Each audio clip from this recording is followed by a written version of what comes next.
acquiring signal as we speak. Signal acquired. Waiting for you now,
partner. He's a savage. He's an animal.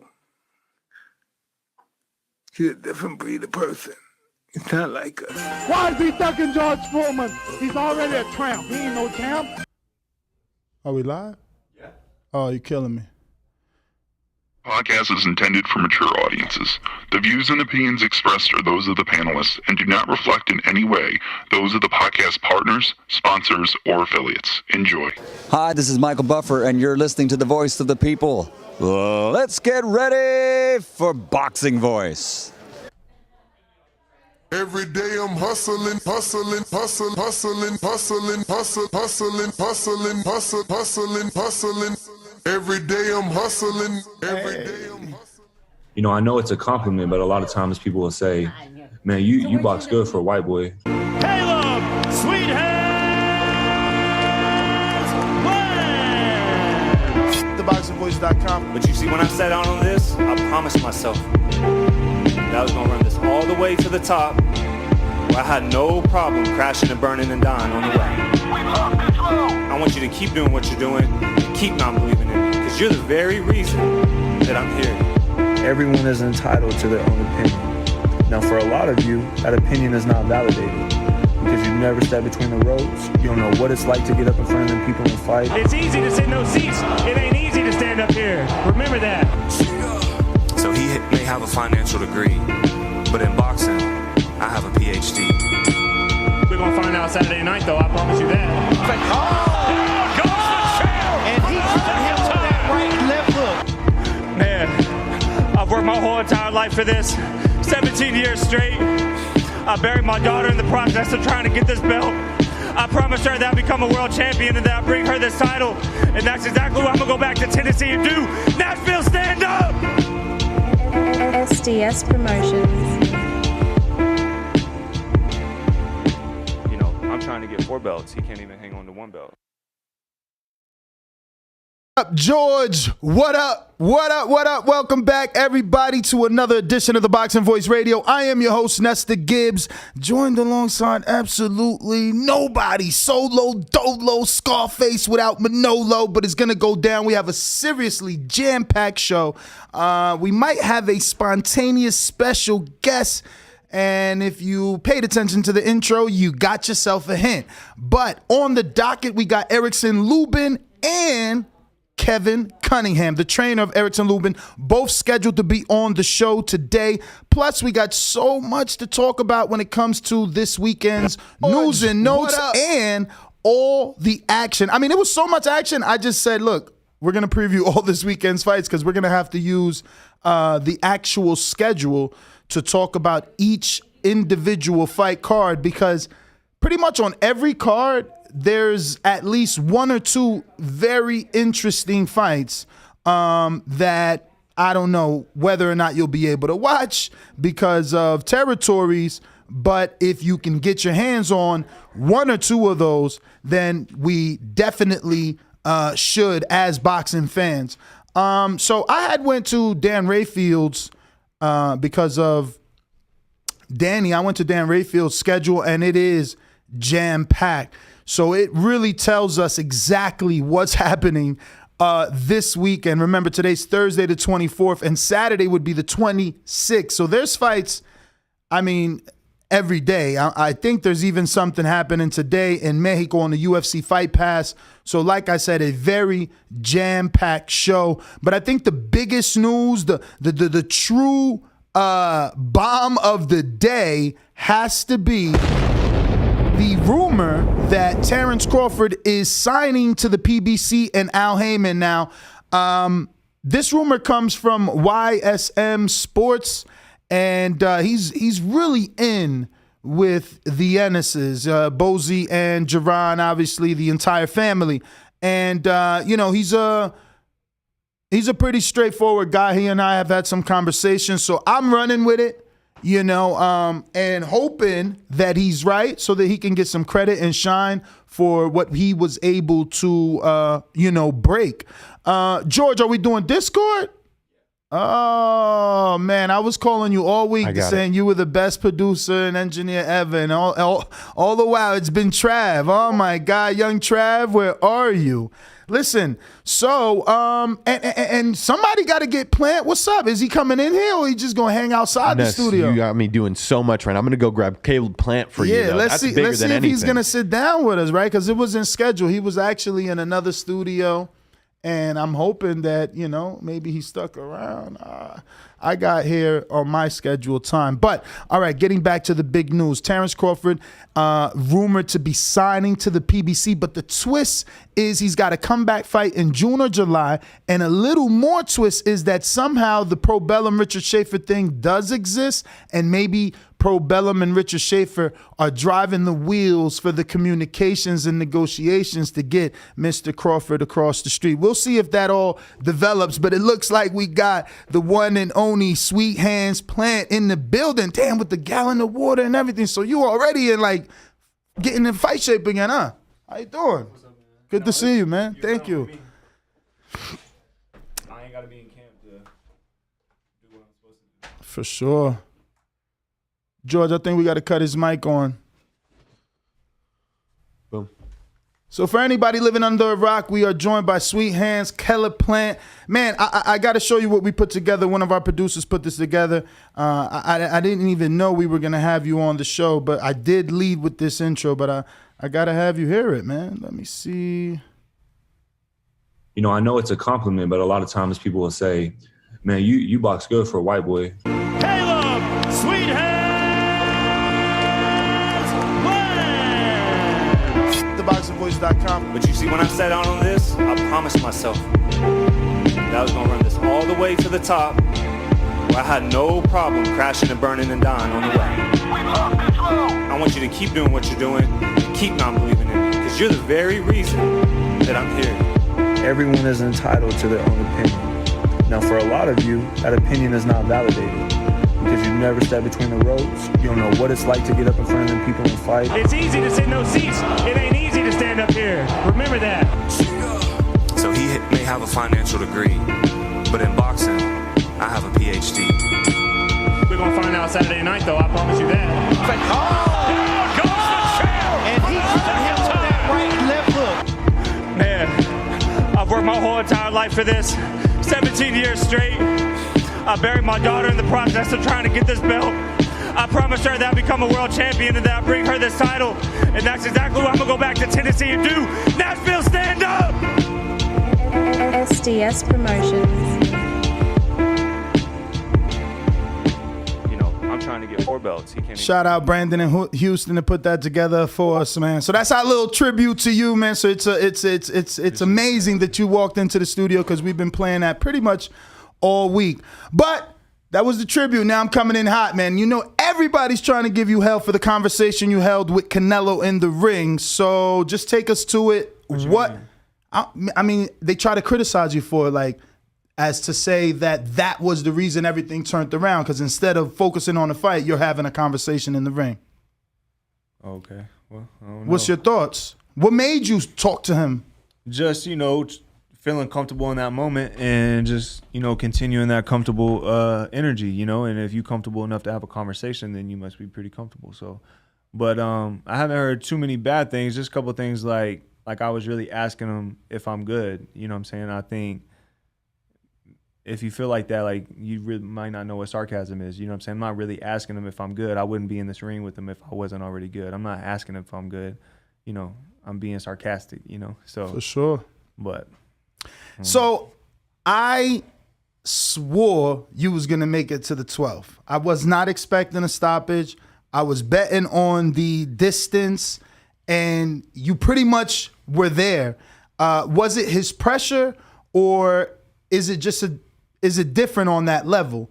Because I don't want to say it seemed like you got tired, but you weren't as fresh as you were in the beginning, obviously popping a jab and moving as much as you was. Yeah. Well, I mean, how many times are you going to be as fresh in the 11th as you are in the first, But tell me about it. There's a lot of variables that go into, just being in front of that crowd, being in, trying to be on your P's and Q's, making sure you're sharp, doing everything you need to do. I mean, there's a lot of variables that go into, a big fight like that. And so really he caught me with the left hook. I had my right hand high, but he kind of like screwed it over and caught me on the inside.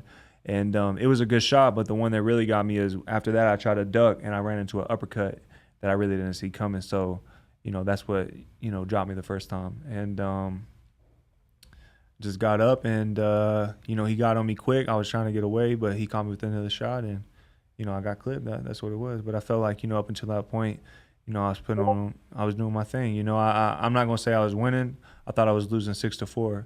But, that's one round away from being tied up with who many consider the best boxer of this generation. So I just got to, go back to the drawing board. I've been working on a lot of things and just got to get back in there and, keep the wheels going. For sure, man. I thought you looked great. Up until that point, a lot of people thought you were winning. I wish I knew you were going to be in studio. I would have had this video up that has been circulating of Floyd Mayweather Sr. I'm hoping that you've seen it so that my lack of preparation doesn't show as much. But Sr. is explaining to another person in the ring how to break down a fighter that uses the shoulder roll, and he says attack the hip. So obviously everybody tried to put little highlights of Canelo attacking the hip to slow you down. Was that the case, or are we just looking too much into it? Or do you think he was holding you down with one hand, which there are a lot of pictures and highlights of that, and attacking your hip, the back, area, things like that? I mean, he was like pressing on me and it was kind of turning me, which is kind of illegal. But I mean, he was still landing that body shot to the side. And, but, that may be one way to break that down, but there's a lot of ways. There's a lot of variables that go into that. So, just because you do that doesn't mean that you're going to beat somebody who's fighting like that or standing like that or using the shoulder roll technique in that moment. So, I mean, there's so many variables that go into boxing. It's never ending really. So again, after that fight, someone put another highlight together of you and Floyd both using the shoulder roll and the counter right on him. You had a lot of success with that early on. Mm-hmm. What made you abandon it towards the end? Was it just fatigue, or did he adjust? I'm sure that's, adjustments he made, things that I got away from. It's never just one thing, like I said. So I was trying to mix it up and not just maybe keep doing the same thing over and over. But, hindsight's 20/20. So for sure. So moving into the future and getting past that, I mean, regardless that you lost, I think it was a great performance. You did well up until the knockout, in my opinion. But you had some energy for Jermall Charlo, and you basically went to social media and said you were going to be direct, and you wanted that fight, I believe, for September, right?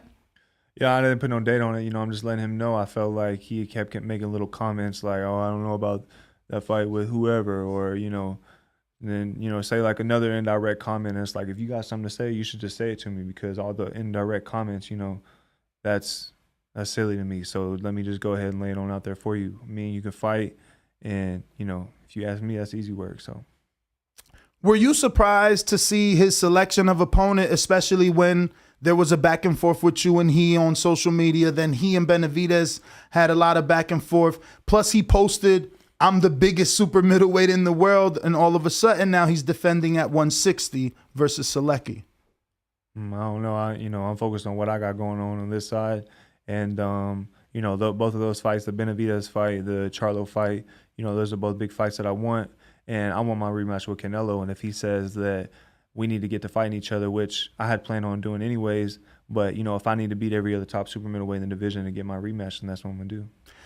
Well, when are you looking for a return? I see you got the gallon of water, so you're definitely staying in shape. When you expected back?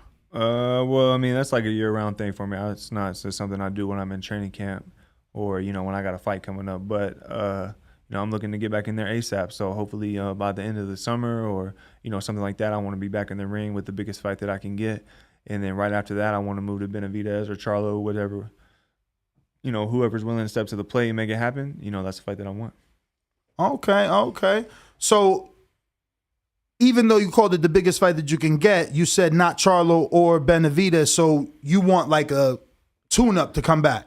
Well, I'm not just expecting that I can jump after a loss, being able to jump back right in the biggest fight that's out there. I know that I'm going to have to climb my way back. I may have to get a win or two, hopefully just one, and then I can be right back in the mix with the biggest fights out there.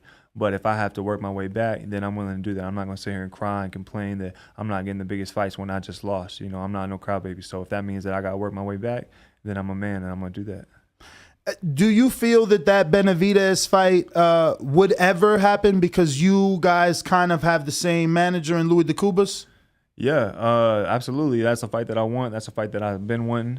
And, I know that there's been like speculation that him and his team sent me and my team, some type of negotiation. But it's like we got the same manager, Luis DeCubas, and we got the same advisor, Al Haymon.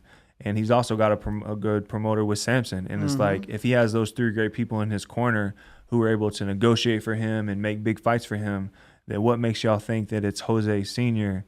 who's calling the shots on that team? Oh, well, me and David, we sent him. You didn't send no offer because you ain't making no offers. You're his coach. He's got three great people, some of the best in boxing, on his team to do that. And as far as the fight with Lemieux goes, he's had that fight signed since a month after me and Canelo's fight. And what type of fight is that? Him and Lemieux. What fight is it? Do you know what type of fight that is? Not one that I was asking for, I'd say that. It's a title eliminator. It's a what? For WBC. Eliminator. So if he wins, then what does that mean? Well, technically he would be next in line for whoever's the WBC champion at 68. And who's that? As of right now, Canelo Alvarez. Okay, so if he wins this fight and then he can get that opportunity, which he's been crying for, then why would we be fighting next? You get what I'm saying? Because he may not get it. Well, if he don't, then let's make it happen. But as of now, his plan is to fight Canelo next, hopefully, if he can make that happen. So why would he be sending me offers and negotiations? Why wouldn't he see if he can make that work first? And if it don't work, then he send me something, right? So there was no offer. There was no negotiation. Me and Luis DeCubas got on the phone and talked about it. He's like, these dudes are lying. So, I don't know what to say, but that's a fight that I want to make happen. And like I said, if I got to do a fight or two to get back up there, then that's what I'm going to do. And but if I can get that fight ASAP, then that's what I want to do as well. Who do you have on your mind for a comeback fight? We got a couple of people on the table right now that we're looking at, but, I'm going to let them do their job, and I'm going to do my job. And my job is to train and fight. So that's what I'm best at. I'm going to stick to that. But the biggest fight that I can get coming back, that's the fight that I want. For sure. I do like the Charlo fight, man. Obviously, he's got to move up. But there is another dark horse in the division that people have been pitting all of you against. What's your thoughts on David Morrell, another Louis DeCubas managed fighter? David Morrell, he's the WBA regular now. Okay. At 68, so he's another person technically in line. Okay, yeah. Hey, that's a great fight as well. So, have you watched him fight? He's Cuban. No, I haven't really seen many of his fights. I think I've seen him. I went to Minnesota once. I think he fights there some. Yes. So I might have seen him live one time, but other than that, I really don't know much about him. So what's your thoughts, man? You've shared the ring with Canelo Alvarez. Now he's moving up to 75, taking on Dimitri Bivol. What do I think about that fight? Absolutely. Your breakdown. Is it too much? Because he started his career at 140 pounds. This guy just keeps bouncing around. And Dimitri He's a pretty decent fighter. Holds a lot of good names under his resume. Lenin Castillo, Joe Smith Jr., who just became world champion again. John Pascal. I would have to use BoxRec, but there's a few more on there, man. He's not bad at all. Yeah. But I don't know. Have you watched him fight? I've seen some of his highlights, but I never really watched and broke down a fight. But I know he's got kind of a European in and out style and a lot of straight punches in and out. So, but I don't know. That's for them to figure out. And the great thing about boxing, we're gonna figure it out here real soon when the bell rings. So, that's for them to figure out. But the size, you don't think that's? I mean, you've been in there with him. Like, isn't he short? I mean, are you asking me if he's short? He's short, yeah. Shorter. Isn't he small? Do you think he would be small for 175? Because it is another division above. I mean, I don't know what to tell you. You know what I'm saying? He's moving up. They're going to figure it out here soon. And, I'm not one to tell somebody what they can and can't do. You know what I'm saying? If you ain't in front of me, then it don't got much to do with me. Understandable. So, man, what could I get this man to comment on? Have you heard the rumor that Crawford may be signing to the PBC?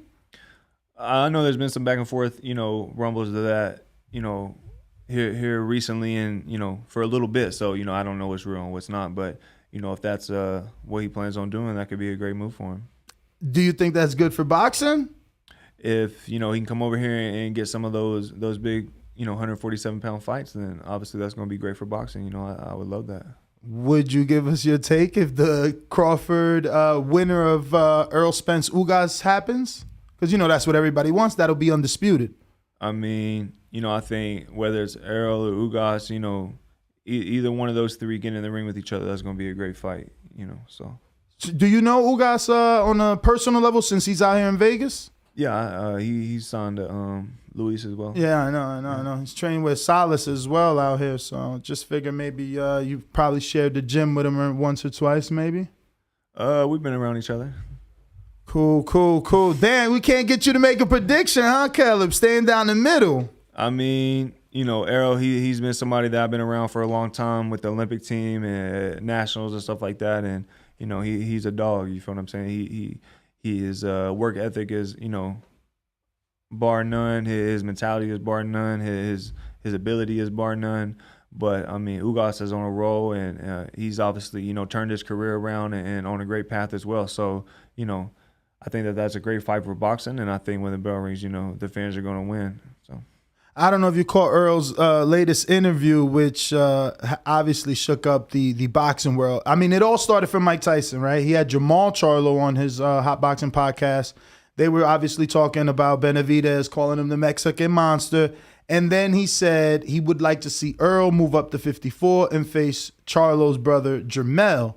So obviously Jamal tells Mike, look, they train by the same trainer. They're friends. Mike's like, I don't care. That's the whole point, People want to see that.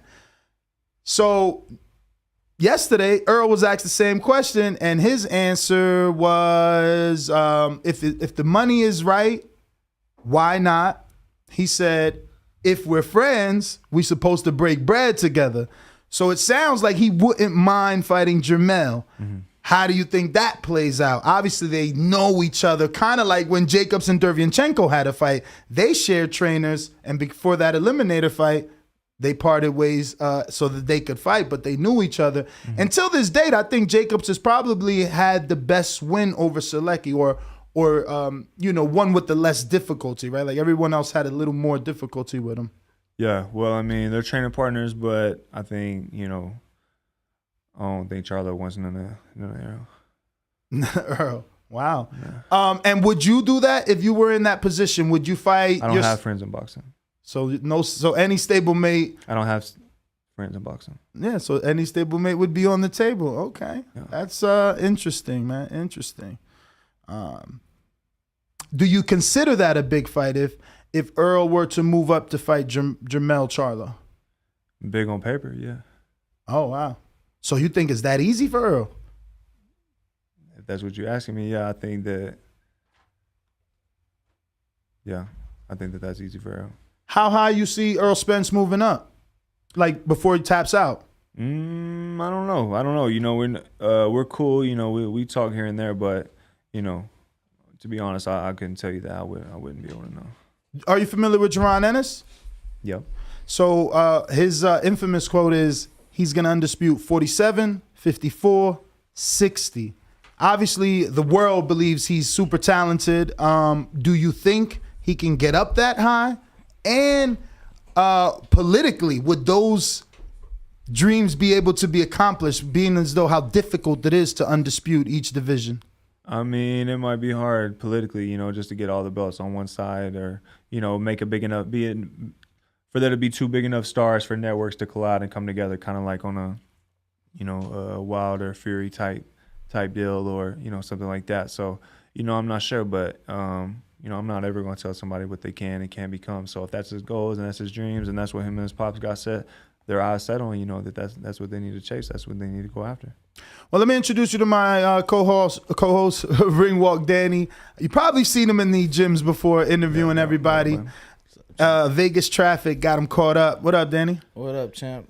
How you feeling, man? Thanks for stopping by. Yes, sir. Yeah, jump in, brother. No, I mean, I was listening to a lot of what you guys were talking about, obviously, so, I mean, kind of covered a lot. Yeah. I do want to double back, though, because I didn't ask specifically, do you think those were illegal kidney shots from Canelo to you? No, I'm not going to cry and complain about none of that. So if the ref felt like there's nothing for me to cry and complain about, you know what I'm saying? I didn't get stopped with no kidney shot. Right. So what's there to, you know what I'm saying? It is what it is. It's a fight, so. Gotcha. Now, did you guys talk about, I heard the Canelo Bivol. Yeah. It's hard to get a prediction. I know, right? only one he's definitely picking is Earl. Like, it looks like, you know, he believes Earl's going to be very dominant. But, you know, in that specific Charlo fight, you know, I feel like that's in that fight, yes. You know, I know he's got a tough fight on his hands with Ugas, and he knows he does. And, you know, he's speaking in that manner and during the press conferences. But as far as the Ugas and Errol fight, you know, that's a good fight, and we're going to see what happens. As far as the star attraction, you being in there with Canelo, having gone through a fight week with him, do you really believe he's the biggest attraction in the sport? I mean, obviously, Fury's up there, AJ's up there, Tank is up there. As far as attraction, did you feel that way from what you saw? I'd probably say so, yeah. Only reason I asked, because tickets went on sale today for himself and Bivol. I hear there's only 1,700 left. Yeah, there was only 1,700 left as of like an hour or two ago. And I saw that, obviously, that yells star attraction, but I just wanted to see. I wasn't in your shoes, you know, so yeah, just kind of see what you felt. No, I'd say so. You know, as far as the fight week that we had, there was a lot going on, but you know, nothing that really pulled me out of character. It got me feeling like, man, this is too much, or I'm in over my head. You know, I felt like I was supposed to be there. I handled everything like I was supposed to be there, and you know, but it was a big week, a lot going on. Definitely a lot going on. Mm-hmm.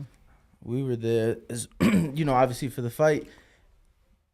I've heard Nesta ask, you know, how big do you think this guy can get, that guy can get? How big do you think you can get as far as your career? You're still very young, and you have a nice size for 68. Yeah, I mean, you know, I might cap off at 75, but honestly, there's no issue for me to make weight at 68. Never been an issue, and, you know, I'm going to make sure that I got the things in place and doing the things that I need to be doing so that it doesn't become an issue. And, you know, I was just talking in the other room. We was doing an interview, and, you know, one of the biggest talents in boxing that I felt like is lost is discipline. Discipline's a talent, too. It's Absolutely. a talent that you can cultivate and work on as well and shape and mold. So, you know, that's something I feel like I got on my side in comparison to a lot of these guys out here, is the discipline that I carry, not just during camp or pre-camp, but, you know, year-round, making sure I'm staying on what I need to be staying on, doing what I need to be doing, and just, you know, not messing things up.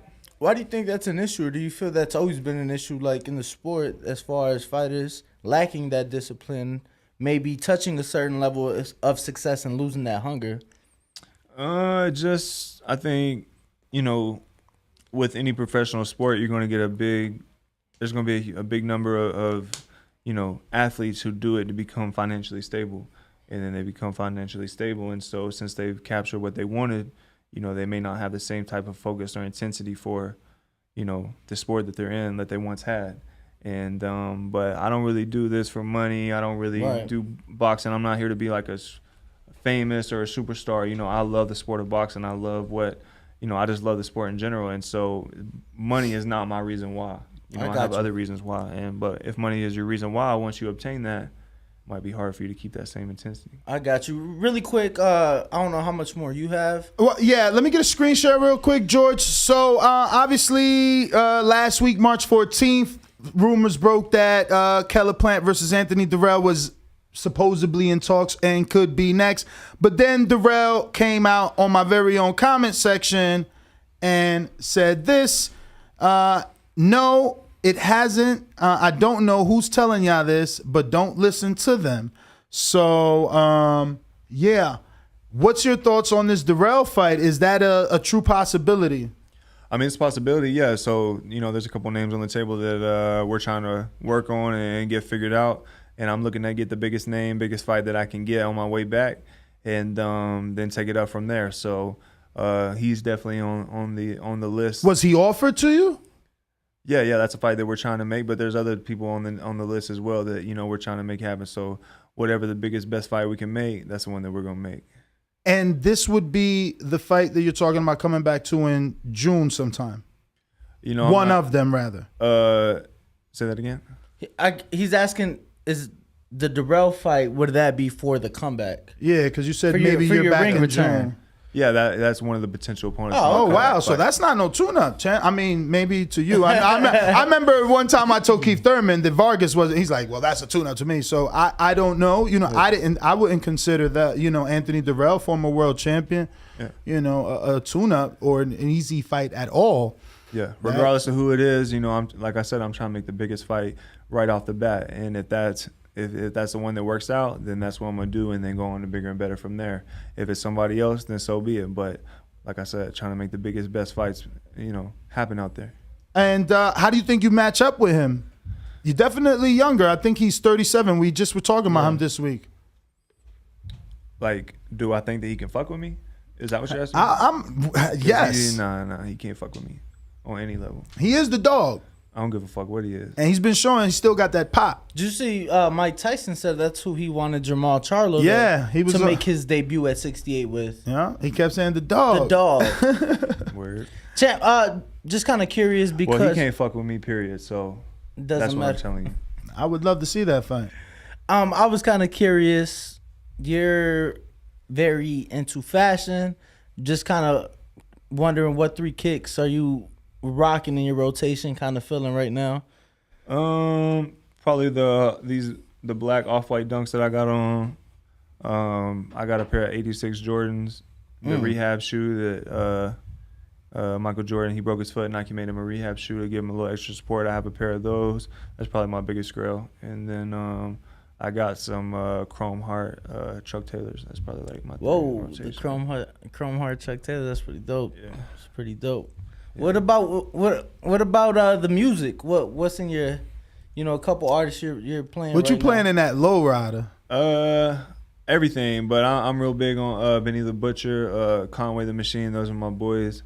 I feel like that they're going crazy in the rap game right now, and especially Conway. Me and him that's my boy right there. That's my brother, and he walked me out for the Canelo fight actually, and so big ups to Conway and Benny. The whole Griselda team, really, and D Smoke, he's cold, Nipsey, Don Tripp from Tennessee, Young Dolph from Tennessee, bunch of people from Tennessee. I got a big Tennessee playlist. Speaking of Tennessee, I hate to bring it back there, but I was just there, and I know a few people there that they've been throwing shows, man. When are you planning to go back? Do you think you can get a hometown fight in Tennessee? Because there is a boxing scene out there. Yeah, we took one back to Tennessee in 2020 right before the pandemic hit. Everybody showed up, great energy. The crowd was going crazy. So, as soon as we're able to bring one back, I'd love to bring one back. Or, with this comeback fight, whether it's a main event or being on the, maybe the co-main of a huge pay-per-view, I would love any of those opportunities. So. Yeah, I was just in Murfreesboro. That's where I had found my vet at. So I had flew out there to get it. And like I said, I got a couple people out there that throw promotions from TriStar Promotions, so they do shows in Tennessee. It's a big little, pretty popular fight scene out there, man. Yeah, definitely. Well, I think I'm pretty much done with all my questions. No need to keep you any longer, champ. We do appreciate you stopping by, man. Hopefully next time we can get a heads up so we can be prepared for you. But it's a pleasure. I'm living here in Vegas now. Hopefully you do stop by a little more whenever you want to get anything off your chest. And you can bring your wife by as well. Maybe we can do an interview with her as well. Absolutely. She's big up to Jordan, doing her thing with Fox, reporting and everything, getting on pay-per-views, big-time Fox shows. So she's doing her thing. I'm proud of her. Absolutely, man. You tune in every time, huh? It seems like you don't miss anytime she covers a fight. I see you post on your story and things like that. Oh, yeah, absolutely. I support everything that she's got going on and, proud of her. She's not just somebody out there just, a pretty face. She really knows her stuff. She really knows boxing. She's in the gym every day with me, whether it's sparring or strength and conditioning, running, whatever the situation may be. So she really knows what she's talking about, and she's got real respect for the fighters and what they do. So. Yeah, I seen that part in the build-up to the you and Canelo fight where she was obviously working out with you. Yeah, and they informed us that was something that you guys have been doing for a while, and that she's actually used to run, right? Oh yeah, Division I 100-meter hurdler. So did she train with Coach Larry Wade as well? Because I know he's big into. He was her coach. So full ride to a Division I. So is that how you guys met, through training with him, or you knew her before that? Me and her was talking, and then later on, after we were together and stuff, she was telling me about Coach Wade, and I was like, I knew that he would work with Sean Porter and Badu Jack, and there's obviously good results with what they had going on. So. I just approached him and told him, I really what happened is I told him, I was like, you gonna want to work with me. I'm gonna be a world champion. And he was like, really? I was like, yeah, you gonna want to work with me. And then I was like, what is Sean doing? What is Badu doing when it comes to these workouts? And I was like, well, tell them that's about to be old news because I'm about to be going through all that. So Coach Wade, great strength and conditioning coach, really puts a lot into his athletes. And shout out to Sean and Badu, for everything they've accomplished in boxing, and so. Yeah, man, he did a fantastic job with Luis Ortiz. That one training camp, he transformed him. That as well, yeah. Yeah, but once again, man, those are all our questions. If you want to give out your social media for anybody who hasn't been following you, can do so. And thank you again for your time. Absolutely. Definitely. Just follow me at Caleb Plant. Stay tuned. A lot of cool things on the way. A lot of big fights on the way. And, last but not least, like I said, if I have to clear out the rest of the division to get my rematch, that's what I'm going to do. Let's go. Hey, man, everybody got me on audio. I thought you was going to pull it off, man. I was out here waving my Keller Plant flag. So if you could get back into a rematch, that would be a good thing, man. Absolutely, I will. Yeah. Well, there you have it, ladies and gentlemen. We're going to go ahead and continue with our show. But we're going to do a quick intermission so we can take this picture with Caleb Plant, and we'll be right back.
Get 1, 2. Check, baby, check it 1. Uh-oh. Why has I got a spinning wheel of death? Is the circle there? Are we good? Do you hear me? They say Nesta shook. What I'm shook of? Kegel or the Kegi? Change your name. That's so corny, the Kegi. You don't have no keys. Big Fish says, yeah, we hear you. Where we back, 400 watching. Hit that thumbs up button because it's not over. We're going to have Erickson, Lubin in the building, the Hammer, Jack and Sledge, plus his trainer, slick talking, what is it, St. Louis. I'm about to say Louisiana. St. Louis is on Kevin Cunningham, and he's now out of Delray, man. He moved to sunny Florida. Well, he was down there. Well, not in Delray, but in Florida already, right? I mean, my second border wars is when he got there. He opened that gym out there when Broner was still like pop, pop, pop. You know what I'm saying? They used to go out there. But now that you're here, let's talk about it, bro. The rumor all over the internet: Terence Bud Crawford to be signing with Al Haymon. What are your thoughts? I don't think we got sound bites, yo. Nah, so. Oh! There you go. We do got sound bites. You know, obviously, if it does happen, it'd be huge for the sport. It'd be huge for the division, you know, for welterweight. We talked about it. Damn. Fucking Benitez sent me a question here. Is Plant still out there? I don't know. Fudge. But sorry, Benitez. Just said it earlier. This was unplanned. We just had a show.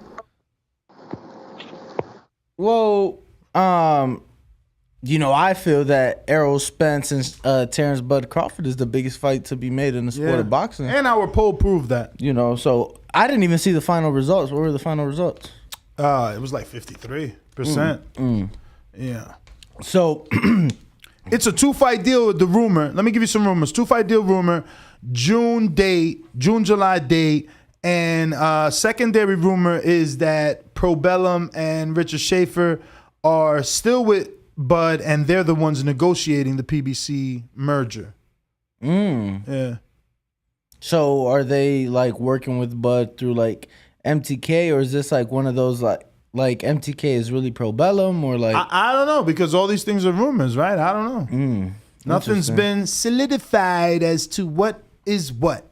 As of now, no one's really said MTK is or isn't. Right.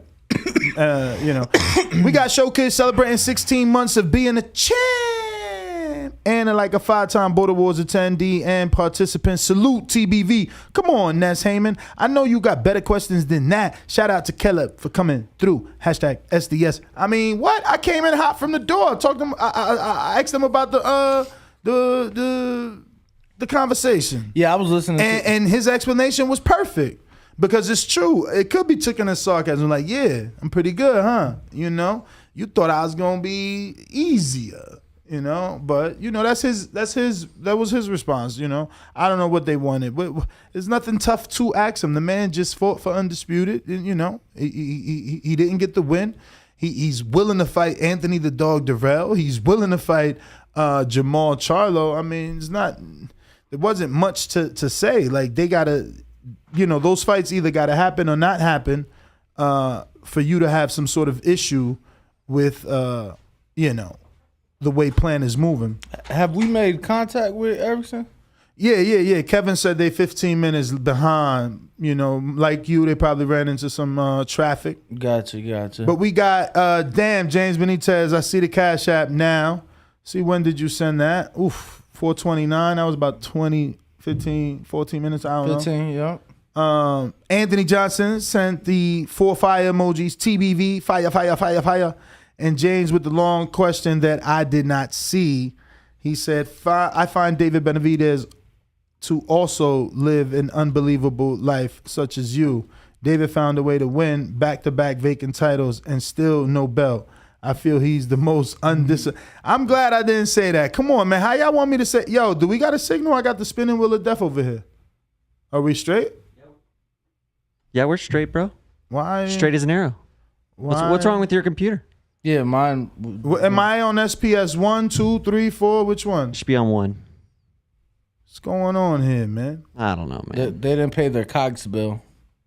Yo, Nevada needs another fucking internet provider like their Cox bill. Like that doesn't even sound fucking. It's a monopoly. It doesn't even sound right, bro. But yo, what you do on your time off before we move to the next subject, bro? Like you've been gone. Yo, I find that the Thursday shows come so much quicker on the West Coast than they do on the East Coast. Really? What? Bruh. Like, even if I finished the show at 12 o'clock on the East, I had 7 hours till the next show. Yeah, but think about it. It's like we'll finish the show. And then we're bullshitting. We outside. We going through the show. We're doing the breakdown with our producer. We're out there, a little tree. People, promoters and people in the business and managers and promoters and fighters that listen to the show, they call you after the, Yeah, but it's still like, yo, I was like, bruh, I went home. I washed the car by hand. By hand. In the driveway. That's right. Driveway did it my way. Your way. That's right. That's why the vet look kind of dusty out there? Nah, because I even did the little bottle spray wax. Like. So, bruh, I did that, and it was already like... Yo, that has to be a soundbite. That shit was priceless. Yo, I did that, and it was already like 12:38. So I'm like, now I'm sweaty. It was Vegas 73, which that sun feels like 93 on your back. Know what I'm saying? So, I don't know. Do I look like I got a tan? Because I did take the shirt off to even out. You know what I'm saying? So, then I go straight to the back poolside. And I lit one up. By the time I finish smoking, it's like 1:30. I'm like, damn, I got to set up. That's going to take about an hour. I got no time for me, bro. Like, this shit comes too fast on a Thursday. For real, on the West. It just comes fast. I'm sorry. Well, let me tell you, shout out to Todd. He bought you some, what's that called? Pop bellies? Bought me some pop bellies, ate my pop bellies, and then I'm kind of looking around. I'm like... You took a nap in the back? Fuck no, I went home, took a nap on my couch. Yeah. Took a nap on my couch, but, bro, that's 40 minutes that I could be asleep that drive home. 20 there. Damn, it's 40? No, it's 20 there, 20 back, but I'm saying I could be asleep during that time, so... I might have to bring out. I think I'm gonna try to bring my my 2-person pull-out couch and put it in the back. Yeah, I mean, I might bring the air mattress out this bitch, but I got a members celebrating 5 months of membership. Big Fish Vegas says, one step closer to the biggest fight in boxing. Give me Spence versus Crawford, late 2022, early 2023. The truth will undispute. # Big Fish Mafia. Going back to that main topic, obviously it's something that I want to believe. And the person that's reporting, I believe, is YSM Media. Let me look him up on Instagram and make sure I give out the proper credit. He does a lot of work with Jerron Ennis. YSM, right? Yeah, it is YSM Sports Media. Shout out to him. And I believe him. And I want him to be right, so that, more of us little guys, get that shine too. You know what I mean? Because he's out there putting it in. He's got a real good in with Jerron Ennis. So, there can be possibilities that he heard what he needed to hear. So, that being said.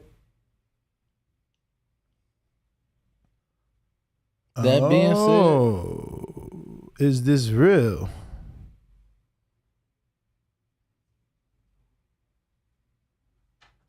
All right. So what are you looking at? Discord. Yeah. Oh, you seen that? Yep. Can we share that from over there? Give me 1 second. Yeah. Oh wow. Fucking Discord, man. We should dump Skype. Pull it up on yours. What are you talking about? Oh yeah. Yeah. I closed my Discord once you said it was me. Shit is fucking bleep, bleep, bleep, bleep, bleep, bleep, bleep, bleep. I hate that shit. Want me to turn it off right now? Yeah, once it pops up. Pop up. So give us a quick second here as we handle some breaking news for you. Seems as if you're not on Discord, huh? I'm not on Discord. That's why. You should have been there. Did y'all see Danny's meme on Discord? Wow. No. I won't show it. That's fun. It was funny. It was funny. It was funny. What was it of? Myself on the toilet. Oh, no. Yeah, it was pretty funny. But they memed him. They photoshopped his face on. Actually, it was hilarious. Yeah, and he's like on the toilet, 2 thumbs up in it. I'm like, damn, they got you. Could we do a zoom on my face? George doesn't know. But they call him Toilet Walk Danny.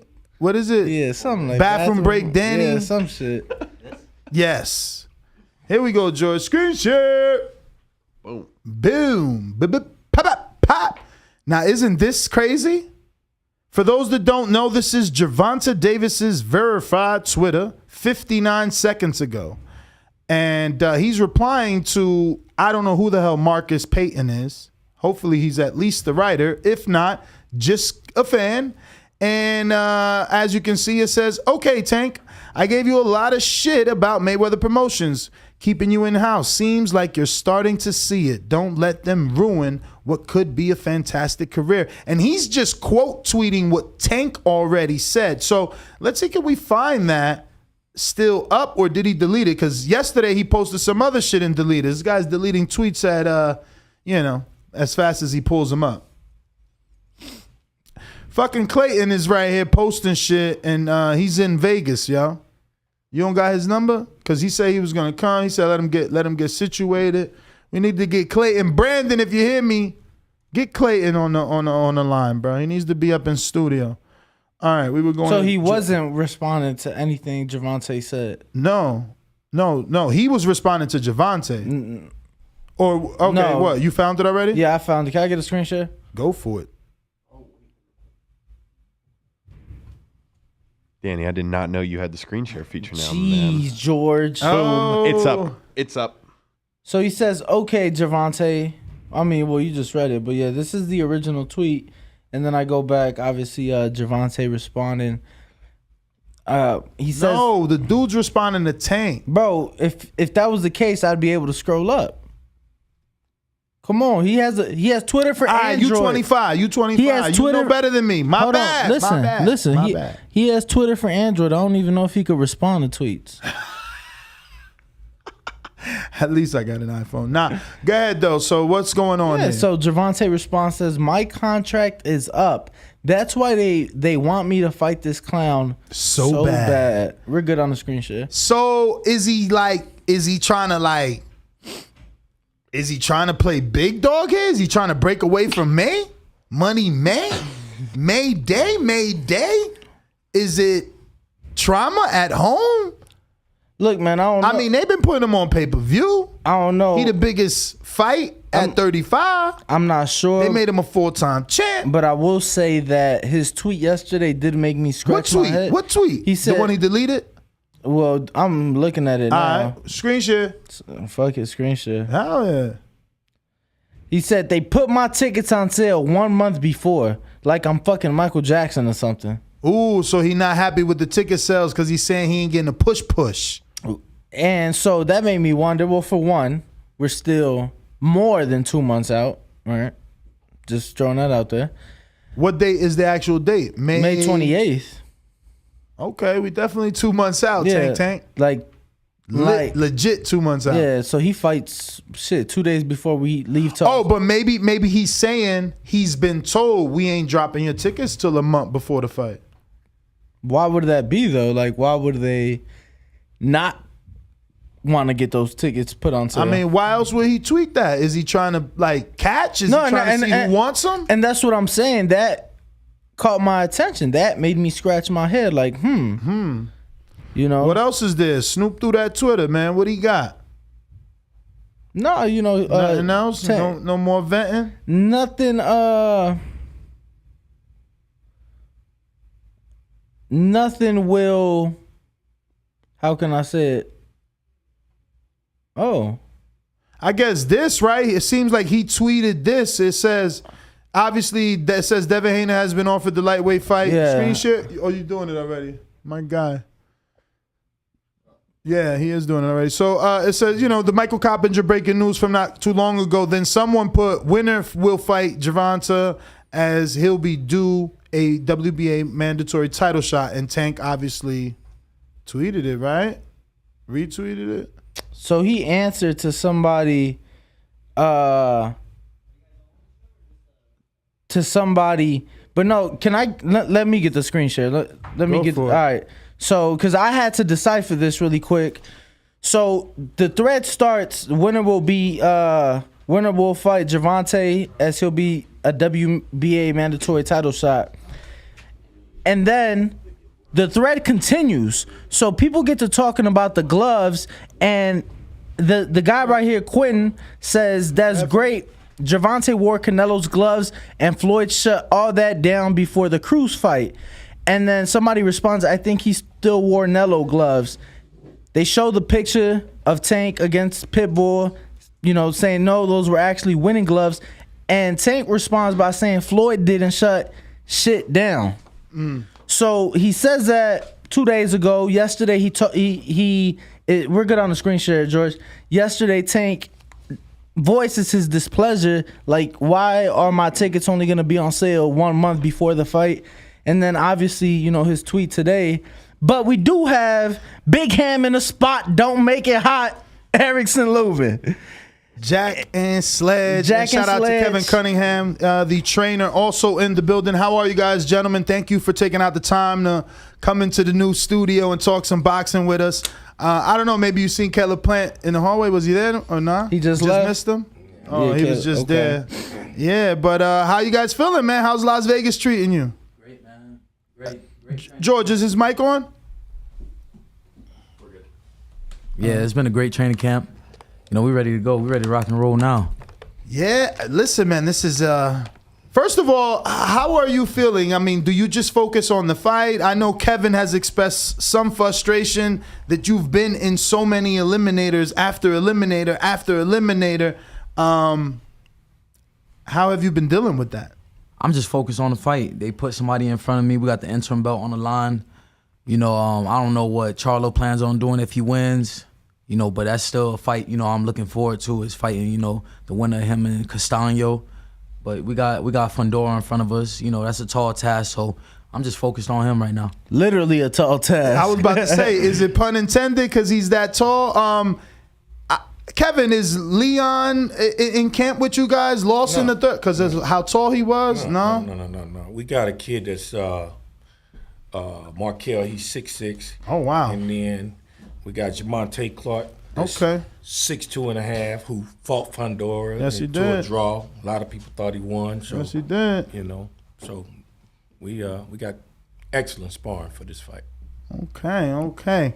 I was talking to Samson Lewikovich about 48 hours ago. He's telling me that Fundora isn't getting here till Wednesday, but he does live in California, so it's not bad. But still, right? Isn't that a little? Well, not this coming Wednesday.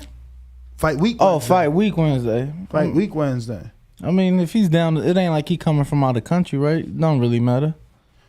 Yeah, So- he's he's down the street. 3.5 hours away. Ain't no big deal. Why move camp from Delray out here, Coach? Well, I just wanted to get a little more seclusion on this one and really get down and get focused. I wanted to take advantage of Mount Charleston and just do it. Take my camp back to the old days when I was winning undisputed championships and unifying titles and whatnot. I was doing it out here in Vegas, so I just wanted to put some of that flavor on Hammer for this fight, and that's what we're doing. We're having a tremendous training camp. Still snow up there in Mount Charleston? Yeah. It'd be cold than a motherfucker up there, man. Yeah. Damn.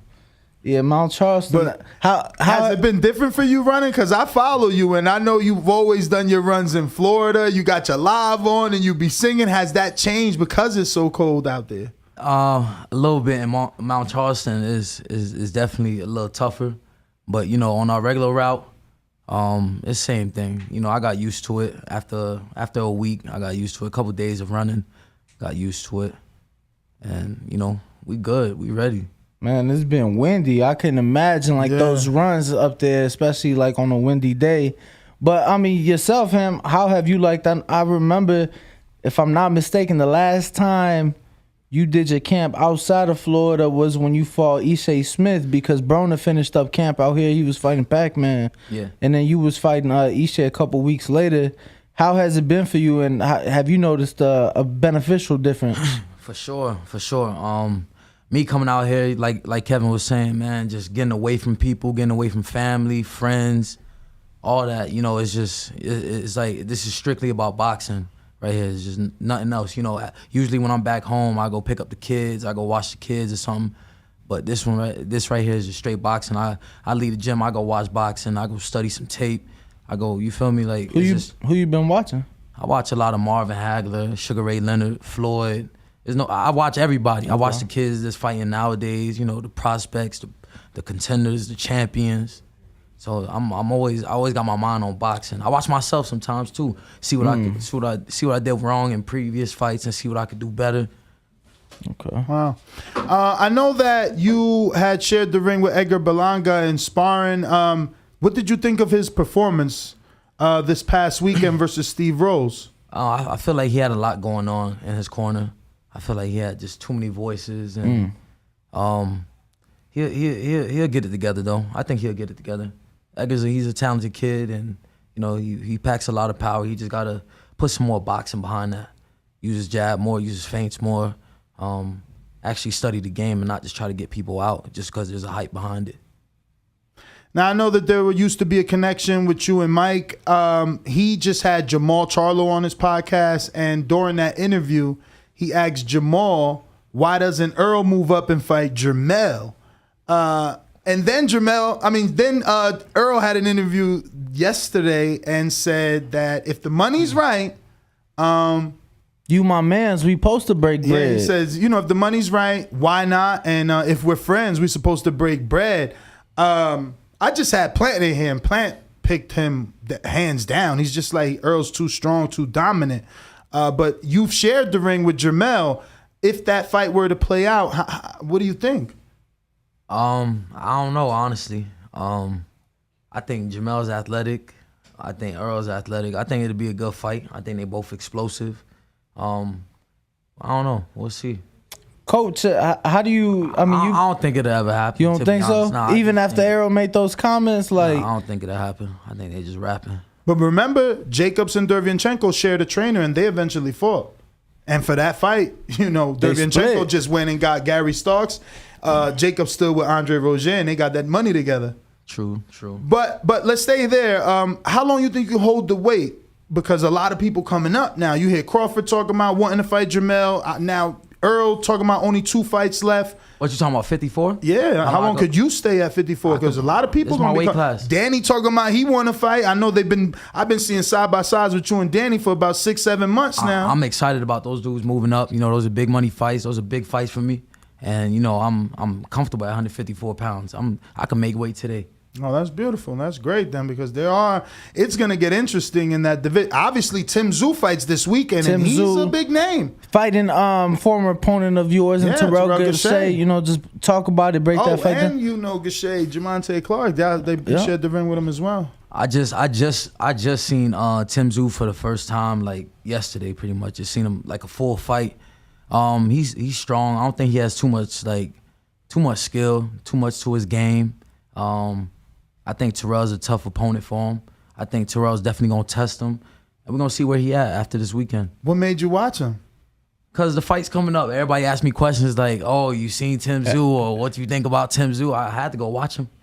Was it a thing like, this what they want me to watch? Or you seen like, okay, he a little strong. He'll workhorse. Yeah. I ain't going to downplay him because I'm on the show, but he a workhorse. He's strong. I just don't think he got, you know, like, the abilities that I have. For sure. A little bit off boxing. I remember when I first went to your camp many years ago in Florida, you had the Challenger Yeah. Have you changed up now? You know he's upgraded, man. Come on. And that's, Come on. Why you doing my man's like that? You know he upgraded. That's why. And wait, first of all, let's be clear. That wasn't a regular channel. I think back then that was an SRTA too. Yeah. So, you know, and I'm a muscle car guy. I just bought the Corvette, so I want to know what my man got. Let me build into my question, man. I got me a little 750 BM, and I just ordered the little Escalade, the little Cadillac, the new one. Oh man, yo, nice. Our partner has one, and I just felt it. I swear, if I would have drove that, I wouldn't have got the Vet. That new Escalade is so comfortable. Oh, that's your Vet outside? The red one? Yeah. We working, baby. Yo, it's so funny. That motherfucker. It's so funny. Do you even remember when I pulled up to your gym that long ago? I don't remember what you was whipping. Oh my God, a hoopty. A hoopty? You wasn't even in the Honda? It wasn't even my car though, but it was, you know what I'm saying? But you was it was a hoop ride. Yo, he laughed who drove? and everything. Damn, who took me there? I know I was with Alex, but it might have been Elias's car though. His cousin. It was hilarious. I was so embarrassed, but hey, look at he's been talking about this Vet for months because Devin Haney has one, and he saw it like whenever Devin fought JoJo, and he's like, December 4th. Bro, I'm gonna get that Vet. I need it. Yeah, no, I fell in love. Listen, I never made a big purchase. Like all my life, I told myself I'll never pay over $400 a month. But like, that body is amazing. They made her look like a Ferrari, and I'm poor. I gotta get the fake Ferrari, baby. Yeah, that shit dope. Yeah. Oh, but I expected you to stay with some muscle car, man. Sounds like you went full family. How many children did you have since then? I just had a new baby, Mila. My little, she's 6 months now. Oh, congratulations! Congratulations. Yeah, thank you. I appreciate it. Yeah, no more speed. He got the 750. That's luxury, and then that Cadillac is extra luxury. Yeah. Oh my, that thing is beautiful. Yeah, I was surprised riding when we got in it the other day, and I'm like, yeah, it's nice. Yeah, that thing is serious, man. Yeah. So Fundura being so tall, obviously us Monday morning quarterbacks, you know, us fake coaches here, we think attack the body. Is that like it's a lot of them on YouTube? Oh yeah, all over, man. Talk about it, coach. Hold on, talk about it, coach. Get it off your chest, Coach Cunningham. Get it off your chest. I mean, you know, talk about it because you wasted no time. That came right out. You've been holding it in. You know, this is a safe place. Yeah. First, I got a question for you. What's up, coach? I was watching the show this morning. You mentioned something about my daughter, and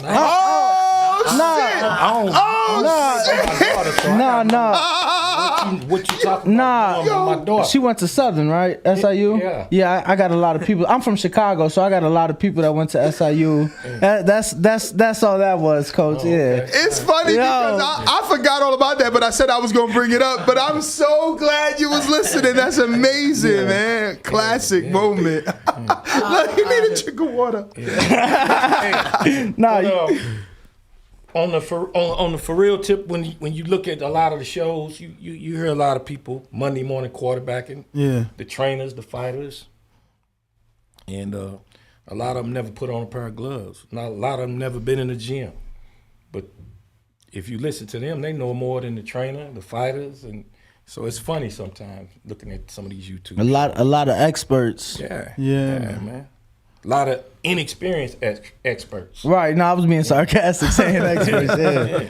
They experts in inexperience. Right. You know what I'm saying? So, you know, it's funny. I get a kick out of it. For me, for somebody who does interviews and, you know, talk to people like you guys, people in the sport, I found my questions that I asked people changed once I started boxing, and I was doing it to work out, you know. Even though it don't look like it right now, you still have, you know what I mean? But for me, it was like, damn, I understand why the jab is the most important punch now. I understand getting work off on the inside. I understand wanting to shoot off if they cut into the left or cut, you know what I'm saying? So for me, I think it's important. I mean, you know, Nuss, you've been in there. No, I learned my lesson. I remember when I started, I even used the word bum, but when I started sparring, it was a wrap. I remember I sparred this professional heavyweight, and he had like 14 losses. So for whatever reason, I thought I was about to do good.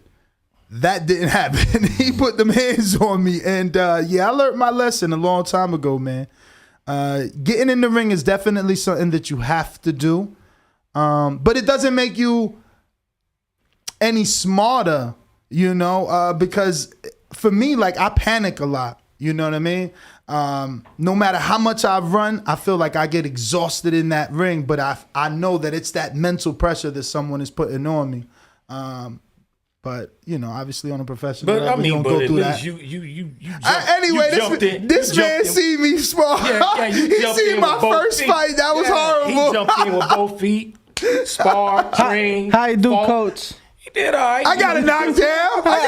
I think y'all did the first second one in your gym. In my camp. Yeah, man, it was amazing. Thank you. Yeah. But again, back to the game plan.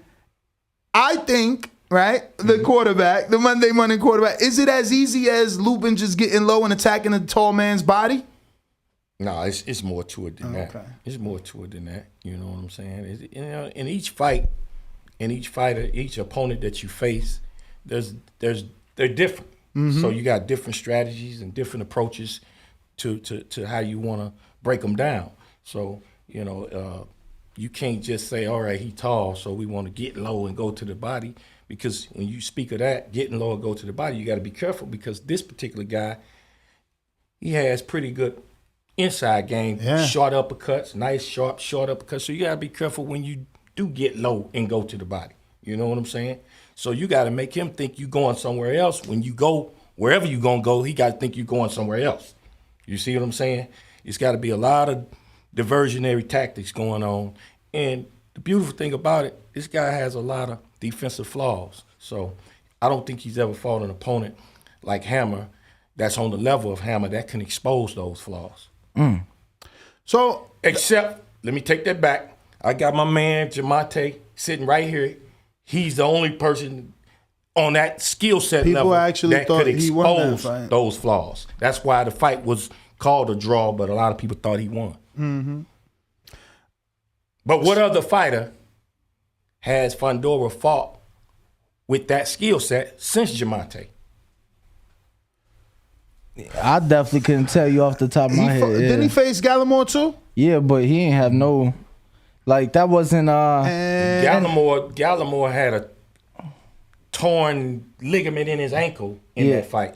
Yeah, I was gonna say. A lot of people don't know that. If you watch the fight, you see that Gallimore got took out of the ring and put into a wheelchair and wheeled back to the dressing room because he tore a ligament in his ankle either during the fight, or something. But I remember Nate Gallimore didn't look like the Nate Gallimore that we used to seeing. Even in the fights that he loses, they're competitive fights. He's and that wasn't the case against.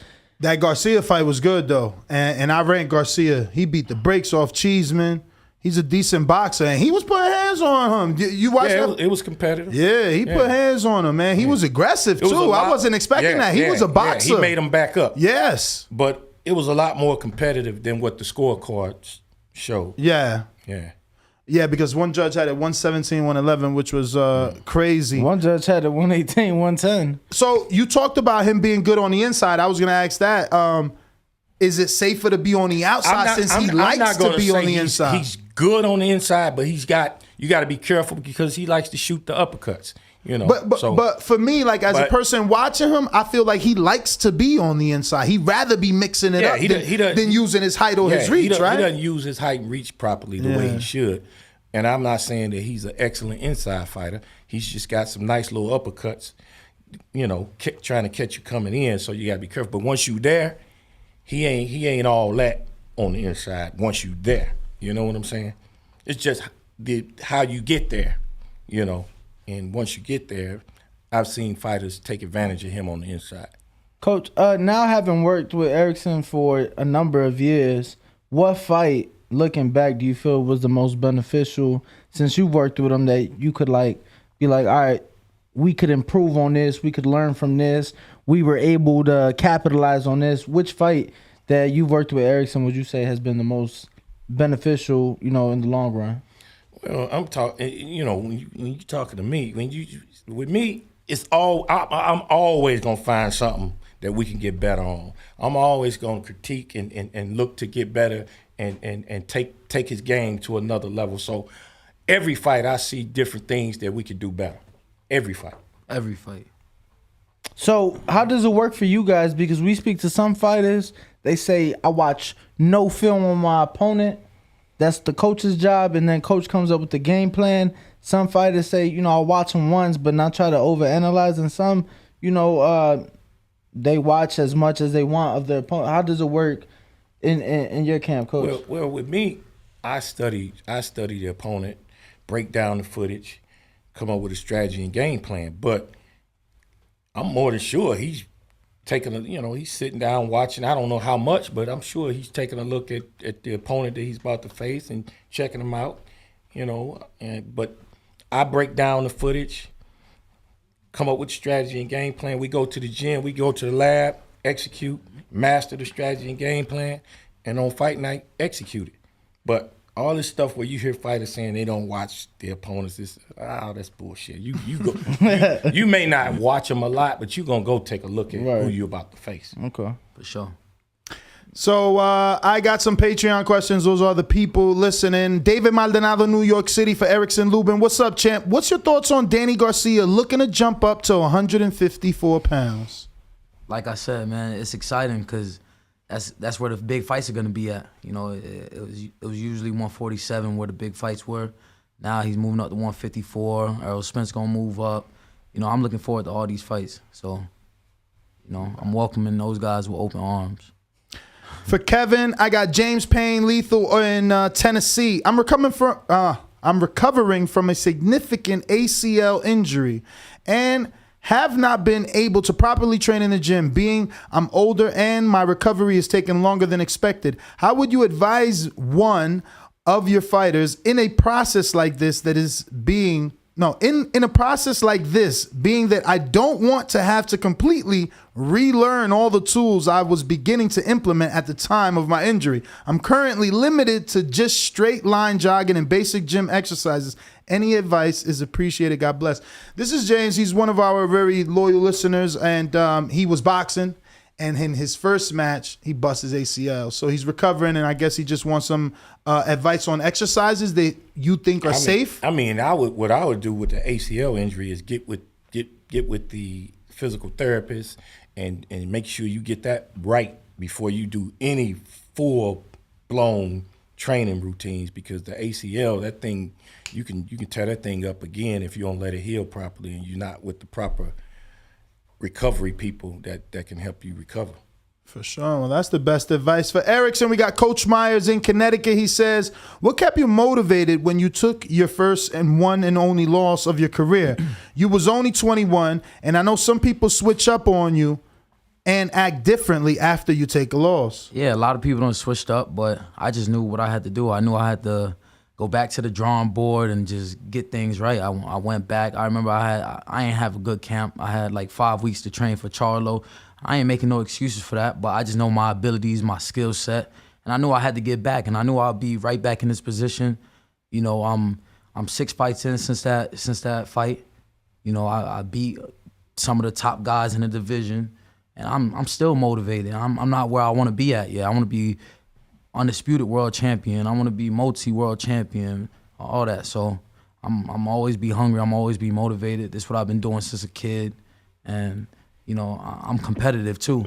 I'm competitive. So is it the rematch that's driving you back? It's not just a rematch. Like I said, I'm competitive. I want to be the top guy, and not just in my division. I want to be the top guy in boxing. All right. For Kevin, I got James Valdez from San Antonio. He says, when did you know as a boxer that you wanted to consider being a trainer, or did it just manifest naturally? Thanks for coming on the show, Kevin. Well, when I was in the Army, I was on the Army boxing team, and when I got out, I didn't turn pro. So I knew I wanted to start my own gym, and it just started out, I just wanted to train kids and keep them out of trouble. So once I started my own program, my program took off, and we ended up having one of the best programs in the country. And I was getting a lot of accolades for being, one of the better amateur coaches in the country. So a lot of my kids got to the point to where they was in position to turn pro, and so they turned pro, and I had to start the whole pro process because preparing amateurs for amateur tournaments in amateur boxing is a whole different ball game as opposed to training pros and preparing pros to be good pros. I mean, you can have some fighters that are great amateur fighters, but they're not good pro fighters. They don't have the same success because it's a different ball game. Some people don't see it, but it really is. It's two different ball games. So, pretty much that's after fighting, your coaching skills and teaching skills. Some people have it, some people don't. And I just happen to be one of the guys that could really teach. And I had a lot of old school coaches. I've been around a lot of old school coaches back in St. Louis all my life. So I learned from them, so it paid off. All right. For Lubin, we you want got another water? James Valdez. Let me get another water. For Lubin, we got James Valdez, who says, from San Antonio, your career has taken you to various states and cities: New York, California, Florida, Chicago, Texas, etc. Which location has created the most fond memories for you and your camp? Good question. I think fighting in New York was definitely dope. The atmosphere was crazy. Even when I fought Charlo, it turned out the same, right? When I fought Coda, it was under the Danny Garcia, Keith Thurman card, so it was pretty big out there. That's when you did that. That's when you did that drop, right? Yeah. Yeah, that was a highlight reel. No, for sure. Coach, we got the best dad ever in Baltimore. Out of all the fighters you may have come across, who are the fighters you saw something special in? So out of everybody you've seen, who do you see something special in? Out of all the fighters I've seen? That's what he's saying. All the fighters you may have come across. But let's keep it active. Let's keep it active fighters instead of all time, right? Anybody you looking at right now that you think is special? Like people like to call Jerron Ennis special. He is special. There you go. He's definitely special. He's special. I definitely saw something special in Hammer. So when we decided to work together, that's why I decided to take on the challenge and training him. So Shakur, he's special. Tank special. That's what he wanted to hear, being from Baltimore. Yeah. So, it's a lot of young guys that's coming up that's special. Do you know Ennis? Yeah, I know him. Oh, okay. What do you think? Gary Antoine Russell. Oh, yeah, he got 2 wins over Ennis out here in the amateurs. Yeah, but they special in different ways, So. I was watching his fight with Postal, man. Did you guys watch that? Yeah, we were there. Oh, you don't think he was jumping in? Oh yeah, he's got 14 fights, man. He's got a few little things that he's got to work on. I just hope he don't get caught jumping in on but he's aggressive. Mm-hmm. You know what I'm saying? Nothing like Gary. And he's gonna be a problem. He looking like it. Did you guys watch his brother fight Masiago when Gary busted his arm? Yeah. Did you think he won? Tell me. Am I the only one? I still thought Gary won with one arm. I think so too. Thank you. I think so. I mean, it was close. What I saw, it was a close fight. I just seen a close fight that could have went either way because I'm looking at Gary and I'm like, I know something wrong because Gary put hands on people and he wasn't able to use that other arm. So that's kind of what gave the play a little bit to the other guy, but it still was a really close fight that could have went either way and nobody could have said anything, in my opinion. Yeah, man, that was a good fight. Even with that one arm, he impressed the hell out of me with that one arm, man. Because I was around for Berto Carras, and when his arm went out, it was hard for him to keep Carras off him. And Gary with one arm, I'm like, man. Mm-hmm. But for Erickson Lubin, I got Info Joe in California says, what up, Lubin? I'm picking you to stop Fundora, but what does Fundora do good in the ring that you have to be cautious of? Like Kevin was saying, you know, on the inside he throws little sneaky uppercuts. He definitely comes in shape, and he's a tall dude. So there's certain things that I got to do to get on the inside and expose his defense. So, you know, I'm ready for whatever he brings to the table anyway. So April 9th is Hammer Time on Showtime. Decatur, Georgia, lids low for the coach. Salute, coach. What would you yourself like for Lubin next if he wins this fight? The biggest available opportunity out there. So, you know, who knows? I mean, the winner of this fight could be granted the WBC regular championship if Charlo wins or Castaño wins, and because they're going to be stuck with all those mandatories. They can't, you know, and, you know, you're not going to be able to fight everybody. So who knows, you know, if the title. I want to believe Charlo will fight you or choose the WBC mandatory over the IBF mandatory, right? Because that was the one that was most. He's saying there's quotes out here where he's saying that he, you know, if he take care of his business, he moving on to do something else. The Brian Custard interview, he said different, didn't he? Yeah, he said he was going to defend, and he's looking at all the young and up and coming. He said even if he had to vacate a couple titles, say Earl moves up, that way him and Earl could rule the division together. I'm saying it's a whole bunch of shit in that conversation. Yeah, he's saying you saying that he said he's going to defend. You just said he said he going to vacate a couple. Well, that's a different scenario. He said he'll vacate if Earl truly moves up. He said, well, then I could vacate a few titles and we could rule the division together. But there's still rules and regulations by the sanctioning bodies, and if the WBC says your mandatory is due, and the WBA says your mandatory is due, which one you giving up? Because you got to do something. Well, the sanctioning bodies take turns though. They won't never both call a mandatory. They'll take turns. Like I've had Suleiman. But you can't. There's still a time frame for sure. So you got 4 belts. But they won't make you fight both. Hold on. Time out. If you got 4 belts, you gonna do the WBA first. You got a time frame that that WBC is due. Mm-hmm. So if that time frame you do the WBA, you defend your WBA mandatory. You do your IBF mandatory. If you can't get around to all 4 of those, but for that time frame, they're not gonna make a guy wait that's been waiting already and fighting 3-4 eliminators already, wait another 1.5 years because this guy got all the belts. That's not the way it works.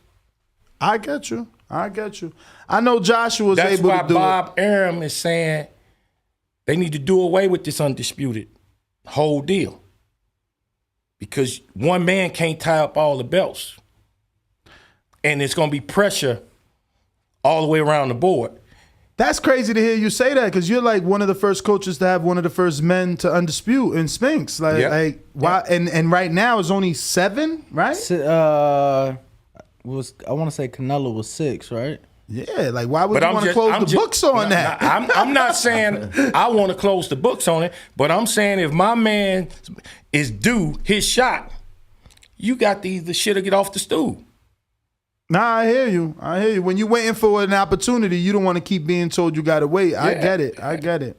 I feel like nobody really stays undisputed though, right? Like it's a reason for that. You know, because, I mean, obviously the money too, though. The money. Every fighter brings up the money. And I'm gonna tell you another thing too.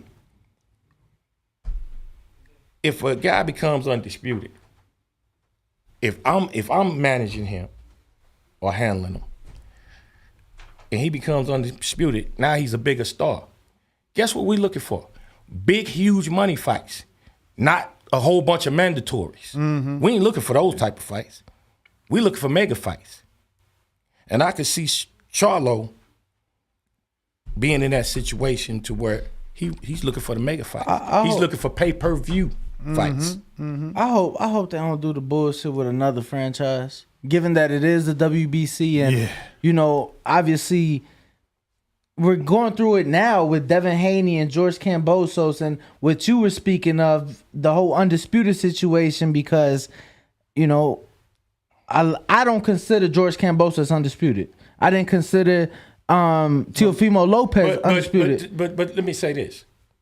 if Charlo wins and the WBC says, you know what, we ain't get ready to hold the winner of our WBC final eliminator up, so we're gonna give Charlo 30 days to negotiate. No, we're gonna give Charlo the franchise belt. Oh no. Hold on, listen, let me finish. We're gonna give Charlo the franchise belt and an award just like Devin Haney did.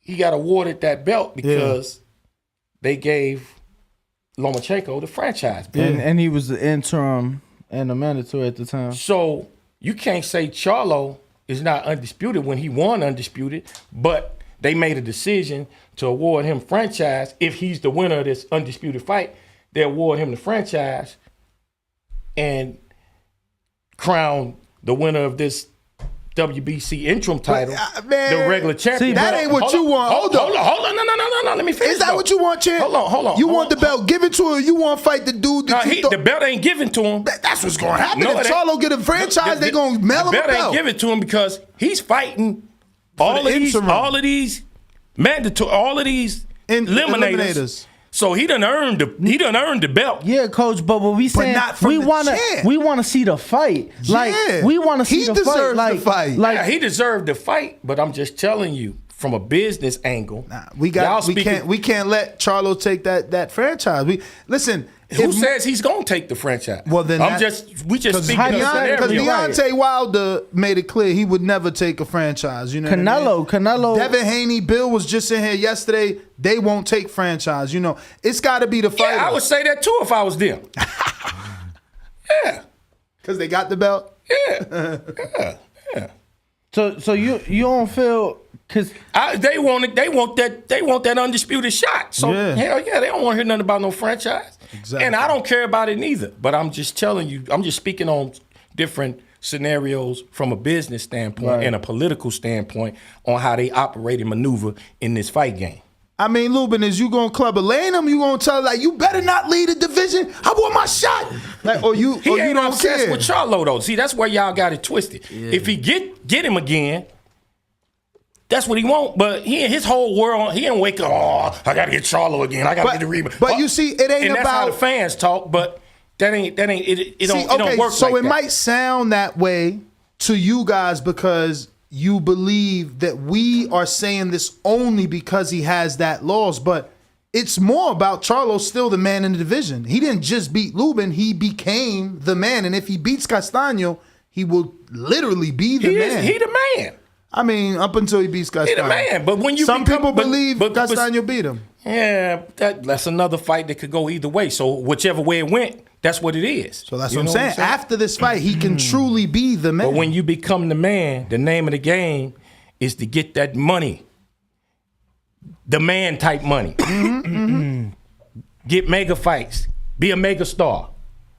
But they're not really there for him. When you put in that kind of work and you achieve all those accomplishments. The mission is to become megastar, so get the mega bags. What do you think his mega bag is, though? I mean, I don't know. Is it there for him? He's gonna have to fight his stablemate in Earl. They talking about all kind of mega bags, like you said. They talking about Earl. They talking about Crawford.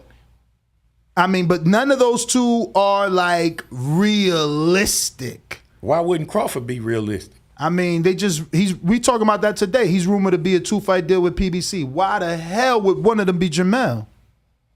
Like, why would Al sign Crawford and say, yeah, I'm going to give you Earl for undisputed. Then if you beat him, I'll give you Charlo for undisputed. Like, that's not good business. A 2-fight deal, 2 undisputeds, and then you just get the walk. Like, I don't see that. I mean, you know Al better than me. That don't sound like good business. I got to keep you over here. Man, they got to do mega fights. He signed them to do mega fights. He didn't sign them to do little bullshit fights. He signed them to do mega fights. Is that like one of those? That's a tough schedule anyway, Kevin. You talking about Earl and Jamel? I mean, like that's... I'm not talking about Earl and Jamel. You asked me. But it's a 2-fight. Mega fights out there for Earl? I mean Jamel, right? Yeah. I don't know. I still think the fight with Jamel and Lubin is just as big because of the history. Well, yeah, that's a big, and he's worked his way back. That would be great. It's a big storyline and everything. But when I You've been quiet, Champ. How you feel? Now, Listening, man. I'm listening. listen. When I heard Jamel talk, he don't even mention Lubin's name. He not interested in that rematch. And I've heard him say that. And I'm sure y'all have heard him say that. Yeah, but he's going to dismiss it because of the fashion in which the fight took place. Like, if it was a tougher fight, he wouldn't be saying that. We can't still be living in 4 years ago. He is. Hammer done put the work in. Not Hammer's fans. To be right back in that spot. For sure, and that's what my point. He may be thinking like, man, I've been there, done that. But he's a different man. Stop right there. If he's thinking like that, once we put this work in April the 9th and we sitting in that spot, he might take it. And if he's thinking like, go back to hit the rewind button. If he's thinking like, I don't even want to deal with that no more, and we in that spot, so if you don't want to deal with this no more, you got to come off that belt. I don't see that either. I just feel like he might be dismissing Lubin like, man, I did that. That's an easy fight, and he'll go back to it rather than get stripped. Nah. He not thinking there's no easy fight. Yeah, we woke him up. We woke him up. Okay. He not thinking like that for sure. No, because he know it's going to be a different fight. Right. And it's a different fighter. Definitely different fight. Well, it's a fight that we want. You have to call him out after this. You get this belt. You win this interim. But see, that's where tell him don't leave. Listen. He can do all that huffing and puffing all he wants. And it won't matter. It won't matter because if the powers that be in the politics don't see that as the play, what we doing? We done did everything we supposed to do to get back in that spot. Now, if he don't step to the plate and do what he's supposed to do, and what he's supposed to do, be miserable about now, he got to keep going. Take whoever they put in front of us and keep going. Man, I really hope he gets the. It's just been like how long, how much longer you got to wait? Because they're already talking about the winner of that undisputed fight. They're already saying that the IBF got next. Yeah, the Russian dude. I don't know if he's Russian, but yes. See what I'm saying? And then Tszyu is there too. Yeah, the WBO got next after next. See what I'm saying? So what we supposed to do? Wait another year and a half, 2 years? Nah, but they got to do something. WBC, they got to do something. We'll see. We'll see how it go. We got to take care of Fundora. Yeah, and they love Fundora. Are you guys afraid of politics in this fight? Can't worry about that. Because they pushing Fundora, boy. He's got a lot Big of fights. They pushing him. Yeah. And you know me, I see everything. Yeah. All right, well, before we wrap up, I got one. Here we go. Best dad ever from Baltimore. He says, I got you winning by KO, champ. Who are your favorite fighters to watch in this era? Canelo. I like watching Canelo for sure. I like to watch Boots. He a good fighter. Shakur. I watch everybody for real. And Jay Miller says, salute, champ. How important is height in boxing? Like, how important is height in boxing? I mean, you got to be able to use it. You got to know how to use your height. This ain't basketball now. This is the fight game. You know, as long as you go on that scale, 154 pounds, then we got to fight. And Lids Low in Decatur, Georgia says, what it do, champ? No disrespect at all with this question. How do you keep your composure when you get touched with a good shot in a fight? Just first of all, we don't try to get touched. You know, definitely keep my defense sharp. But if we get touched with a good shot, then you know we definitely bounce back and stick to the game plan. What exactly did you do in the Gausha fight? You seem like he caught you with one. He caught me with a clean shot. How'd you work through it? It didn't really do too much to me. He caught me with a good shot. I backed up to the ropes, and then I came back from that and then buzzed him in the 12th round. They don't bring that up. James Benitez in Alabama for the coach. My coach was part of the All-Army team back in the day and tells me stories of the past and how great his teammate Kennedy McKinney could have been, if not the drugs. Can you tell us a little bit about your Army boxing past? Yeah, I mean, y'all remember Kennedy McKinney? He was a bad boy. As a matter of fact, he had a great fight or 2 great fights with Mark Antonio Barrera. Oh, wow. On HBO Boxing After Dark. But yeah, I was on the Fort Bragg team, and Kenny Adams was the head coach of the Fort Hood team. And then he left the Army and came out here to Vegas and started that whole Top Rank stable, and most of the guys from the Army team and the Olympic team signed with Top Rank back then. But I was with Coach Johnson and at Fort Bragg, and we had a pretty good team. We had, solid team. It was the good old days.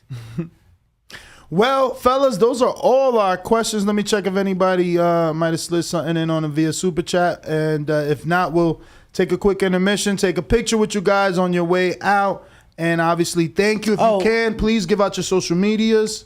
Really quick, I just wanted prediction on Shakur Stevenson and Oscar Valdez unification next month. Just because you both have brought up Shakur, and, just wanted your thoughts really quick on that fight. I got Shakur winning, boxing smart. It's going to be a good competitive fight, but Shakur is highly skilled, great boxing IQ, and I just see Shakur boxing circles around Valdez. Yeah, me too. I think he whoops his ass. Yeah. I think he whoops his ass. All right, well, that is everybody. We're going to go ahead and take a quick intermission, and we'll be right back, ladies and gentlemen. Don't forget to hit that thumbs up button. It's going to help with the visibility of the show. I guess we'll give out their social media for them on the way back.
Roja David Benavides. I'm the boogeyman, and I'm coming to get ya. Everybody that's in 168, I'm coming for everybody. It doesn't matter who it is. Charlo, Caleb Plant, Canelo, I'm coming for all of them. Canelo hell of a fighter, but it's my personal thing. He's ducking Benavides. I think everybody wants to see me against Canelo, right? David Benavides. Yo, this brother right here. I'd like to see Canelo against somebody like that. I definitely like punishing and hurting individuals. That's what I love to do. And now Benavides unloading. I got a lot of power too, and I throw punches and punches, and I don't get tired. The jab leads with the right, and there's that hand speed. Yo, back, we back. Yo, I know Brandon, the producer's tight. He keeps saying, yo, play the roll call. I don't be knowing where that shit is at, bro. This is why I told him if he would have took the gig, he'd have been in studio with us right now, him and George. He could have just been like, boom, play that, because he would have had this whole fucking computer. Right. You know what I'm saying? But I don't know where it's at. I be losing it, and I keep re-downloading because it's in my email, but like I don't be knowing where it's at, man. That shit get disappeared. We got so many. It's crazy. Look, even Dollar sent me a new one. I gotta download that. Oh man, and it was a Lubin intro. See what I'm saying? It's too much. Yeah, I got even now with a team, it's still too much because they don't have access to this email. So it's like I gotta still be on top of it. And I'm only one man. But let's hear what Dollar cooked up in the kitchen. No, that's the roll call. That ain't it. See, now I find the roll call all late. I'm Brian Custer. Hey, Daddy. I've been a shot caller, so. Kid's so desperate. I feel like I can adjust to any style. I'm gonna come to fight. This a dog. Boxingvoice.com. I'm the big fish, especially at 147. I'm the top drawer. You remember that, Adam? Boxingvoice.com. Like, Larry Holmes fighting Ali. Or Madonna beating up Eric Morales. Hey, Daddy. It's been great work. My camp's been tremendous. This a dollar beat. I took the fight with Fundor. Fundor's a great fighter. He's number 2 in the WBC. Boxingvoice.com. I'm hungry. I'll fight anybody in the weight division. I feel like ain't no denying me after this one. I'm just taking care of whoever they put in front of me. Boxingvoice.com. Yo, let me ask you guys in the chat, are you hearing that? Because I heard Brandon said that when we walked away for the intermission, they were not able to hear the I had it muted for a second, and then I realized it came back, unmuted it. Oh, drop the ball, George. Blame George. Yeah, dude, I'm fucking up bad today. Yo, we got Anthony Johnson sending the 4 fire emojis. We got Abel Garcia that says, shout out TBV, shout out Plant for pulling up, and Lubin and Coach Cunningham. All right. Ness, right before Erickson, Lubin, and Coach Kevin Cunningham joined us, we were going over and discussing a couple tweets made by Gervonta Tank Davis.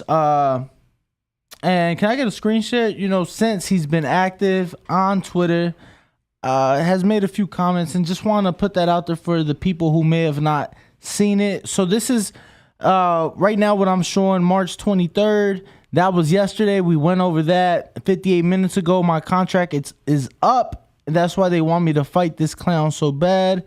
Went over that. He responded to a fan on Twitter who said, I would love to see you in Canelo's camp. He said, I can hold my own weight. No, thank you. And then he proceeds to tweet, I'll be fighting Wilder after they see this. After they see the way he knocks out Rolly, he means? I'm not sure. I'm not sure. It could be took that way. Yeah, like sarcasm, right? It could be took like, I'm about to put a hurting on him. They're going to say it's not even legal to be in the ring with regular people. It could be took as maybe somebody's going to get upset and throw him in there with Wilder after they see his tweets and comments. Oh, yeah. Put him in a tough fight. Not sure. Because he did put a crying out, like laughing out loud emoji, right? Crying emoji. So then he responds to another fan that says, Gervonta, pertaining to boxing, if you could do one thing different, what would that be? He says, nothing. Everything happens for a reason. And then go ahead and responds to another fan that says, without Floyd, Tank would be fighting in empty arenas like Haney. And Gervonta responds to that fan by saying, laughing out loud, don't start this shit.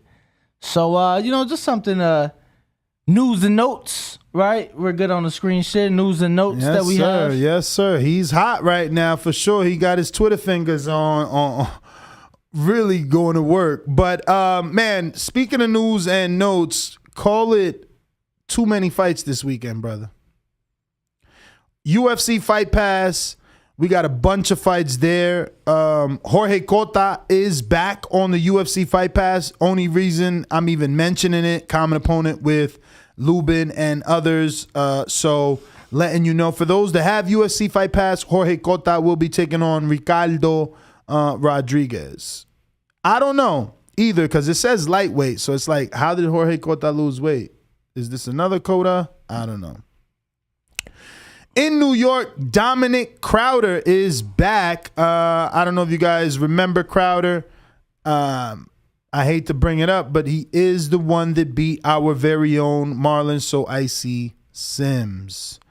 So he is back in action, undefeated, 11-0, 7 KOs, and he'll be taking on Wilner Soto at the Melrose Ballroom in Queens. You said what weight class was Jorge Cota? Yeah, it said lightweight. You seen it? Yeah. It might be another one. It is another one. Yeah. 7-0 lightweight out of Los Mochis. Okay. Yeah. Curtis Stevens also back on that New York card. And I watched the weigh-in. He's in versus someone very, very tall. At middleweight again. Meanwhile, Curtis Stevens, last time we interviewed him, he said he was going back down to 54 because middleweight was just too big. His loss early in his career came to Jesse Brinkley at 68. So no clue what he's doing up there. Nadim Saloum. I called his fights in Atlanta. He's a pretty decent super middleweight, and he's trained by my man from Florida. What's that? Jose Guzman is the trainer's name. Yeah. And look, Nakoshi Solomon also back. So that's another one. And I'm like, yeah, we got to tell these guys about a couple of these names that we are all familiar with. Once again, March 24th, New York at the Hammerstein Ballroom. Or was it Melrose? Excuse me. Melrose Ballroom. We will have Dominic Crowder, Curtis Stevens, Nadim Saloum, and Nakoshi Solomon all on the same card. So, yeah, if you want to check that out, definitely do so. Those are some decent fights. In Canada, not that I'm going to watch it, but my man Michael Zuski's back, taking on guess who? Who? Carlos Ocampos. Yo, he ain't been back since Earl flattened him like 2 years ago as a mandatory. So Zuski used to be signed to Top Rank. Who beat Zuski? Was it Van Heerden? Who beat Zuski? Somebody gave that. I think he got 1 or 2 losses now. Because he got 2 losses. First one, okay, so Elijah Velasquez and Konstantin Palmamerov, the dude that been ducking Earl.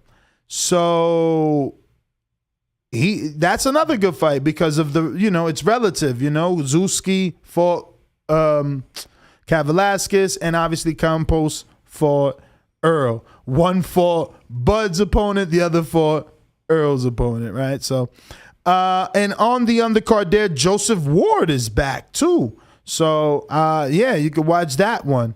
Then in Newcastle, Louis Ritzton is back, and guess who he's fighting? Zlatikanen. Yo, Zlatikanen. Last time being seen getting bodied by Mikey Garcia. I was there. Damn, they did just a zoom on you. That shit was like, yeah, it was like you was on an escalator right now. Cinematic. You was back there. It was just like, you can't back up. Well, no, I guess we good. Yeah, you good. Damn, chill. my head that big. It looked like my head big as fuck. I can make you look thin. Yo, let the engineer and producers do what they do. But that's it that I know. I don't really. I don't know anybody else on this Newcastle card. Do you? No. No. All right. Definitely not. All right, Plant City, Florida. This is going to be our partners actually calling this card Pali Malignaggi. He's going to be in Florida calling this, and this is a good fight. I actually got to watch this on the playback on the YouTube. Muhammad Mumin, remember, he was supposed to be fighting Richardson Hitchens. There was a lot of back and forth. Richardson, whatever. They never fought. Cesar Francis, undefeated. I called this fight. This kid is no joke. And he's friends with your man. I bet you if you hit up Jared Anderson, he was live at his fight last time. He visited him while Francis was fighting. I was Where was that, yo? South Carolina, maybe. I don't know, but whatever. I mean, I guess if you check his resume, but it doesn't matter. Heavyweight Christian Thun, I don't know how to pronounce it. Again, Najee Lopez, very red hot up and coming prospect. So there's a lot of decent little cards on this YouTube live streamed Plant City, Florida pro boxing TV card. In Philadelphia, Cameron Carell, isn't that who Cody Crowley beat, or was it who the Canadian beat? The Canadian, Phil Greco? No, Castillo. Let me double check. Oh, Castillo Clayton? Yup. Damn, I'm nasty. Castillo and Montana Love, plus Sonar Bunch, plus Elvis Rodriguez.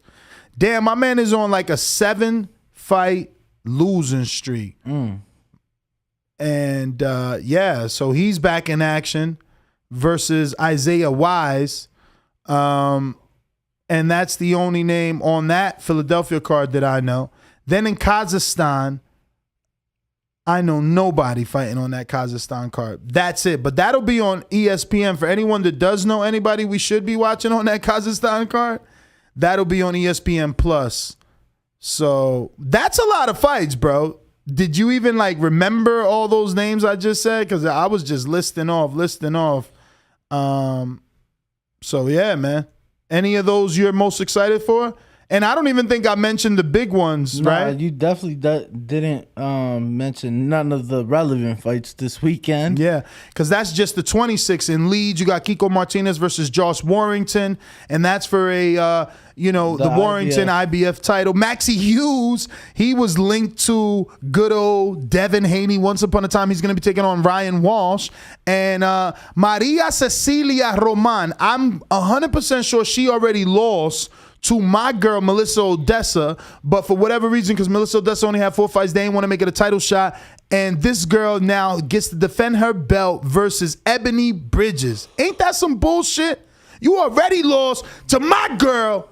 You shouldn't even have that belt. Look, it said right there on BoxRec, yo. And y'all know Odessa Parker. I was pushing the shit out of her. You see how politics is? Meanwhile, Odessa wanted the Ebony Bridges fight. And guess who's fighting Ebony Bridges? Odessa's leftovers, yeah. Because that's what fucking boxing does. Bullshit. Tell us how you feel, Ness. Bro, I just did, bro. It's so whack. Should have been Odessa, and she's old. She needs her shot, man. It's not fair. Boxing's so corny. Miguel Burchell is back. He's going to be taking on Jeremiah Nakatilia. That is a common opponent with Shakur Stevenson. Pick up right there. And then, of course, we also have in Minnesota, Ness had to step away. Do apologize. Shitty, Ness. In Minnesota, of course, we have the Showtime card with Tim Tszyu and Terrell Gausha for the WBO Global Super Welterweight title.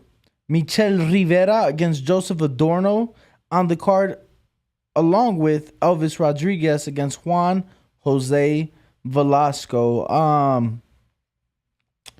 So that is a Showtime triple header. Trying to see what else we have this weekend on that Miguel Burchell Jeremiah Nakatilia card. We also have the return of Josue Vargas after his defeat to Jose Cepeda. So he'll be on the card as well this weekend against Nicholas Pablo DeMario. And also for those of you who like to follow and have been keeping up with some of these Olympians, Delonte Johnson, also known or better known as Tiger Johnson, he will be making his first. Oh, I'm sorry. He'll be making his now second fight. His now second fight of the year. He did fight in Tulsa earlier this year. So, definitely some guys to keep an eye on. We will be doing some live fight chats as well. I'm trying to see if there's any other fight that maybe needs to be spoken about that I have not already brought up. I do not. Yeah, nope, I don't see anything, guys. As far as relevant to us, but definitely a very busy and very jam-packed weekend of fights. And of course, we'll be right here on youtube.com/The Boxing Voice, giving you guys unlimited fight chats, right? We will be doing a fight chat for Kiko Martinez, Josh Warrington. We will be doing a live fight chat for the Terrell Gausha and Tim Tszyu fight. And we will be doing a live fight chat for Miguel Berchelt against Jeremiah Nakatilia. All of those will be Saturday. So that's 3 fights alone on Saturday. And then we will also be doing our Fight Stars 110 tomorrow. Card live from Mexico. We will be doing the live call, the live blow by blow right here on our YouTube page. So definitely want to remind you guys of that. For those of you guys who tuned in 2 weeks ago, we had plenty of surprises. We had plenty of guests, and tomorrow will be no different. So make sure to tune in tomorrow night. It will be a late show. We will get started at 7 p.m. Pacific Standard Time with the card kicking off at 8 p.m. Pacific Standard Time. So definitely want to remind everybody of that. Plenty of surprises in store. If you guys thought the last one was dope, if you guys thought the last one was nuts, just wait till you see what's in store tomorrow. And yo, that's fucked up. You didn't ask like your co-host, hey man, after I'm done taking this shit, I'm making myself some coffee. Would you like some? Wow, I didn't know I had time to take a shit and make coffee. I mean, you've been gone a while, but you just trying to get me to have the same tagline as you? No, it's just no one can take bathroom break Daniel away from me. No. I mean, we know there's nothing you could do better than me. You know. That's exactly. But I do find it especially when it comes to going to the bathroom. Let me tell everybody, right? So I get to the studio every single morning, typically around 5:30, 5:40 in the morning. Bro, why you like to complain live on air? Hold on, no, just hear me out, Ness. Oh boy. I make Ness's coffee, right? Because I know Ness likes to smoke when he gets to the studio before the show kicks off. I don't do that. So I'm like, you know what? It's my man's. Make his coffee, black, 3 Splendor. No problem. Doesn't even have to ask. And I appreciate you. How Kyler said, I appreciate you. I'm just saying, bro, that's wild. You got you want my coffee? I ain't even sip it, man. I feel like you should just have it. You got it, bro. Here, black 3 Splendor. Nah, because you know with the white smoke. like mine Could we different. see that? Could we see that on screen? Could we see the smoke? No, but we see the smoke. I don't see the smoke. I don't see no smoke. It's all good, bro. Where the smoke? Where the smoke? Let me see. You know, we got some super chats. Some people, they your friends like for the internet, and some people your friends in real life. So in real life, you know, I'm his friend in real life. I pick him up at the airport. You know what I mean? All that shit. Drive him home when he drunk. Whoa. Give him a place to sleep when he crying. Etho Cool. Etho Cool says, Ness, play that plant soundbite. Listos pelos chingazos. Listos pelos chingazos. Let me see where that's at. Listos pelos chingazos. Listos pelos chingazos. We should have played that when he was here. Damn, man. I'll be fucking wild. Get the fuck out of here, man. Please. Yo, we need a second producer in here to monitor super chats. They shouldn't go, you know, like we get caught up in interviews and some of them need to be like, yo, we got to go to the super chat because that would have been perfect when Plant was in studio. The Chappelle Show. Yo, look, they saying Nuss the boss, Danny the secretary. Somebody else said, Majid said, ring walk coffee. Ain't nobody boss, man. We a crew. TBV. But we got Chappelle Show. He says, what does he think about a fight with Andre? I guess you meant Plant, but that was long ago. Rider of the Storm says, salute Ness and Danny. The fact that Plant took his time to hang out and people complain, people are ungrateful. Yeah, man, we just working, man. We appreciate everybody that tuned in. Big $10 super chat from Meeting Flaco, who says, great interview. Big Plant fan. Excited for the undercard he is going to be part of. Maybe Spence versus Crawford in Texas. looking, what's that, inspector emoji or emoji with the, what is it called? What's that called? Monocle? Monocle. George with the deep voice. Very happy for Crawford. We finally get the fights we have been waiting for. Prayer emojis. Yeah, man. Hopefully this rumor is real. Flacco back with another one says, but don't sleep on Ugas. Death emoji or skull emoji. Hashtag Jerry's World. 3 blue hearts. Jaguar Paul says, shout out to Ness and you, ring fart Danny. Tank seeing Floyd for a hater. He is. Fire emoji. What did Floyd do now? Why Tank and Floyd always beefing, bruh? They so weird. That's crazy that you can't be like cool with your biggest star. Like that happened to Oscar with Canelo, man. Rider of the Storm says, how funny would it be if Tank left Mayweather Promotions to join Matchroom and was trained by Eddie Reynoso? Damn. Well, we know that ain't happening because he just said tweeted, that. Yeah, he did just say he don't need nobody, right? Absolutely. So, but yo, I don't know, man. Yo, you do need an Eddie though. If you're gonna put on shows the way that Mayweather been putting, only one doing that is Eddie. Keep it real. The only one doing shows like with the wow of Mayweather is Eddie. Like you seen that Canelo shit in Miami, bro? That shit was lit. Jake Paul. You right. He do got a lot going on, and it's crowded, Paul, and it was lit. He had the robot. He got the music. All right. High and Low Sports Centrum says the boxing voice is made. Yes, we are. Yo, so getting back to the topics at hand. So I guess we got to get into the breakdown of the biggest fights of the weekend: Miguel Berchelt versus Jeremiah Nakatilia. I know that Berchelt has been knocked out by a Colombian, I believe. Yes. Before he even was knocked out by Valdez. And Jeremiah Nakatilia is a big puncher, but he couldn't figure it out with Shakur. And obviously Shakur is super duper sharp, nothing like a Berchelt. I'm going to go with the favorite because that's who I know. Nakatilia didn't do enough to impress me and to pick him. You know, in that fight, I was there, Shakur and Jeremiah Nakatilia, and I felt Shakur had a pretty easy time with him, right? But, of course, he gets criticized because people say, oh, he didn't stop him. Oh, he wasn't entertaining. Oh, and obviously we saw Shakur hear some of those comments and definitely changed a lot of people's minds in the Jamel Herring fight. I also am riding with Miguel Berchelt. I think he's a great fighter, and I think that having Jorge Capetillo in his corner is only going to improve his game. I think very highly of Jorge Capetillo, and I think he will definitely add to what Miguel Berchelt already had in the toolbox.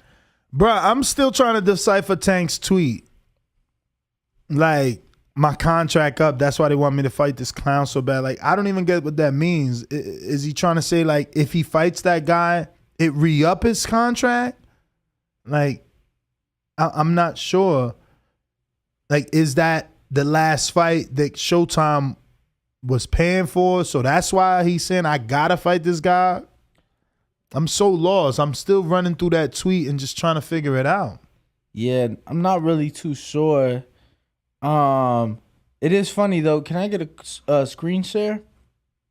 So right now what I am showing was the tweet that I had already mentioned before. A fan says, without Floyd, Tank would be fighting in empty arenas like Haney. Gervonta responds, LOL, don't start this shit. And then a fan says, can anyone show me the tweet? I got blocked by this bitch, Haymon, which is the Haymon Planet. Haymon Planet, who originated the tweet, and Gervonta actually screenshotted and posted it, right, as we see right here on the screen, letting it be known, hey, you didn't see what I was responding to. Here you go. I stand by what I said. I don't know, man. Definitely interesting, but nonetheless, May 28th, Barclays Center, Gervonta Tank Davis and Rolando Romero, Showtime pay-per-view. Yeah, man. We got another cash app from Abel Garcia who says, also shout out to Ness and Danny and the producers. Shout out to you, champ. Thank you. One for George. Wait. I just been sent something here.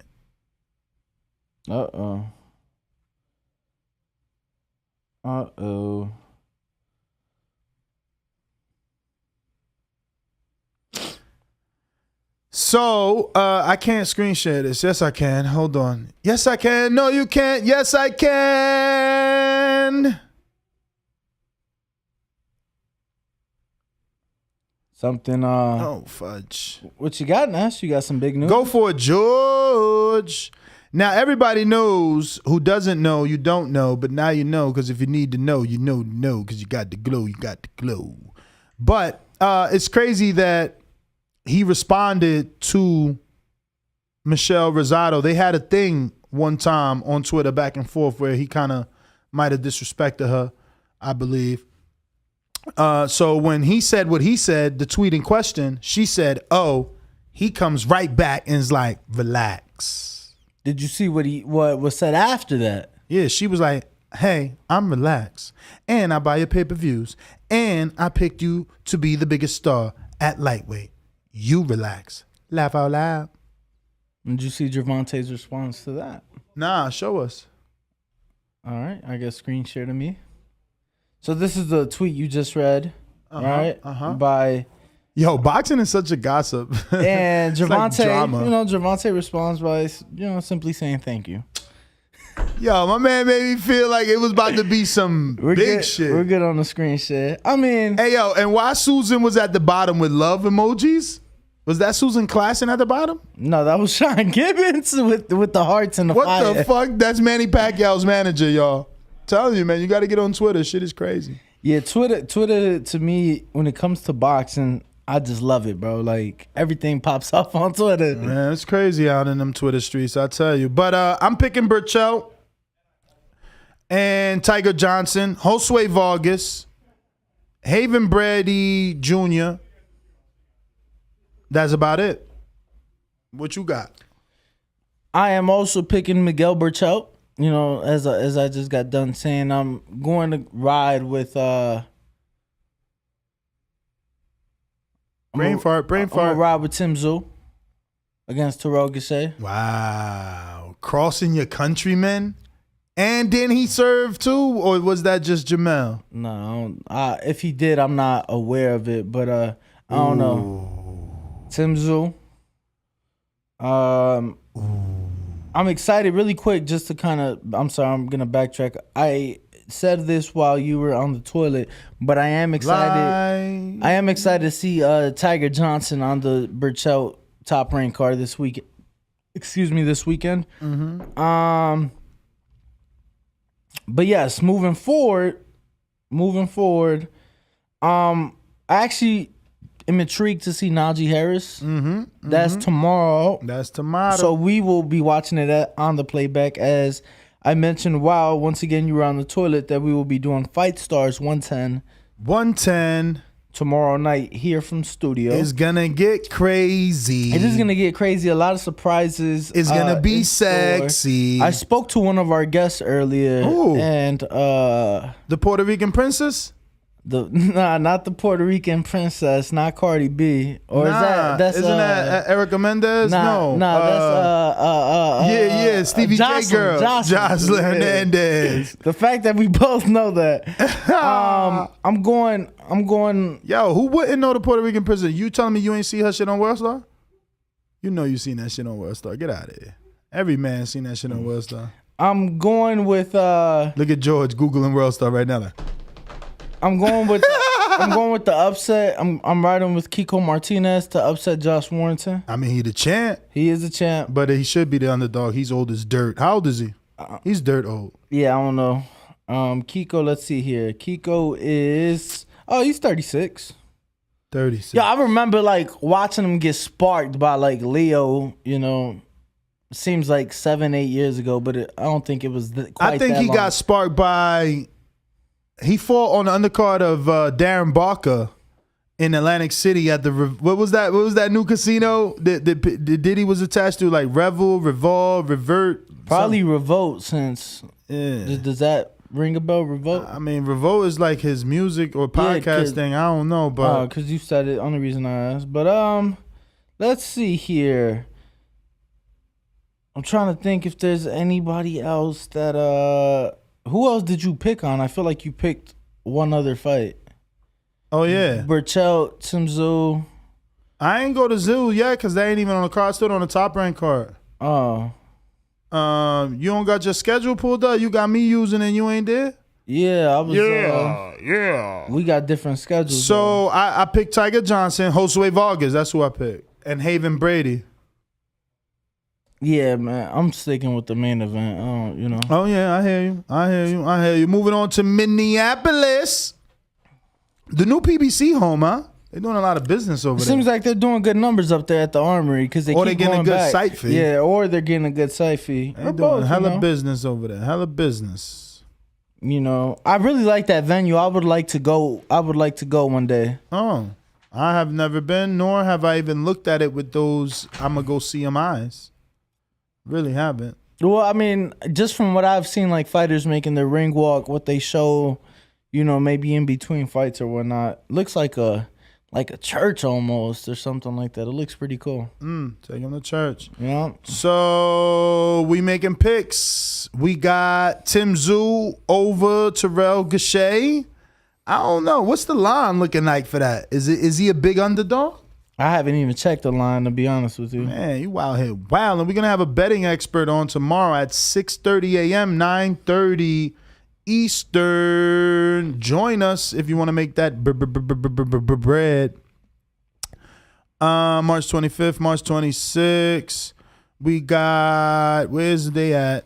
Well, I made my pick. You still need a pick. I'm looking for Tszyu though. I wanna see what's going on. Okay. Maxie Hughes right here. Damn, he a minus 330. Hughes a big favorite. What the what?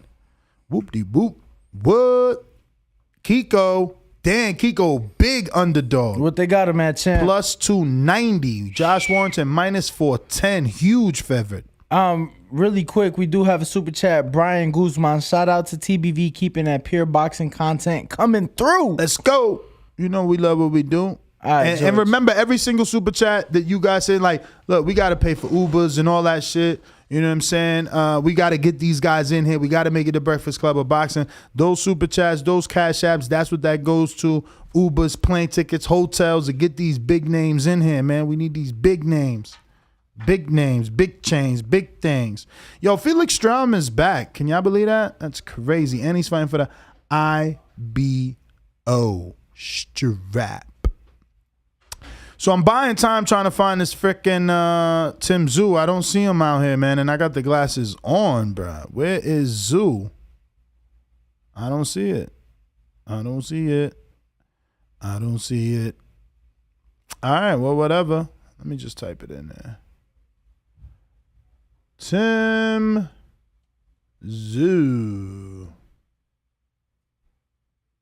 Oops, that ain't work. Tszyu.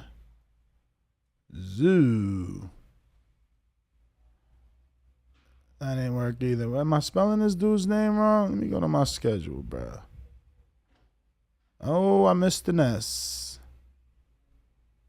I got to find out the betting lines before I move on, so bear with me, people.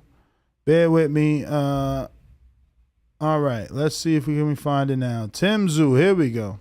Terrell Gausha, Tszyu. Wow. Minus 550. Gausha's a plus 330 for anybody that thinks he can get it done. That is, wow, almost 3.5 to 1. Put 100 down, win 340, plus your 100 back. I was gonna say it might be worth putting some money on Terrell just for the fun of it. You get what I'm saying? I know. I didn't know how to act. We in studio. Jamonte Clark is here, and fucking Terrell is the one that knocked him out. Meanwhile, he went the distance with Fundora. You see how things work? Gausha, who people thought didn't have power, knocked him out. So I didn't even know how to act, what to say. I'm in here like, you. What up, though? I gotta pull up this news and note, man. I gotta pull up this news and note. Let me go ahead and give me a screen share here. Do we got audio? Where's this audio at, man? There we go. Can Dance executive producer Nigel Lithgow brought you some of the biggest battles ever.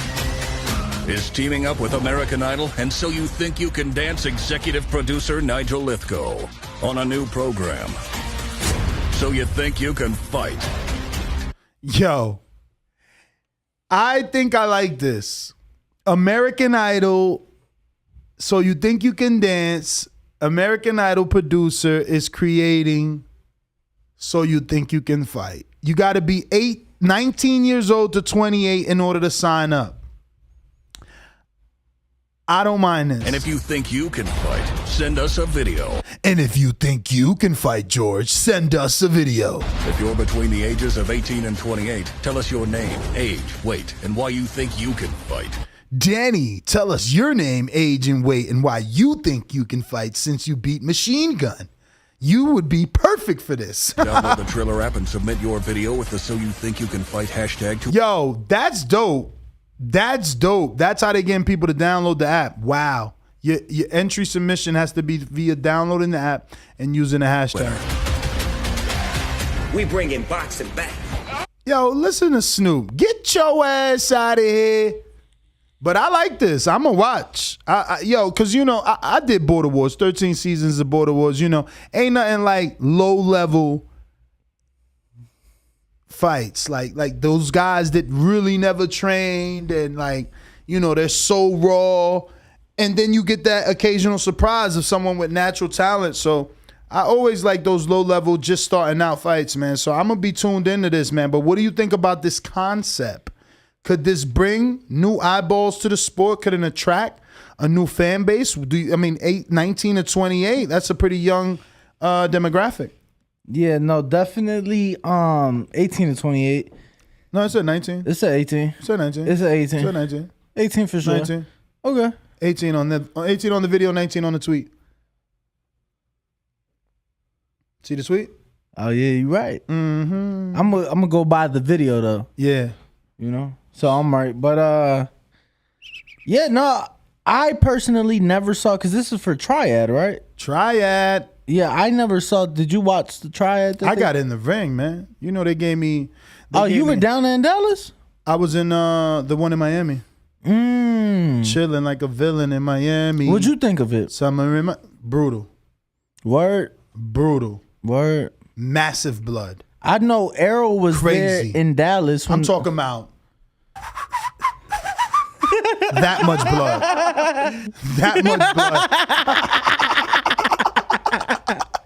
Yo, I swear I knew he wasn't gonna be. I knew he wasn't gonna be able to hold it in. Yo, I swear to God, when you did that, I'm like, we need that. We need that as a soundbite. Bruh, Brandon always working in the background.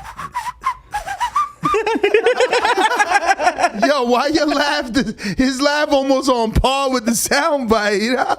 But that shit is comical. Yo. Oh man.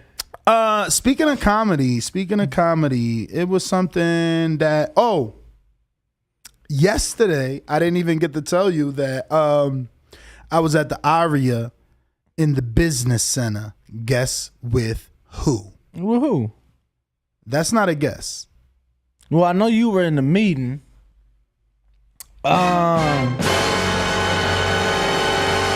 Damn, so I want to say Henry Cejudo.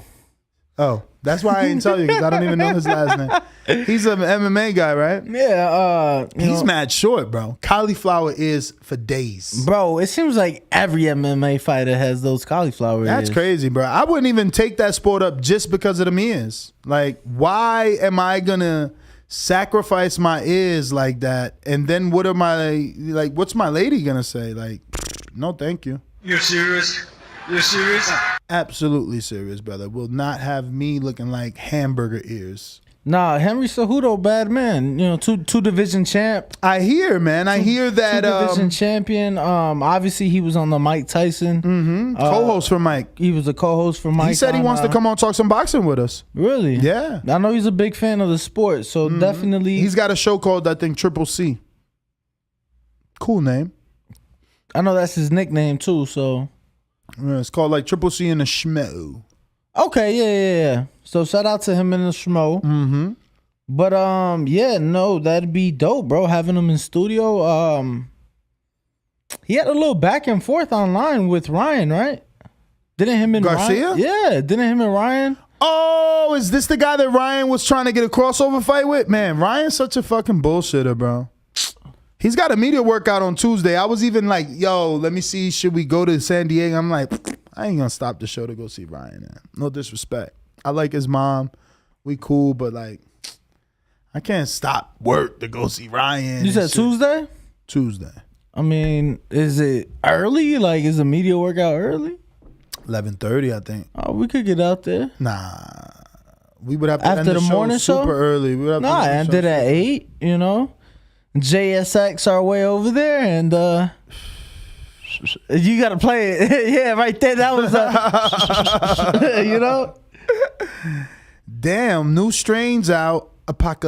What is this? Apaco Loco Gold. I might have to try that. Shit sound like it's going to drive me loco. Green Crack Auto. So how was that, though? Apaco Loco? Nah, how was the? I mean, obviously, I know there's certain chilling with Seguro. Yeah, I know there's certain things about the meeting. You know, you can't. No, it was good. You know, hopefully he comes on board, man. We trying to bring him in, man. So come home with me. You know what I'm saying? Trying to bring him under the wing. You know what I'm saying? So, and then you know we could do some work together. It would be great. Listen, I'm just ecstatic to be in this position. And to get to work with people of all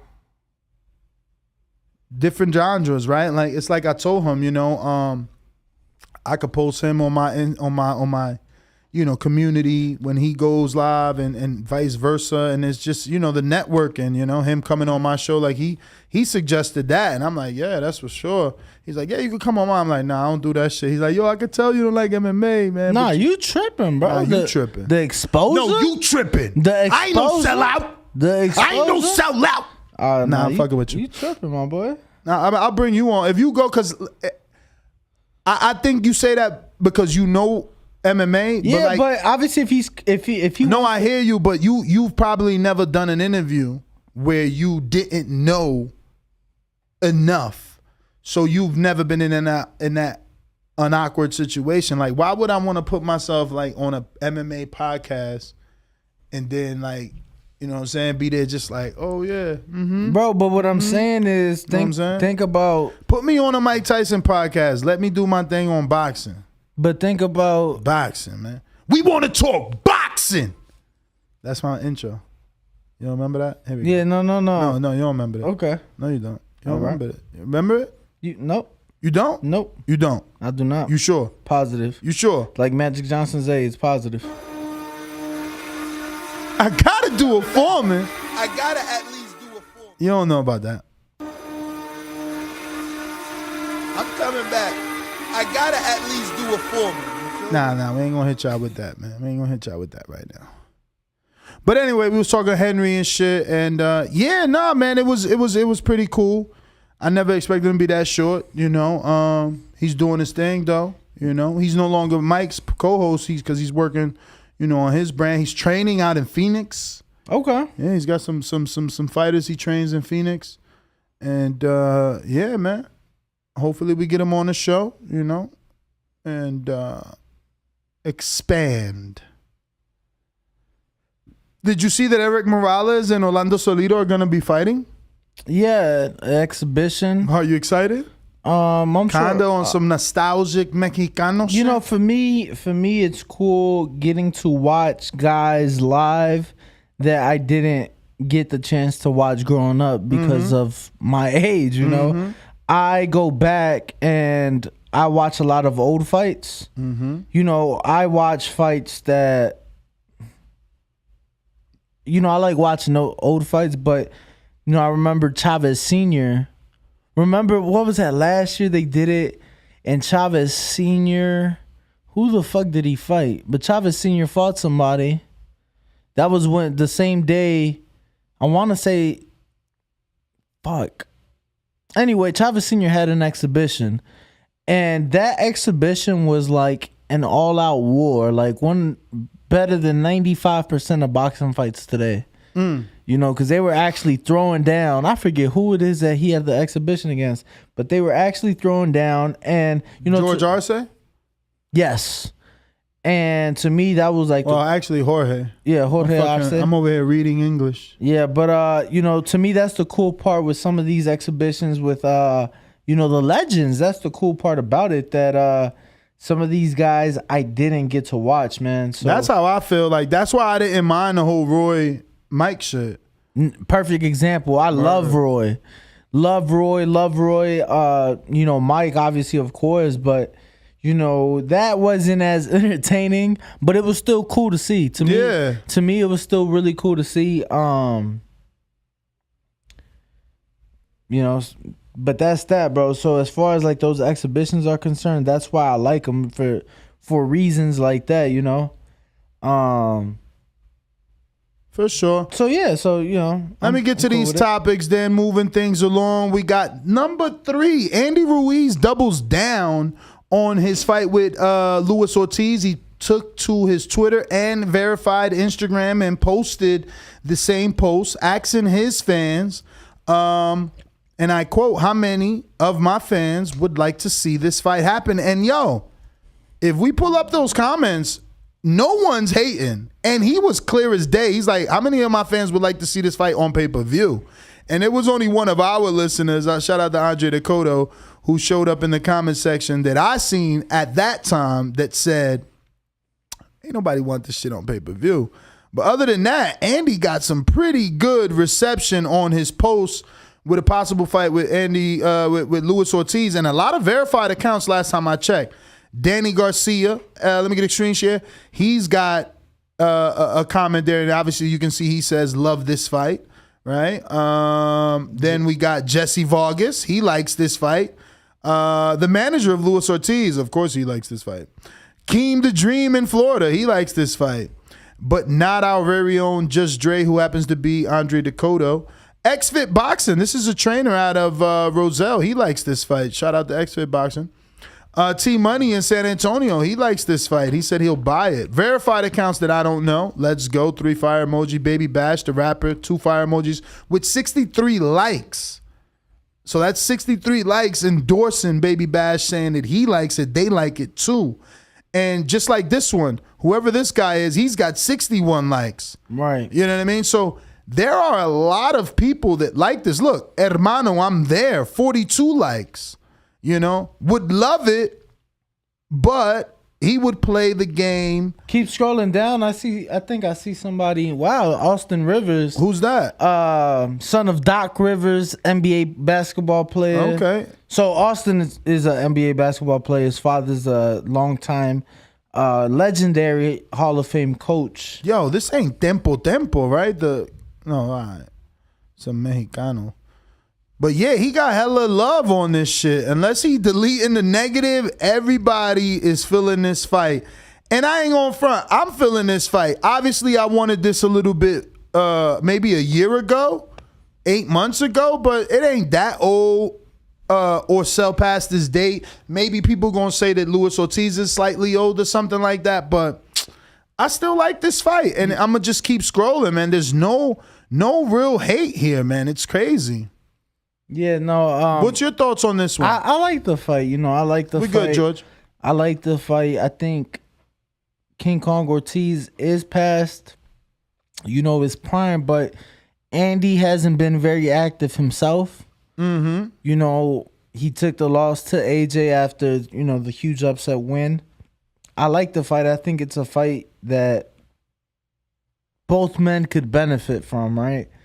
So I do like the fight. I'm good with the fight, and yeah, that's really it. It's not like a fight that gets me like super excited. Definitely. So not a fight you're gonna make sure you go to as a Mexican? Location dependent. The location dependent. Location dependent. You know. Where should this take place? Should they keep him in the Valley? Should he go back to LA? Where was the areola? Was that StubHub? Yeah, that was StubHub. That's a good question. You know, that is a good question. I think to myself, I honestly couldn't really tell you, man. LA wouldn't be bad. Now that I think about it, I'd like to see that in Miami. Wow. I'd like to give Luis the hometown advantage. Yeah, but you know, Mexicans are everywhere. Mexicans are everywhere. That is true. And I think that'd be dope, you know, to do in Miami. Maybe I think it would bring a lot of people out to Miami. Yeah, to Miami, or you know what? Just hit me, or Houston. The reason I say Houston, obviously a lot of Mexicans. Yeah. A lot of Cubans in Houston as well. Really? A lot of Cubans in Houston as well. Never noticed. A lot of Cubans in Houston. Even Vegas, you know. I'd be cool. Let me see who's my I'd be cool with either of those locations, and I probably would go to either location, you know. Shout out to Tavo, long time listener, man. I got to Houston one time to see the Charlos, and he hooked the brother up. You know what I mean? He knew I was a rabbit. Feel me? He got you together. Got me that lettuce. Got you that mid, or it was some good shit. I don't do mid. Okay. I'm always on a righteous path, man. Okay. You know what I'm saying? I try to keep a clean system. Okay. But there have been positive conversations about a possible Kell Brook versus Chris Eubank Jr. fight, according to boxers Ben Shalom. He named July as a likely month for Brook's next fight. Now that is deceiving. This what I just read, right? It almost sounds like Brook Eubank could happen in July, but if you read it again, it could also sound like conversations are positive. Brook is going to get another fight on our network in July, and we'll see, can we, manifest a Chris Eubank fight. But I guess it could also be perceived as Brook is fighting Eubank as quick as July. Which one do you believe? How did you interpret that? I think it could go either way. I'm gonna be honest, and hearing you the way you explain it, I'm like, damn, I could see both. I think I'd have to go look at that seconds out interview, but that's good, right? That's good for both men. Shout out to Radio Raheem if he's still conducting interviews now that he got the great job at Probella. Yeah, I know that he's not the only guy they have, so. No, they definitely got some manpower after last year. Yeah, so I like it. It's a good domestic fight, especially with both men's latest performance. Mm-hmm. I mean, you don't think like you don't get the bully feel from Eubank, like you barking up this little tree. We seen what happened to Brook when he moved up the last time versus Gennady all them years ago. Let me get a screen share. This is the fighters in question for those that are living under a rock. I mean, with these weigh-in photos, you almost believe that Brook could take on a Eubank. But honestly, I'm going to just be real. This will not be my first or second time saying it. Eubank is looking more and more like Roy Jones. He's been training with Roy Jones for some time, and that his triple left hook he's getting nasty. He's really looking good. He bodied Liam Williams, man. Definitely a lot of improvement. Yeah. I think, especially in the beginning of his fight with Liam Williams, the way he was looking may have led many people to believe, maybe including us, that he was going to get the stoppage, and that wasn't the case. Maybe they do this at a catchweight on us. That's how I could see this being more feasible, is this fight happening at a catchweight. So Chris Eubank, he obviously told Kell Brook, you fought GGG at 160. You will do the same with me if you want the biggest payday and beating of your career. If not, I've got much bigger fish to fry anyway. You don't, Special Brook. Again, I get the whole bully vibes. You know what I'm saying? Like, why do you want to fight Brook? But going into his tweet, do you think that this will be Brook's biggest payday, even though he's already fought Gennady on pay-per-view in the UK, plus had the Khan fight? You know, Khan makes hella money. And what else he got out there? He had the Earl fight, the Porter fight. Like, would Eubank Jr. be his biggest fight and biggest payday? I don't think so. At this moment, in his career, probably. In his career, yes. But not ever? Would it be the Triple G? Remember, there was only a rumor $4 million for that fight. I think the Triple G one was big. The Earl one was big. That was in Sheffield. That was 30,000 people in Kell Brook's backyard. So,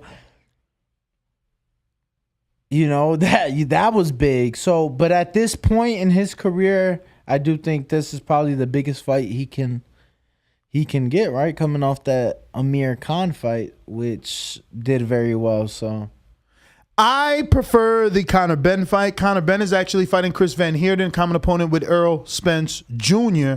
and Jaron Ennis. Unfortunately, the fight with Ennis ended in a no contest due to a headbutt. But if he could get past that, and Brook hasn't walked the plank and jumped into this deep water at 160 with Eubank, who's super athletic, I would prefer the Ben fight. What do you think? I like Ben. Yeah, throwing that option out there, I do like Ben. I like Ben. Another domestic clash, another fight that, to me, that's a fight that may be like the passing of the torch, right? Mm-hmm. Let's not forget, Kell was a welterweight champion, and at once upon a time, he was considered the number one welterweight right after the win over Porter. So let's not forget that, and I think that'd be a good passing of the torch. Should Conor Benn. Is Conor ready for Brook? Brook still was hitting hard. I don't know if he was hitting hard or is it good old Khan and his punch resistance. I think the bigger question is, does Brook make 147? He made it. Didn't he just make it for this fight? What was this fight at? 149, wasn't it? Man, 2 pounds. I mean, he and ain't no belt on the line. They could do 149 for a Ben fight. Ain't no belt on the line. So, just a couple things to throw out there. That's all. All right. Well, keeping it moving. That was the last topic on our news and notes. We already got through the Triller American Idol triad. We got Queensberry Promotions and Top Rank are inviting all media to apply for Fury Whyte. So the reason I put that in there is because it is official. There were rumors about Dillian Whyte and what he was going to do or not do. And that's it. There's a date. There's a venue. Media accreditation is going out. We got dates for Friday, the 22nd of April, for the weigh-in, and April 19th on Tuesday is when fight week will start. So there's going to be media arrivals on Tuesday, and technically, ladies and gentlemen, we are literally 28 days away. Today is the 24th of March. This fight is the 22nd of April. So we're 28 days away from... it'll be 28 days Saturday, but 30 days out. A month out. 30 days out. All right. Well, a month out. And it crept up on us, right? I mean, a month out, 30 days. I feel like for me, 30 days goes like this. Yeah. You know what I'm saying? So, and it also means they only got 4 weeks left of camp. And it also means they only got 2 weeks left of sparring, 2 weeks left of tapering down. One of those 2 weeks is fucking cutting. Well, actually, they're heavyweights. There will be no cutting. Fury said he's coming in the heaviest of his career for this fight. Yeah, I mean, your thoughts. Did you expect this one to actually happen with all the back and forth and hoopla? I did. Especially, contract sign, press conference. Although Dillian was a no-show, Eddie made it clear. He's like, why show up to something you don't have to show up for? It's a fight I'm looking forward to. That was a dickhead move, though. As a fight fan, like, not to give me the press conference, not to give me the build-up, to pull some diva shit. Like, you're fucking over your fans that have been following you. I'm technically a fan, even though I'm not paying for the fight because I'm stateside. But I watched all his fights, bro. Like, that was some bullshit. I didn't like that. Did you? Did you not mind it? Do you not care at this point? Wasn't the biggest fan of it, but I'm just happy the fight is happening. It's a fight that, like I said, we all, it's a fight I'm looking forward to. It is a fight I'm looking forward to, and I'm gonna be honest with you. If I could, I'd go out there. Where? To the UK? Yeah, for this fight. That's crazy. Credentials is out today. Yeah, I'm actually on the Credential website right now, kind of. But definitely a fight I am looking forward to, like I said. So. Wow, you would go out there for that? I don't know, man. I don't know. I would have went if it was Wilder, Whyte. I never cared for Whyte Fury. They didn't even have a beef. I know. Actually, they did. Whyte's been saying for years that he dropped Fury in sparring a few times. But moving on to our second to last news and notes, Don King has stated that he is planning to go to court over the WBA's 55-45 purse split for Trevor Bryan versus Daniel Dubois. He's already won the purse bid for the fight, which is for the WBA regular heavyweight belt, but believes that it should have been 75-25 for his man. And this was an interview done by Fight Hype. And 75-25 is very close to Fury's 80-20, and that's why I put this in that order. Bob Arum and Top Rank went and put in a petition to get Dillian Whyte's percentage dropped to 20, which is obviously what the older promoter in Don King wants, just like the older promoter in Bob Arum wanted. And we see this more and more now. We're seeing it more and more. I guess you don't have many thoughts on this, but, if any. Not really much thought. It's one of those things that, how can I really explain? It's like one of those things that I guess is just like you said with the whole Tyson Fury Dillian Whyte situation. Mm-hmm. You put yourself in that position, like you choose to go or not go to the conventions and petition for certain things and things of that nature. So not something I care too much about. Yeah, not something I care too much about. That's another fight that I'm kind of like, does it really happen? Like, yeah, he won the purse bid, but so did Triller. Like, does it really happen? Yeah. He bid a lot, man. But I don't think that Don is going to lose that deposit. Triller lost their 1.8 deposit. You got to put a certain percentage of your bid or whatever. But last but not least, boxers Ben Shalom again says that Amir Khan could have a comeback fight against a different opponent and then potentially face Brook in a rematch. Yeah, I ain't interested. I would be interested again if it was Ben. Like you said, another passing of the torch. But what's a safe, winnable fight for Amir Khan in order to come back to his rematch? Blair the Flair. Is that? I don't know, man. No interest, huh? Nah. Tough crowd, huh? Not really no interest, and I'm gonna be honest. Yeah, just not. Man, it's a boxing show, Danny. Let me see if we got any super chats. We got Brian Guzman. Is that the one that you read? And then we got YouTube just sending their usual $1. Shout out to Brian Guzman that says shout out to TBV keeping pure boxing content coming through. Glove emoji, 100 emoji, glove emoji. Listening on my headphones emoji. What the fuck is that? A Bible? What is that? Oh shit, we got a mixer. It's like what I'm using back here. That's a mixer? A mixer button? A fader button. That's a fader button. Yep. Fader button emoji. We got the champ in the chat, man. Which one? We got Nonito Donaire in the chat. Oh, Nonito. Shout out to Nonito and Rachel. Thank you very much. I see them interacting. He should come on, man. We need some of the the interview. fans. We need that interview with Nonito. Yeah, he said nice, finally caught the live. So, and then he put Nonito, so letting it known to the fans that it is them. It's coming from their YouTube channel, him and his wife Rachel. So shout out to you guys. Thank you very much. And hopefully we could have Nonito in studio on the show. Why not, right? Yo, they said, why is Donaire a mod? Because he's a champ. Why you hating? They so funny, man. All right, well, that was the last one. We're going to go ahead and open up these phone lines. Who's on the line? Who wants to call in? You know the number to call in is right here.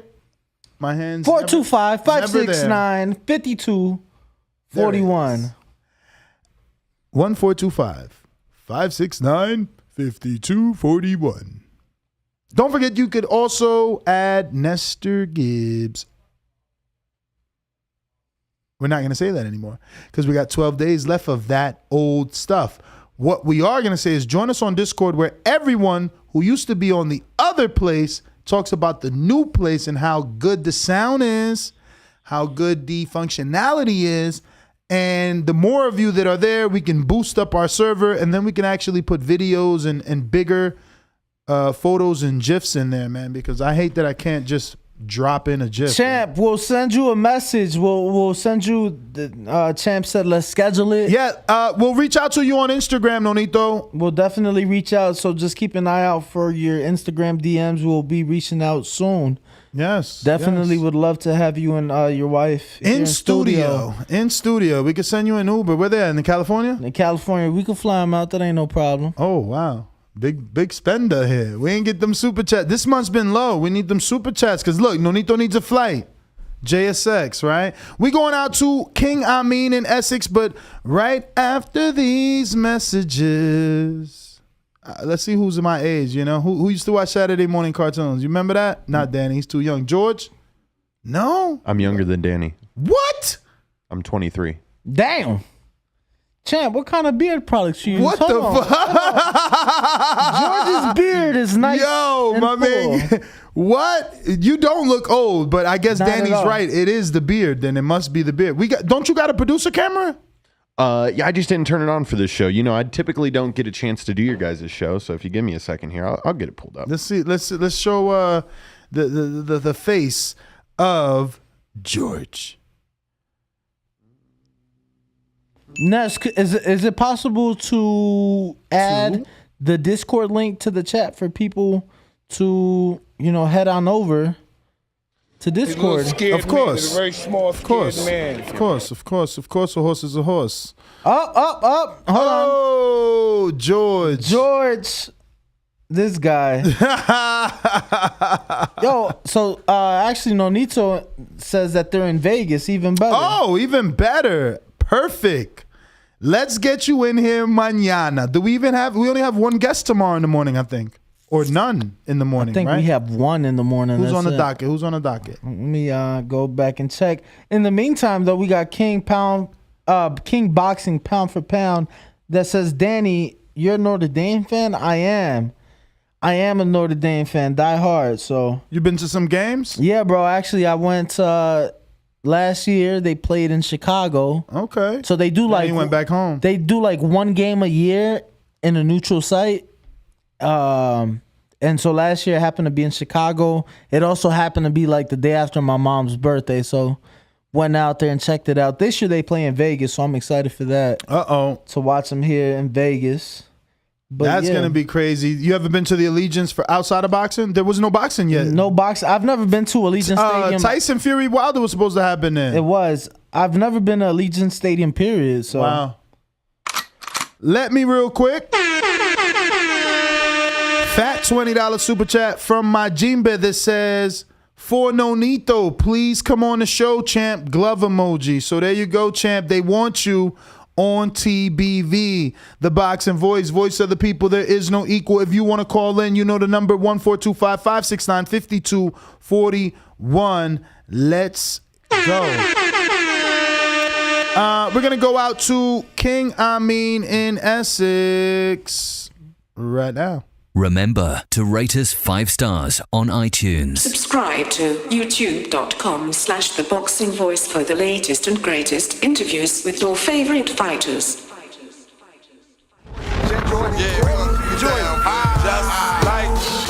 The king is what I mean. The king is what I mean.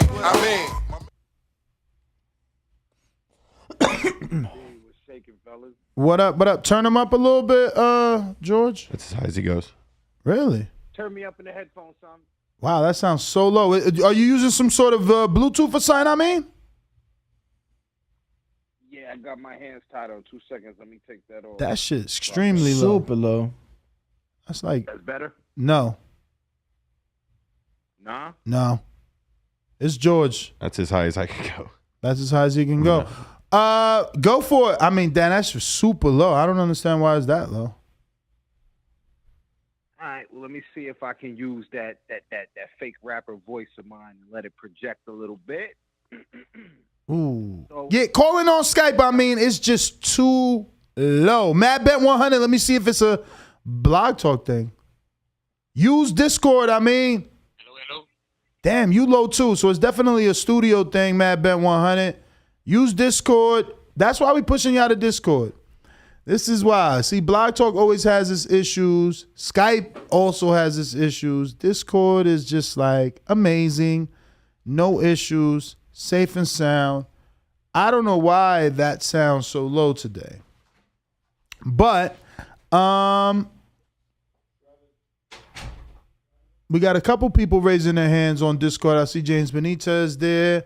I can't make that one out, but once the producer gets back in the building, we'll go to everyone who has their hand raised. I see AMG and a few other people in the queue.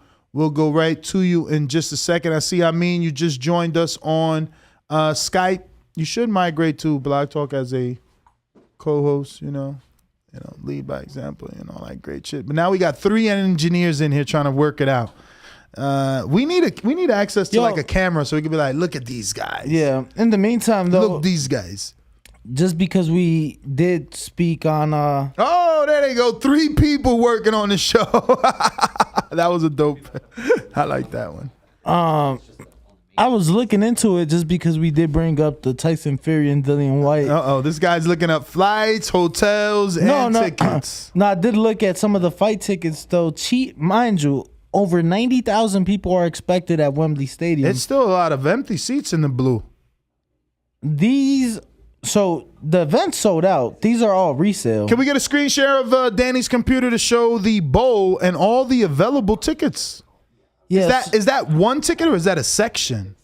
No, so everything in blue is stating, right? Everything in blue is stating like there's at least one ticket in the section. So look, this one I clicked on. Oh, wow. So 275 to be in the nosebleeds. To be in the nosebleeds. And that's pounds, so that's like 300 and some change. So this one is also in the nosebleeds. Look, 101. Oh, that's cheap. 100. That's $133 plus taxes, fees. So you're looking at like $160, $170 ticket. But look, that's all the way up here, literally like the 5th to last row. I mean, the good thing about that, massive fucking stadium. But the good thing about that is that their environment is so crazy. Like, you'll still have a good time if you don't end up in a fight. Yeah, you'll definitely have a good time, watching the monitor. Bro, that shit's fucking nuts. Is that's what you don't get. Like, boxing is for the rich, man. We're good.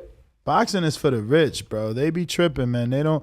Could we try Blog Talk again, or did we? Or I think it was just the caller. There's no way it was on our end. Cause North Carolina, who's this? I ain't checked the page, man. Who this? Rod? Is this? Nah, it's Blog Talk. They sound super low on that. All right, Blog Talk is gonna be down for the day, man. I can't. It's just too low. We can't hear y'all. That's really sucks today. People were calling in, but on Discord, looks like we got Listos Pelos Chingazos, James Benitez. What up? Listos Pelos Chingazos. Listos Pelos Chingazos. And it's not going the distance. Either he'll wave the white flag or I'll wave it for him. TheBoxingVoice.com. A lot of you live believable lives. It's easy to sit in those seats. It ain't easy to stand up here. Remember that. Matter of fact, when I smacked his brother in this gym right here, he didn't do anything. All he did was stand there like a big fat pussy. In your mind, how does that fight go? With me getting my hand raised. SDS Promotions.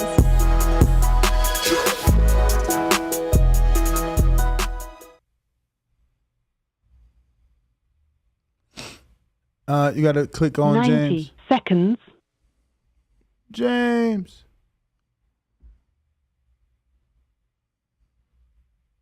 James, you got to accept. There you go. All right. Yo, what's up, Ness, man? This is another good show today, man. See how loud you sound? You sound clear and perfect over here on Discord. You know, I was low key hating at first, man, but I ain't gonna lie, man. This Discord move, man, this is a good thing, man. This is a good 60 thing. seconds. So, much respect to this move right here. I like the direction that the show is going. Man, Ness, man, hey, why wouldn't you ask that question though, man? Yo, I got you. I got it late, and he wasn't even in studio. But it was more of a statement than a question, no? And it was. He got his thoughts on that shit. Yeah, it was at Davis. Yeah, it was pretty aggressive too. Was it? But hey, doesn't play always keep that same energy though? Yeah, I mean, but you felt. I mean, you ain't feel him a little bit off today. I don't know. I felt him. Nah, he was just chill, man. You know, he already in camp mode and shit, man. So you know, he got his mind on other things, man. You know, he already told you the same thing I told you like a week ago, man. Terrell would have been a soft touch. Just because I like that fight, man. For one fighter, just because it's a great fight for David, doesn't mean it's a great fight for Plant. You know what I'm saying? That shit light work, man. You know, I've been saying for a long time, man. Yeah, Canelo can fuck with him, but David can't. Jamal definitely can't. Jamal giving every other fighter compliments and shit. He ain't going to fight no fucking body. What else you talked about? The Ruiz fight, man. I agree with that one TBV fella, man, that said that's a shit fight and he doesn't want to see it. I don't want to see it either. Nobody knows how old fucking Ortiz is, man. Let's keep it a buck. Ness, how old is he off the top of your head, man? 42 to 44? 42 to 44. That's bullshit. Okay. He's probably damn near close to 50, man. He's probably closer to 50, man. 50? Bro, both men got knocked down in their last fight. Both men have, have lost. I ain't giving it no pat. He an old ass man, still trying to do his thing. Well, other than that, though, Ness, man, you always give great content, man, and I just appreciate it, man. And also, thanks for asking the other question and everything, man, because when you research some of those old All-Army teams and everything like that, man, it's some great history, man. So I don't know. I know you're a busy man, but ring walk, man. I know you into all types of history. Just check some of that stuff out, man. No, I have, brother. I have. Really appreciate the call, though. Thank you. Yeah, Ringwalk was out there banging in Afghanistan. He made his own little gym. Yo, it's so crazy. This Blair to Flair interview is still like getting hits on analytically. Yeah. It's like one of our most watched interviews, especially the retention time. Like, yo, people watching damn near 22 minutes of that damn thing. So shout out to Blair, man. You win even when you lose sometimes. And so is our Jeff Mayweather, man. Shout out to Canna in Nebraska, who cuts all our interviews. Got a lot of work cut out for you this week, but the re-uploads of those interviews, making it simpler for consumption from our listeners, has been doing very well. And also, we've been putting out a lot of YouTube shorts, so make sure you're paying attention to our YouTube and our Discord, which gives an alert. So there is a channel on our Discord that lets you know every single time we drop a new video. Yo, they're saying Nonito's calling. Yeah, but calling where? They're saying check Discord. Who could he be in Discord? Oh, Flash. That says Flash. You got to raise your hand, Flash. Oh, that's crazy. What's up, champ? What's up, brother? What's up, man? It's crazy that you're calling in, bro. I've been saying I want that fight with you and Bam Rodriguez. That's crazy because, when I was training with Robert, he actually he came in the ring when I was teaching him a little bit here and there, and he was like 11 years old at that time. Wow. So young? Serious? Wow. Yeah, and I didn't even know about that because I saw them and Robert came up to me. I'm like, hey, do you remember him, that kid that you brought up to the ring? That's him now. And man, I was just like, wow. Yeah. I'm like, wow. What did you think of his performance? Man, he's an incredible fighter, man. I mean, he has a great heart. Great talent. I mean, the kid is, it has great future, man. Absolutely, man. So what's cooking with you, champ? How are you, man? How are you feeling? You're here in Vegas? I'm eating steak, and this is why I have time to just hang out and listen to educational conversation, man. Oh, man, thank you for the high praise. We appreciate it. But I'm just training, man. I'm always training. I'm always getting my mind into how I can get better.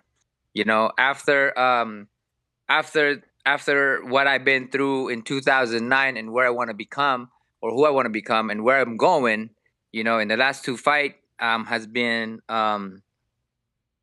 tremendous. I mean, just the way I'm thinking, the way I'm training. I'm training smarter now. I'm training smarter, but then at the same time, I'm taking the time to learn. You know what I mean? It wasn't just a daily routine where I'm running, I'm going to the gym, and then I go back to sleep the next day. It was always about where can I get better. Mm-hmm. So, Nonito, obviously you've been in this sport for some time, but you're still banging with the best of them. I hate that this is a pretty, typical question, but because of the age, I got to ask, when is retirement coming into play? 39 already, champ. Man, I'm turning 40 this year, but to me, I don't really look at time. That's my concept in my brain. Is just I don't look at time. Mm-hmm. It's what I look at in performance. I mean, I'm out hustling anybody, young kids, you name it. In training, I'm out hustling everybody. And that's just how I am. I mean, it doesn't matter. For me, I could be 40 or 50 years old. If I'm performing at the level beyond anybody else still, I'm still going to keep going. I love what I do. I don't want to say, oh, man, I'm 40 years old. I should just sit this back up. And then next thing you know, I'm 60, 70 years old. I'm like, man, I wish I just did it. Just keep going until I got to the level of where I can't do it no more. I don't want any regrets. And however that age is going to be, I have to feel good about it. I can't just look back and say, man, I still got a lot in me. And I don't want to fall in what people are saying because of time or anything like that. I just don't believe in it. Yeah. Well, you're not fighting like you're old. Obviously, you look great in the ring. And that's why I guess the question is just because age in this sport, obviously, it comes into play. But I know that you have just signed to Probellum a few months back. How is that going? And what's the plan and trajectory now that you're with them? Well, I mean, I've been with Richard for a very long time now, for a few years. And the respect and the level of connection that we have. I mean, he has my back. I have his back. So, with Probellum and Richard, I'm really happy where I'm at, and anything and everything that we want in terms of if we can make the fight happen, let's make it happen. From Inoue to Casimero to anybody.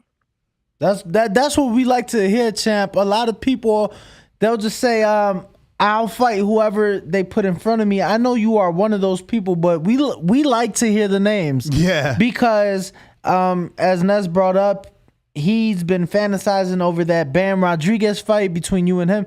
And I'm like, look, Bam went up 2 divisions. I'll take Chocolatito too. I'm like, I know Nonito started low, but I know you haven't fought at 115 since 2010. I know, but he was so good. You starched Darchinian back then at 115. Yeah, well, that was at 112 actually. Oh wow, look at that. Yeah. So the thing is, I can go back down to 115. I have to have a meaningful fight, and that would be with Chocolatito, or Estrada. Those are 2 guys I'm really looking at. It's because we kind of miss each other during those times, and those are the guys that I'll go down for. I would love that Roman Chocolatico fight, but that seems like a tough fight. His last performance, he's so accurate. Yeah, no, he's still sharp. He's still sharp. He's one of those guys, just like yourself, Champ, where he's been in the sport for a very long time. Yes. But I would love that fight. Is that realistic in your eyes, though? Going down for a Chocolatito or for Juan Francisco Estrada? 100%. I mean, when I weighed in the last weigh-in with Inoue, I was 116, and then I will have to drink up a little bit of water to get back into the 118 area, 117, 118, and even the last one too. I was at 116 and a half, and then I had to drink a little bit of water just to make sure. I always drop down below the 118 just to make sure, because some scales might be up or low. I just want to make sure that I make the weight. I've never missed a weight, so I don't plan to start. Nonito, who do you think has more, I guess, left in the tank, you or Chocolatito? Because you've both had a significant amount of fights. I want to say that Rungsvial fight was tough for Chocolatito. So Rungsvial? Yeah, that was, I don't know how much that, do you think that you're a fresher? I think so. I mean, I'm very disciplined, not saying that he isn't, but I think the biggest concept of the physical aspect is the mental aspect, you know. Where he is right now, he's building that confidence, but confidence can only get you to a level. If you are mentally strong, mentally creating the control of your physiology or physical, you know, is when you can attain a level of I guess freshness, a level of the physical. This is why me and him we're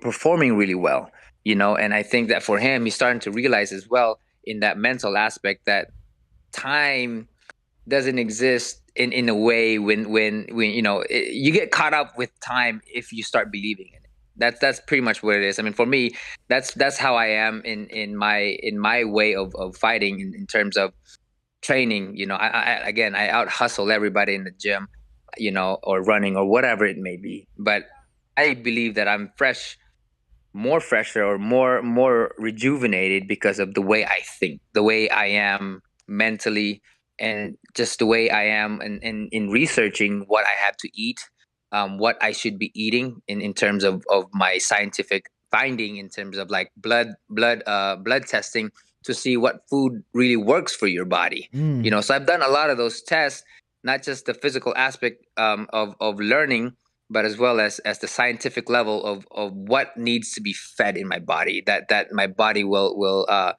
take in better than any other food. Now, Nonito, I know that you were one of the pioneers to 365-day drug testing with Vada and Margaret Goodman. Is that something that you're still doing? And just what are your thoughts from starting that program till current date? Have you seen a change? And do you think it's been doing good for the sport? I mean, I think that people are starting to see it more, that, you know, it's an important thing, especially with people popping here and there. But, you know, it's just funny because I just updated my my paper on VADA for the next coming fights and stuff like that, you know.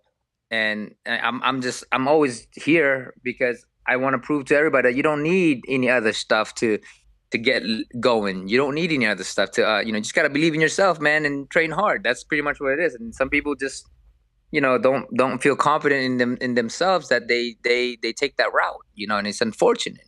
Because in the long run, it really does mess with your body. Absolutely. You know, but yeah, I'm still on that thing, and I'm always going to be on that thing, on VADA. Go ahead. No, Nonito, I just wanted to ask you, I was one of the many people in America who woke up at like 3-4 a.m. to watch your fight with Inoue out there in Japan, and it was a phenomenal fight, a fight that, you know, anybody who tuned in definitely will remember, and a fight that a lot of people would like to see again. Obviously, seeing you come back and become world champion again, how badly do you want that rematch, and how likely are we to see it before you do hang him up? Well, it's gonna be done. It's gonna be done. I mean, you know, you hear Bob talking about it, that we're negotiating. You hear Richard talking about it, that we're negotiating, and the negotiation is doing well, and everything is just waiting on how Japan will open up and stuff like that. But everything else is good. So, you know, you'll see it. You'll see it soon enough once everything goes well according to plan. Champ, but we've seen Probellum very active in Dubai. Why not? That's not that far from Japan, and obviously that's not even too far from the Philippines, a lot closer than the States. Why not push for maybe a neutral location? And that'd be a fight that would be huge out there or anywhere, you know. Why not push for that? Well, it's really up to the promoter how they're gonna see things and how they're gonna do things. If it's in Japan or Dubai, it's because they have the best deal when it comes down to it. For me, I have no say when it comes down to it. All I do want is this fight. So you have no issue going back to Japan for it? I don't got no issue. I train my butt off, and I'm very, very, very, very confident that I'm gonna get it this time. Champ, so what month? Do you have a tentative month where you're looking to come back? Because if you're saying that you're in the gym and you're already in camp, do you have something where they're telling you to stay ready for? I'm always ready. I'm always ready for the fight. But you got to talk to my manager when it comes down to it. Your wife? Hold on. All right. Hello. How are you? Yeah, he needed to put the manager on to answer those questions. We just want to know, you got him in training camp, he's in Las Vegas, or is there a respected month? We're working on it. We hope it lands summer. Of course, you have to look at March 1st was the first time that Japan even opened up at all. With the COVID stuff. I know Triple G Murata just was announced a couple weeks ago on their date in April. Correct. So let's be honest, May is a bit too close for that kind of fight. So I see it happening June, July, August at hopefully the latest. But we have to be, what's the scary part of everything that's happening, right? Is we want to get it done. We want to get the fight done. We want to be in the ring and get the fight done, because of the fact that, with all this stuff that's happening with COVID, you never know when they're going to change the restrictions. Mm-hmm. So with the Triple G Murata fight right now, you have to have a business visa or a student visa. There's not even any tourists. Oh, wow. So with Philippines being right next to Japan, and people wanting to fly in for the fight, we would love to have fans come in that, from all different parts of the world that want to watch the fight and not it be, restricted to only business travel and student travel. But of course, it's up to the government and it's up to the promoters. I have no say in that. No, definitely tough times now. Everything seems like is COVID dependent, right? The Devin Haney, George Kambosos fight we were just discussing this morning, how the Victorian government in Australia is requiring for Devin to show proof of vaccination in order to even, as part of the contract, because they will not allow, those are the rules right now. They won't allow anybody in country. They are allowing tourists, but you do need to be vaccinated and tested to come in. So definitely a lot is COVID dependent. So hopefully this summer we can see that fight. Give us a reason to go to Japan. So if you're saying, vaccination's one thing, and then of course the tests are another. We already saw Nonito fall out of the fight with first Ubali got COVID in October of 2020 or 2021. I don't even know what year I'm in anyway. 2020, and then soon after, right? Right before the fight, about 2 weeks before the fight, Nonito got COVID. And that's where Gaballo stepped in to fight Rodriguez. It was that back and forth for a bit because they said he tested positive and we wanted a secondary test because a lot of these tests are no test is really 100% accurate, right? Correct. So it's even at that where you have to have that leeway. You have to have that confirmatory test that says, listen, if I pop positive, you're going to give me 2 more chances to prove to you I'm negative, and we take the best out of the 3, just to protect the fight, just to protect the fighter. Because most of these guys, I tested positive, I think it was Christmas, and the very next day I went back and they tested me again. They're like, you don't have it. I was like, I knew I didn't have it. So how in the world did I test positive? No, we've heard, I feel like everybody listening can relate some way, whether that's happened to them or know somebody that's happened to. A lot of false positives. I had a false negative where I was actually positive, and they called me, they're like, turned up negative. Cool. I went on about my day. about my life for the next 3 days, and then that was on a Friday. They called me Monday morning like, hey, we got your test mixed up. You're actually positive. Mixed up. You know, so I had to expose people. Oh. It's terrible what we're dealing with the pandemic, but I'm glad to hear that obviously you guys are doing well, and glad to hear that hopefully this summer we can, you know, get a rematch with Inoue. That, to me, that's the best fight at 118. So do we get a stay busy fight before here in August, or you're hoping that the next fight is the big fight?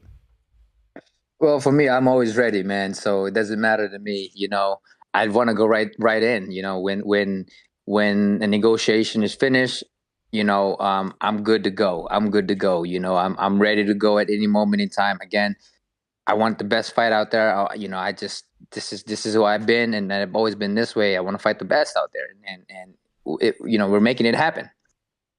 For sure. Well, Nonito, we were going to save some purposely. We could go on for another half an hour, but if you're in Vegas, we want to get you in studio, so we got to save some questions for next time. We do want to thank you for popping in and making this a very unique and spontaneous interview. We appreciate you so much, but we want you in studio.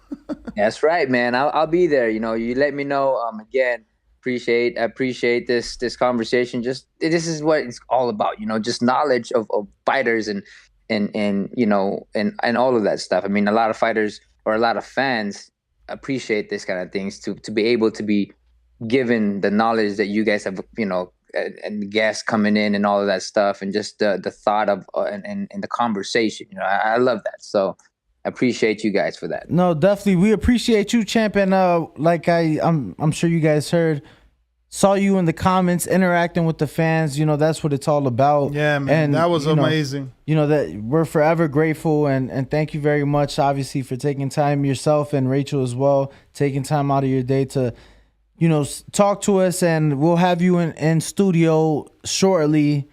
So definitely. Yeah, well, we'll reach out to you on your Instagram, so just take a look out for the Boxing Voice. Yes, sir. Yeah, no, that'll be really dope, man. I appreciate you guys again, and the fans out here. You know, this is what boxing, man. We got to unite. You know, so let's go. You know, so yeah, I appreciate it, man. And I'll be around. I'll be around, just hanging out with y'all, man. All right. Well, thank you, man. Well, there you have it, ladies and gentlemen. Nonito Donaire and his wife and manager. We do appreciate the spontaneous stop by. Man, that was amazing. Phenomenal. What? I got right? a smile on my face now. Nah, definitely phenomenal. It's been a great day, Ness. It was. We had Erickson, Lubin, Kevin Cunningham, Kell Brook, and now Nonito Donaire and Rachel Donaire. And that's just on the afternoon show. I know. That's not even including this morning. That's just this afternoon. So definitely, man, that was great. Thank you again to the champ, and you know, hopefully look forward when we do have him in studio. Maybe he has some news for us on. Yeah, man. Give him some time to finish those negotiations. Maybe we could break some news. Who broke news today? Somebody, they literally said on the show, like, oh, no one knows this. I'm breaking news. Oh, DeAndre Savage announced his April 30th matchup in Mexico. And announced that he got the call from Andy for the Luis Ortiz sparring. You know, training camp. So no, it's been a great day, and obviously a lot of fights this weekend. Ton that we discussed. But let's get to some of these callers. Call me the cutoff king. I know I cut you off. Who is that in the C? All the way at the top. Yeah, who's that?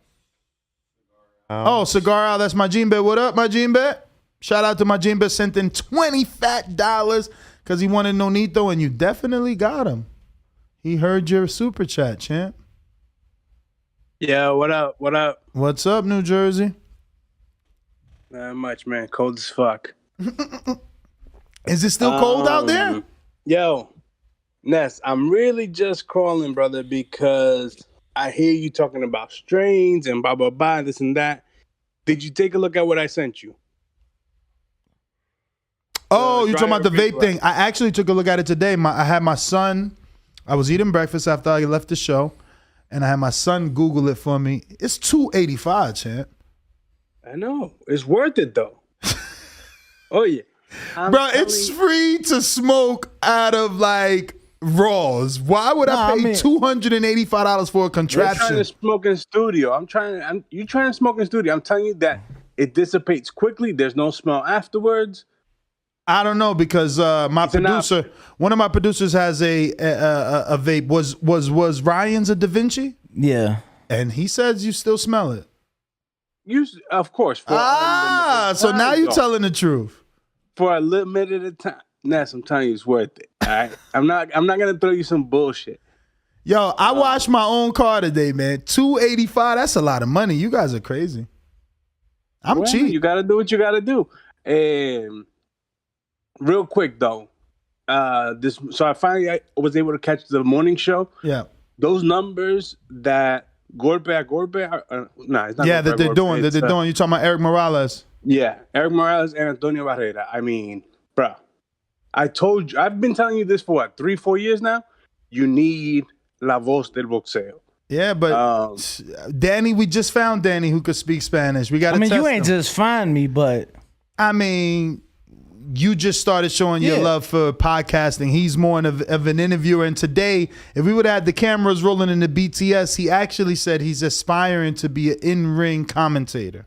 So not in-ring commentator. What would that be called? Like, what's Mac's job? In-ring, post-fight, Jim Gray. He's like Jim Gray. Jim Gray to me is a go. Like, I remember Jim Gray doing those post-fight interviewer. Doing the locker room interview. To me, I was just stating that when I started with Ness, when Ness started, it was interviewing and podcasting, right? Mm-hmm. When I started for 4 years, it was solely interviewing, and covering fights, going to fights, going to gyms, doing interviews. So I was just stating, like, for me, the goal was always like to be like a Jim Gray, like being able to be in the locker room, and that's where ring walk comes from. Because to me, my goal was always to provide the fight fan a ring walk experience from behind the scenes, which is why I pushed those relationships to get that locker room access on fight night. From behind the scenes to in the ring and everything in between. So to me, that was always the goal, the vision, and obviously we're here and we're still chasing our goals and dreams, I think, and this is not kissing your ass, Danny, but I think you and Sean Zettel, I think you guys are the best in the business when it comes to that.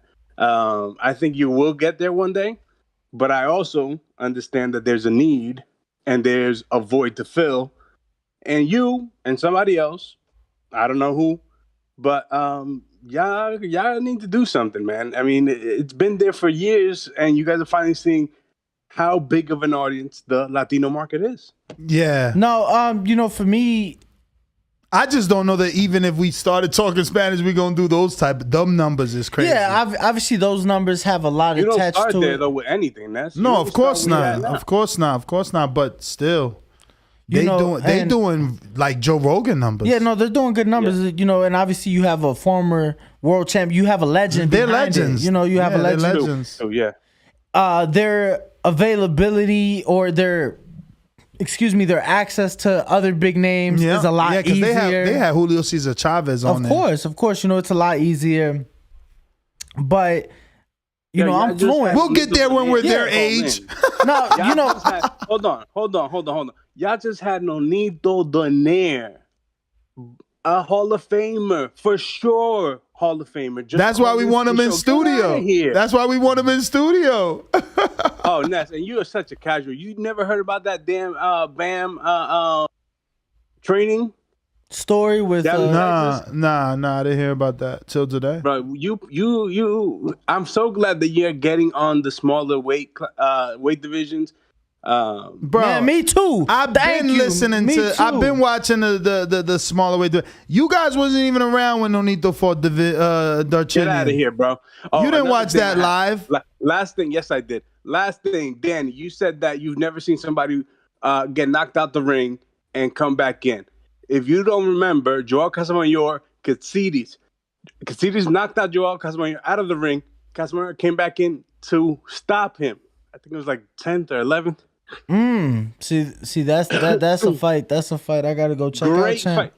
For all the TBV listeners, that is, bro, you guys gotta watch it. No, for sure. And we definitely trying to get some more Spanish content. Miguel Burchell was supposed to be in studio this week. And that would have been a good opportunity. You know, obviously he's Spanish only. That would have been great. But the truth is, according to YouTube, we gotta start a completely different channel if you're gonna have a different language. Really? Because it ruins the algorithm. You know. But Majin Bet, thank you for coming on. We're gonna go to AMG in Oklahoma. What up? On Discord.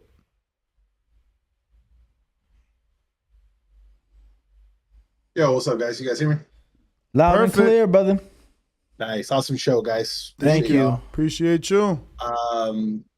Yeah, let me see. There's a lot of shit going on today.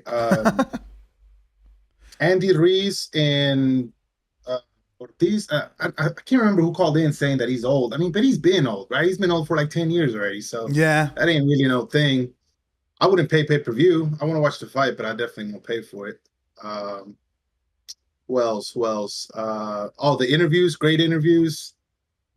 I don't hate. I try not to hate on Caleb Plant, but man, I don't like the way he interviews, dude. He's always like, he seems like he's in a bad mood, and he answers questions like, and it's not just with you. It's like the people asking the questions. Honestly, I thought it was with me. I'm like, yo, why is he being? I didn't even want to say it loud, but I'm like, yo, why is he being so dry? I thought we was cool, right?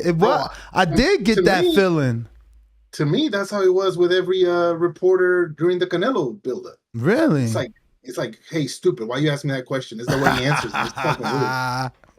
Shout out to they do get tired though. They do get tired. And to be fair, Caleb was not scheduled to be a part. We got him spontaneous, just like Nonito. He had just got done doing a show with somebody else, and we just. And I'm sure that was a long one.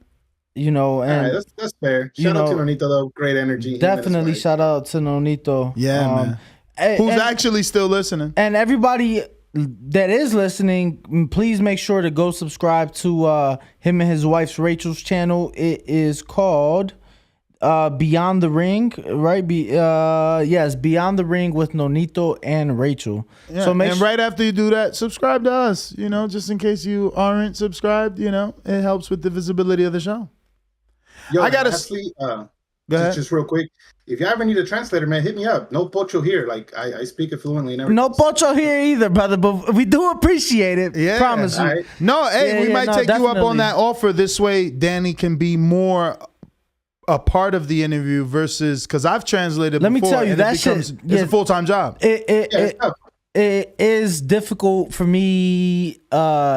Like it's not difficult, but it has at times been difficult translating because I would always criticize. I'm not gonna lie. I would be very critical on translators. Me too. Being from or sitting at home watching the fight, and then when I've done it in interviews, it's like, damn, I gotta ask the question in English, re-ask it in Spanish. They'll answer in Spanish, and then I have to translate their Spanish translation to English. And sometimes they go on talking for 2-3 minutes, and then you got to ask another one. So what I would be doing is while they're answering, I'm literally repeating something, a part of my question, not to forget my next one, while simultaneously listening to their Spanish to translate it to you. That's why I've been gave up on Spanish.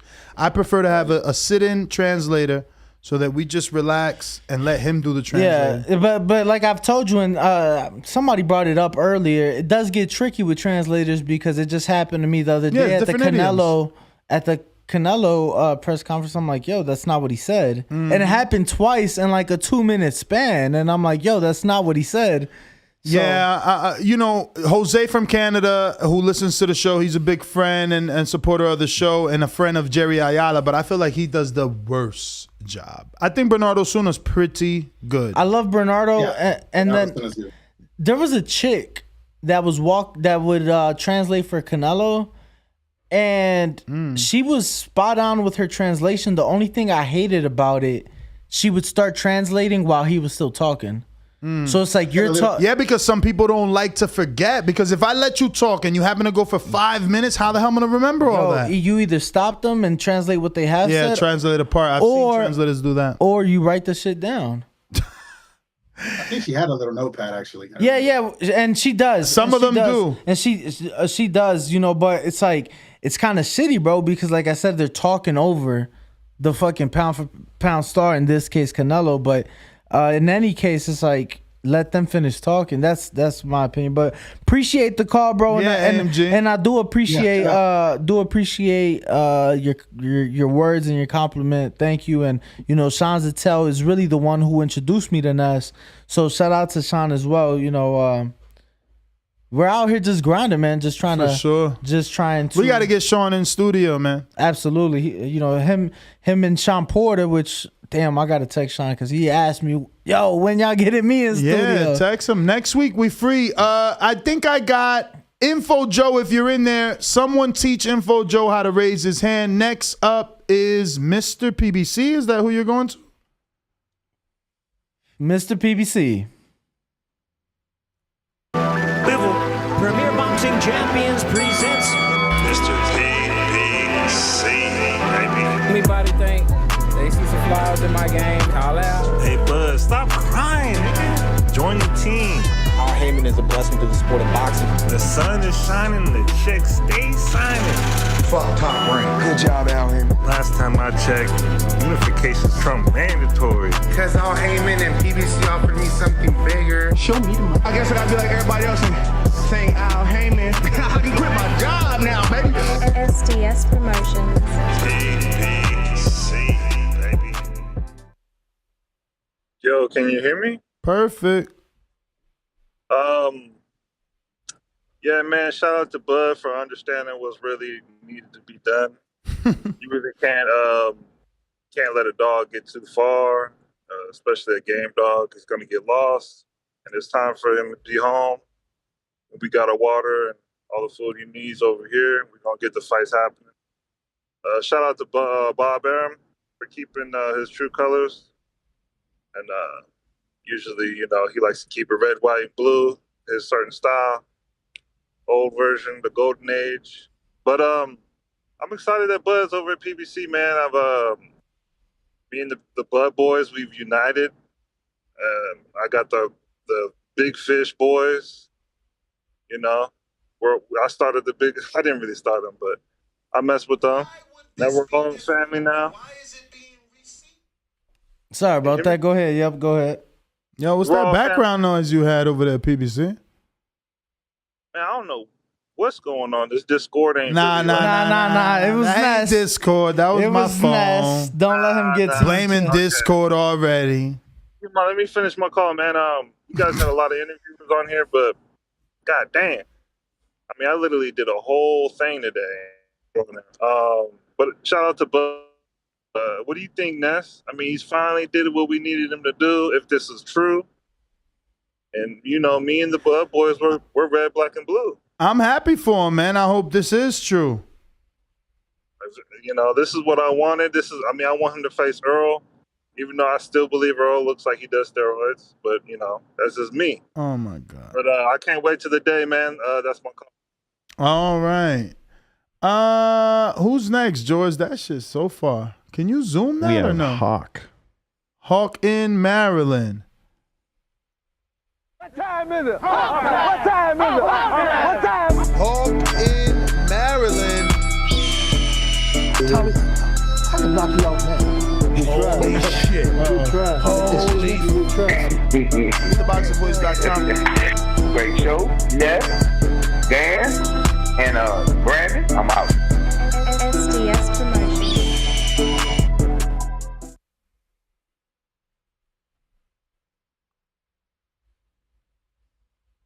Hawk never joined. Hawk, you gotta accept. There you go. You gotta accept. You accepted, then we didn't hear you.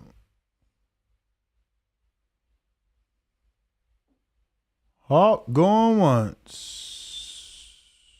Hawk going twice. Who's next? M-Base Concepts. M-Base. Who's that?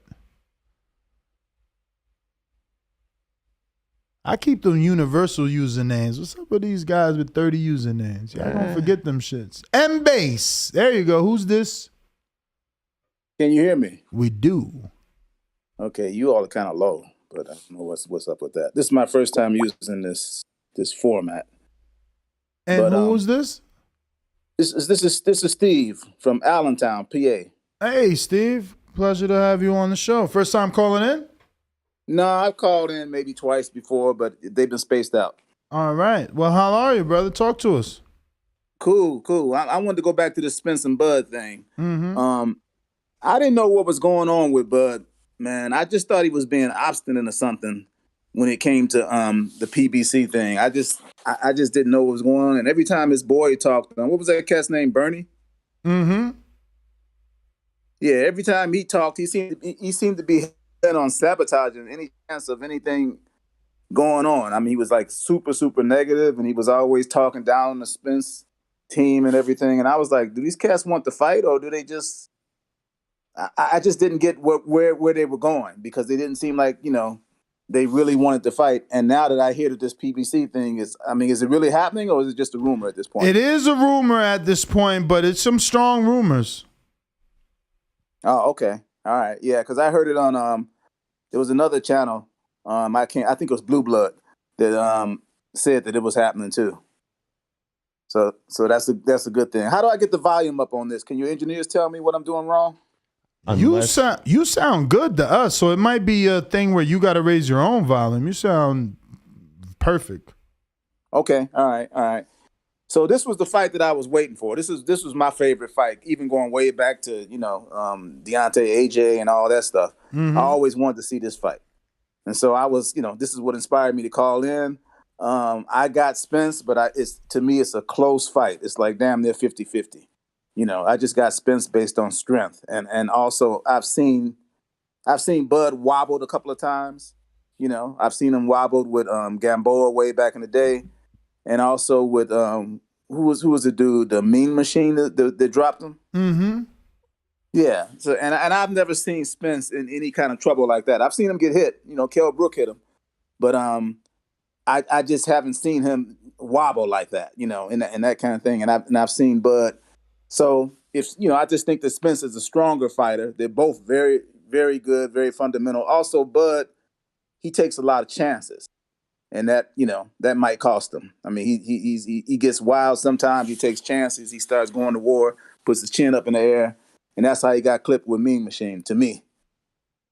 But I follow you cats all the time. I listen all the time. I was listening earlier today when I was outside exercising. And then I came back in, and this long-ass chat was still on, so I decided to call in. All right, brother. Well, we appreciate you. Thank you for calling in.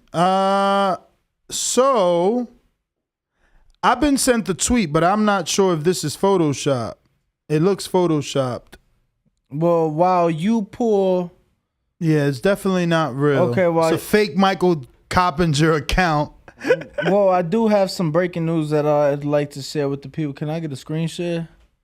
What do you got? This is Jared Anderson announcing a injury that he had that's forced him to pull out of the. Wow! Isn't he in the UK right now? Though? No, he's in Vegas right now.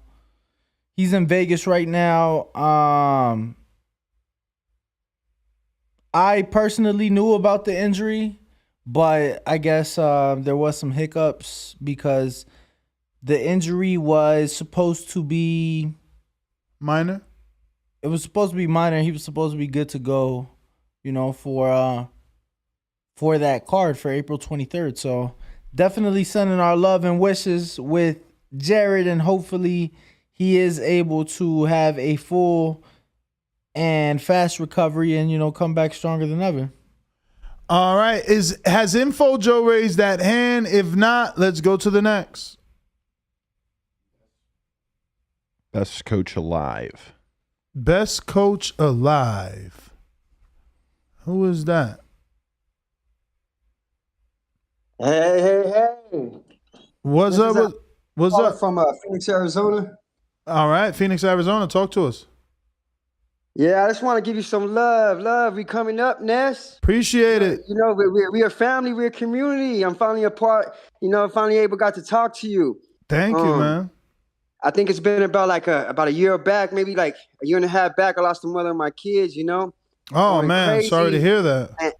And I found your show, and brother, like, you know what I'm saying, like, You know, like your show is more than just like you don't know what you're doing for the people. So I just want to thank you for that.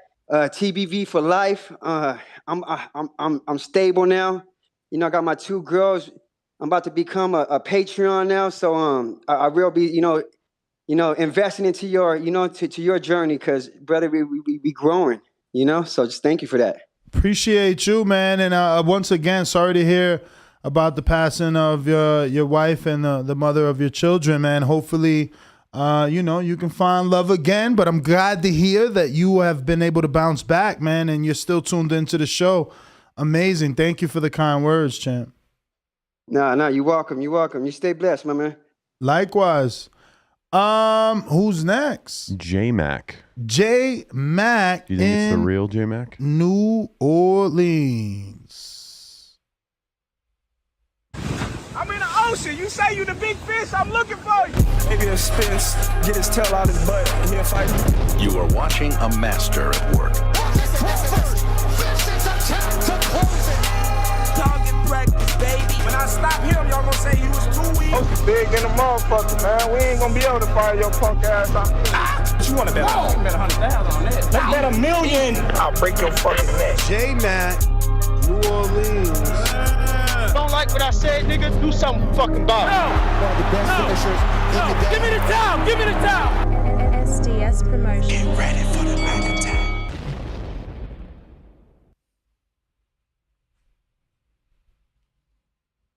J-Mac. All right. Let's try Hawk one more time. Hawk, can you accept? There you go. Or did he? Hawk, no, you unmuted. And gone again. I think you're hitting the wrong button, Hawk. You just took yourself out the queue. You got to accept. I think above him is Stonebone Boxing. Mm-hmm. Let's go to Colorado. See, this is what I thought we solved this by Discord, meaning we could unmute and mute them. That would be better to help them. What up, Stonebone? Oh man, just chilling, man. Listening to these guys. I'm out because of what Bernie said, but probably didn't want the fight. I guess 4 years of calling for the fight don't count nowadays. What one of your coaches say just off an off-cuff interview. Listen, man, this happened. Is some good news. We've been kind of thinking this might happen. Yes, I know you didn't want your boy served up, man, but he cut off the ponytail, so he gonna look nice for his funeral. You know, Damn. He ain't gonna look like a scruffy long hair surfer. You know, he'll look like a skydiver in that one picture where he jumped out the skydiving plane, man. So enjoy it. We might see the. Dan, so you saying it's Keith Thurman first? It's Thurman, man. Thurman and then Earl. Dan, Kevin Cunningham was in here thinking it was only going to be Earl and Jamel. He said Al ain't signing him for no little fights. He signed him for big fights. No, it ain't. They don't view Keith as a little fight, and I'm pretty sure Bud wouldn't mind just getting some scrapes off. If it's gonna be June, we get Earl right here. Earl ain't gonna come right back in 3-4 months anyway. Earl gonna need a little bit of time. You know, we'll dust off Keith Thurman, and then that fight is lined up with Earl. You know what I mean? Listen, Earl trying to run up there and fight Jamel before Bud do because both of them getting stopped by Bud. I'm gonna say it right now, but if it's a 2-fight deal and it's Keith and Earl, there will be an extension for that Jamel fight if he beat Castano. That's pretty much written in stone. And Keith ain't no little fight, man. And very, very rarely do Al sign you and put you right into the fight. He at least get some ticket money off you, get a venue money off you, and then go into the fight. Look at what Mikey fought all kinds of people, Zadlikans and Dan Broner. You know what I mean? So Pacquiao fought Broner, then he fought Thurman. He didn't just jump right in there to Thurman. So I could see Keith Thurman, June, Earl, November, December, around that time. And I mean, boxing we might get some blessings for this year, man. Y'all might get a great Thanksgiving or Christmas gifts, you know, something for y'all to talk about the stoppage of Earl. And let's keep all the. Hey, tell Earl to call Victor and get this cleared up real quick, man, because they talking real reckless about Earl on him and Ugas on the internet now. They saying, who is he ducking more, Bud or Vada? That's a poll for you. I catch. Yeah, but that's hard for me to believe. I've been seeing people saying that online. That there's no testing allegedly is all rumors. No one has any actual facts, but how could there not be testing? You saw what Jamel said, right? You saw what Jamel said, undisputed about him and Castaño didn't even get tested. You saw that, right? In the Brian Custer interview. Undisputed about him and Castaño didn't get tested. You remember right here, you asked Keith Thurman, hey, man, they said Pacquiao ain't in Vada. Keith Thurman told you, I don't care what Pacquiao take. I'm going to beat him. And then what happened when the press started talking about it? Pacquiao submitted to testing where they was only going to use Nevada, which was the state athletic commission. Remember? And then he changed that after the media pressure. So you got the Pacquiao situation, no testing with Keith Thurman. He don't care. He said, I don't care what Pacquiao taking. Keith Thurman said that on this show. You remember that, right? Yeah. To you. Yeah. I don't care what he's taking. Jamel Charlo on Brian Custer, a representative, a responsible journalist, a well-respected person. He sat right there and was shocked when Jamel told him there was no testing. Now, Victor, the last few times Victor has spoke about it, it's kind of been true, right? When he's been saying, hey, what's up with Thurman and Barrios testing? All of a sudden, we get an announcement. Oh, they're going to be signing up for VADA where you're like 3 weeks late. So where's the announcement for – there was an announcement for Sean and Bud when they entered VADA for 8 weeks and then when they completed.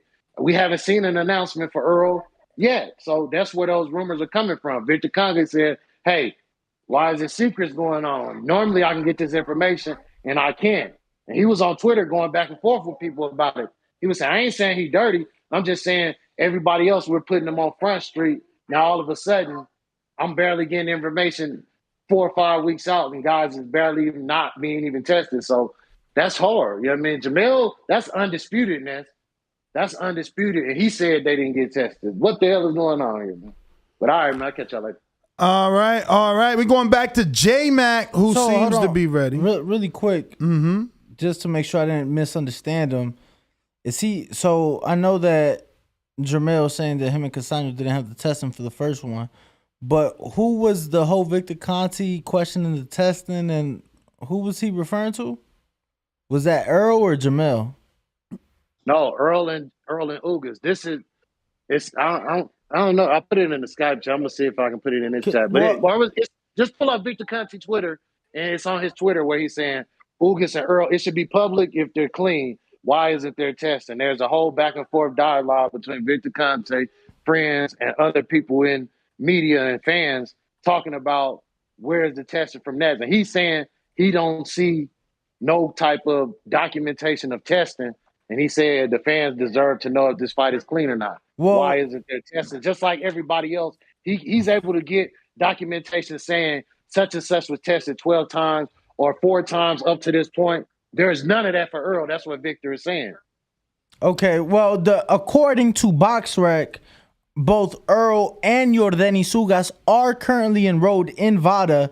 And we know that. That's correct. That's correct. But you follow boxing, Danny. So you should know that the clean boxing program rules in a unification bout, which is clean boxing is a WBC program. Right. Which means it has no jurisdiction over a unification bout. All rules must be agreed upon by the two fighters. They told us this, just like the 10-pound mandate does not apply. No one sanctioning body rules mandates over a unification bout. So the 10-pound IBF rule can't mandate the WBA, WBC, and whatever other champion. He can only mandate the IBF champion. So you would not tell Earl Spence, you can only gain 10 pounds while the guy you fighting can balloon up to whatever. So your rules don't carry over into that championship bout. You negotiate those your own. Why you think Canelo is able to put weight clauses and different things like that in certain fights? Because no one body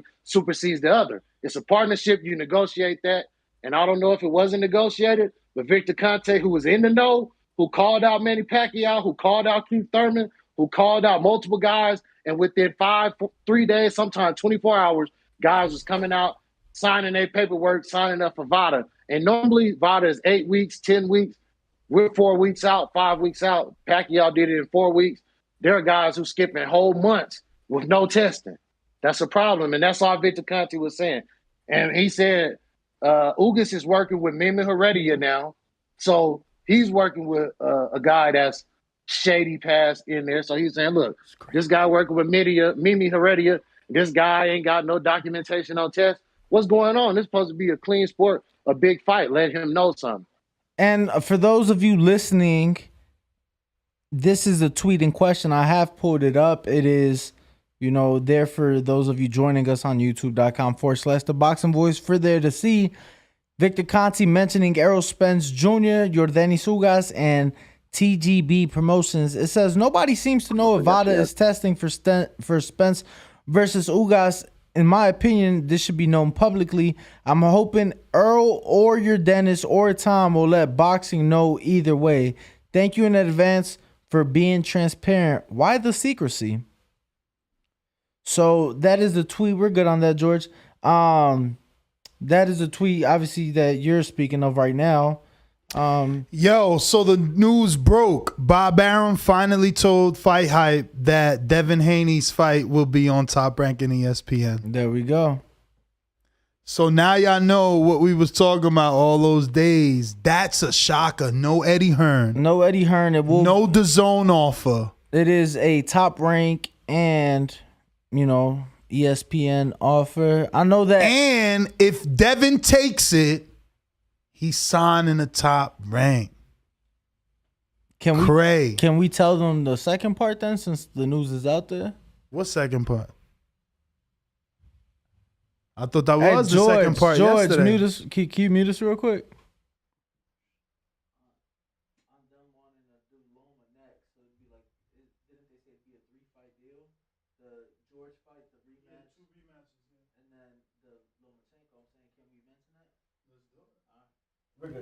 Sources. Yeah, so allegedly. So our sources. Well, I mean, you could tell them this. Nah, you got it.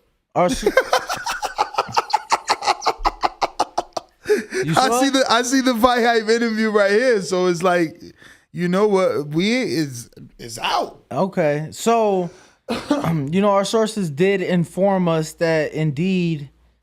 This was a few days ago that indeed the fight was offered to Devin via Top Rank, via ESPN, via, not Pro Bellum and Lou DiBella. Not Pro Bellum. But so Loma obviously is with Top Rank. Top Rank was interested in that unification undisputed fight. Loma's out due to, the war. But Top Rank is still interested, Danny. That is so left field for me. And it would be not just for this fight. Mm-hmm. They want that paper on that boy. They want him in 3 fights. It'll actually be a 3-fight deal. From our understanding, the 3 fights being the George Kambosos undisputed fight, the one-way rematch, obviously assuming Devin wins, the one-way rematch that George would, that he's entitled to, I guess. Mm-hmm. And then the third fight would be between Devin Haney winner. Or the winner. The winner and... Well, because we're speaking of Devin's deal specifically, or the office specifically, the third fight would be against Vasyl Lomachenko, So definitely... definitely some news. And now that it's out there, Ness, I mean, just what do you make of it all? No, I mean, it's crazy. First of all, Bob, really quick, because somebody reached out to me and said that Eddie did an interview this morning stating that the offer was actually coming from somewhere else. What offer? The Devin offer. Yeah, somewhere else like Top Rank. Like Top Rank, ESPN. But now that the news is out there, now that both Eddie and Bob have put that out there, we knew. What do you make of it all? And now that we're able to talk about it, all I can say is left field. I never, ever, ever, ever expected this. especially with the way Moretti and Bob have talked about Devin in the past. I didn't think that they would express interest in a 3-fight contract, like one fight with a rematch, but 3 fights. And just, it goes to show. They called him a good little fighter. Carl Moretti did. Bob tried to act like he wasn't good when it was time to fight Vasil. Oh, he hasn't fought him, but he needs to fight Linares. But now they won 3 fights with him. That means they know he might beat Kambosos, so they wanted the rematch. Then they like, we ain't letting you leave, so they want you to fight the more experienced Loma. It's crazy. And just to clarify for those, because I'm sure I wondered, so I asked, and I'm sure if I wondered, many of you will wonder as well. It will be a co-promotion deal. So it will be the same setup in a sense that Devin is involved or was involved with Eddie Hearn and Matchroom. It will be a co-promotion deal with Top Rank alongside Devin Haney Promotions. Is it? Yeah. Oh, when I asked him. Okay. And he actually kind of gave us some details on. But yeah. Yo, real quick, I can't screen share this. Fucking hell. But I guess actually I can, right? This is A-Rod, whatever the hell your name is. But you're going to get a shout out anyway because you sent me something really cool and he has a point. Did Blair the Flair get to Earl Spence? A lot of people like to say no. They like to say that he's a clown, Blair. But here we are 39 minutes ago, and you're still watching the fight, and you're still talking about him. What the hell? To me, that's more comical than... Comical? Yeah. Yeah. Days removed from the fight, you still think about my mans in them. No, I'm saying just like my meme hit the chat and people found it funny and I found it funny. That could have been a meme somebody sent to Arrow. Oh, that's a meme. And yeah, I mean, I guess with the caption. You know what I'm saying, with the caption already on it and everything, and he found it funny and decided to go ahead and post it. You know, I think of that as more of trolling, just some funny, content from the unified welterweight champion of the world. George, who we got in the queue? J-Mac. J-Mac coming back to you again. Unmute yourself, J-Mac. He's learning. I think this is second time only.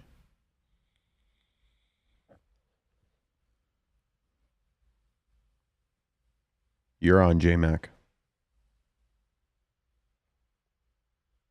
Yo. He left. He's figuring it out. Who else is in that queue? Hawk, have you figured it out? What's going on? Let's see here. No. Liz Low. Oh, Liz Low's in there? On Skype, yeah. What up? Still using that old Skype thing. Get your ass in the ring. BoxingVoice.com. Hey, Daddy. Boxing thinking man's game. This is $1 bill. Skill. Up here. You gotta get out and think of motherfucker. That's what BoxingVoice.com. Yo, what's happening, TBV? What up? Man, everything kosher, man. I'm just rocking with this Skype to the end. That's all. You know what I'm saying? Shout out to everybody. Okay, so I didn't get to I tried to call in the morning, but I was late. So, as far as the whole Jamel and Spence thing, I think if everybody say they so tight because Mel put that shit out more than anybody. He make it known that him and Spence boys, damn near closer than him and his brother. You know what I'm saying? So he don't want to fight Spence. If we keep it a buck, he really don't want to. But like Spence said, he want to get that money, so he might have to. But so much shit went on. Just shout out to everything y'all been doing. Next, you do need to get that Henry to what's his name? Cejudo, you definitely need to get him on the show. Your number's gonna shoot up, bro. I know you don't fuck with the MMA like that, but hey, you gotta be open to all kind of things. You dig? Yeah, just shout out to y'all. Rewalking this, y'all holding it down. Shout out to the white fighters, black fighters, Puerto Rican, Dominican, whatever flavor you eat. What about the Mexicans, man? Damn, could we get some love, champ? Rewalk ain't gonna. How can you forget? How you gonna say boxing without Mexicans? Come on, man. I got you, man. Just giving you a hard time. Man. Appreciate it, brother. Thank you. Oh, hell yeah, man. Y'all just keep grinding, man. You know, hey, Liz Low here forever, bro. I'm going to stay listening. Even if I don't call in, I'm going to call in. You feel me? So, 100, I'm out. All right. Shout out. I gotta keep screen sharing and shit. Let me show this real quick. Give me a sec here, George. Shout out to my man, Boxing Tradition, a.k.a. Alex Lemon on Insta. Check this out. It ain't the best looking meme, but boy, is it funny to me. Excuse me. When a promoter tells me Andre versus Parker is a good fight. Ain't that from I Am Legend, though? The scene from I Am Legend? I ain't never seen I Am Legend. What? Nah, champ. What? Yeah, nah, you don't rock with Will? I rock with Will, but that movie in itself probably. Bro, they actually making a remake. You know, Michael B. Jordan is gonna be the new Will, and Will is like in on it. He gave him the okay. Plus, I think he might be directing this shit. You tripping? Yeah. And if anybody knows, in I Am Legend, there's actually a little like when he's walking. I think it's right before he goes into that building where it's really dark, and obviously be the first time we see the monsters or whatever. You see the poster of Batman. Let's fucking go. Let's fucking go. Let's fucking go. And that was a long time ago, yo. So they were supposed to spin those somehow, intertwine them somehow. It never worked. Just like, remember, what was it? Superman Returns? I got pissed off. Come on, George, this guy doesn't watch superhero movies. I know you do. I do not. See? He's a fucking dud. Not a bomb. You're a dud. A fake bomb. But anyway, in Superman Returns, he had a son. You gonna tell me you wasn't interested? My man killed somebody. Who had a son? He was like 5 years old. Superman had a son. He was 5 years old. He took the fucking piano. Bro, I'm not even trying to be flatten funny. somebody. I ain't trying to be funny. Let me tell you something. I watched Spider-Man 1 and 2 with what's the dude's name? Tobey Maguire. You gotta watch the last one. I watched The Dark Knight because I had a teacher. Christian Bale. I had a teacher who was in it. Just a little background actor. I don't think I've ever in my life seen like a Superman movie of any sort or anything like that. Wow. You gotta watch Man of Steel with Henry Cavill at least. Let me tell you, because the Superman Returns was too lovey-dovey for the real Superman fans, so they hated on it. Let me tell you something about me, right? For my 10th birthday, number 10, you got kids. For my 10th birthday, I asked for a newspaper subscription because I would love to read the sports section every morning. So like in the summertime, I'd walk across the street because I had the Chicago Sun-Times. My neighbor had the Tribune. So when I got done with the Sun-Times sports section, we'd swap, right? Damn. Like I didn't grow up on like superhero movies. I remember Daredevil, right? Many years ago. Yeah. Ben Affleck's Daredevil too. And the only reason I remember watching that, I don't remember the movie itself. I just remember going to watch it was because that was the first encounter I had with a midget. And I asked him at the movie theater, like, aren't you too little to be working here? I didn't know any better. But yeah, bro, superhero movies not my thing. Yo, this dude told a short person, aren't you too... They probably was trying to jump you after the movie. Like, yo, there he goes. But I didn't know. You know what I'm saying? I didn't know. But, bro, I'm a sports guy. Like I've always been a sports guy. You know, just, yeah, superheroes not my thing. Yo, 3 callers there. Who's that? We know Hawk can't get on. Is that Cigar Al again? Cigar Al. Cigar Al, what up? You also have Info Joe in Skype. Info Joe. My Gene Bet, what up? He don't remember his other screen name. Sorry, dude. Yeah, so 2 things. Now with this breaking news coming out, it confirms for me that it was going to be Loma and and Kambosos. Of course it was. And then the second thing is, Lou is definitely, I mean, part of Top Rank. At this point, I mean, it kind of, and we see right through it. This also confirms that for me. But I don't know. I mean, how do you feel about that?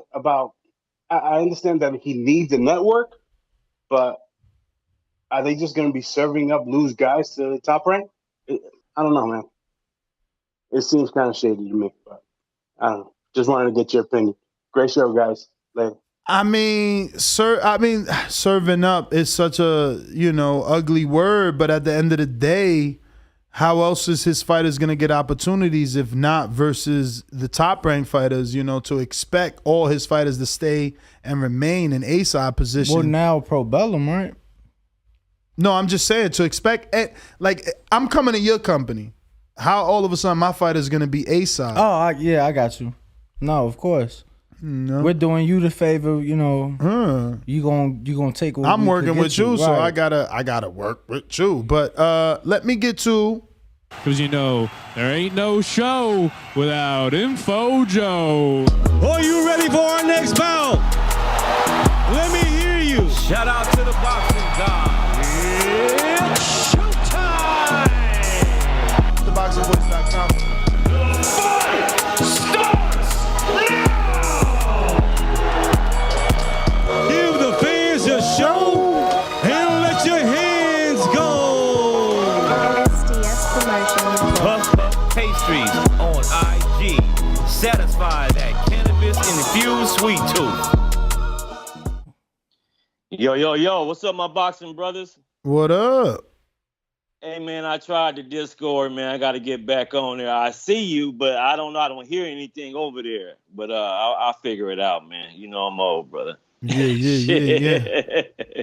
All right, on to this boxing. What up, Danny? You chilling? What up, bro? Thank you for calling, man.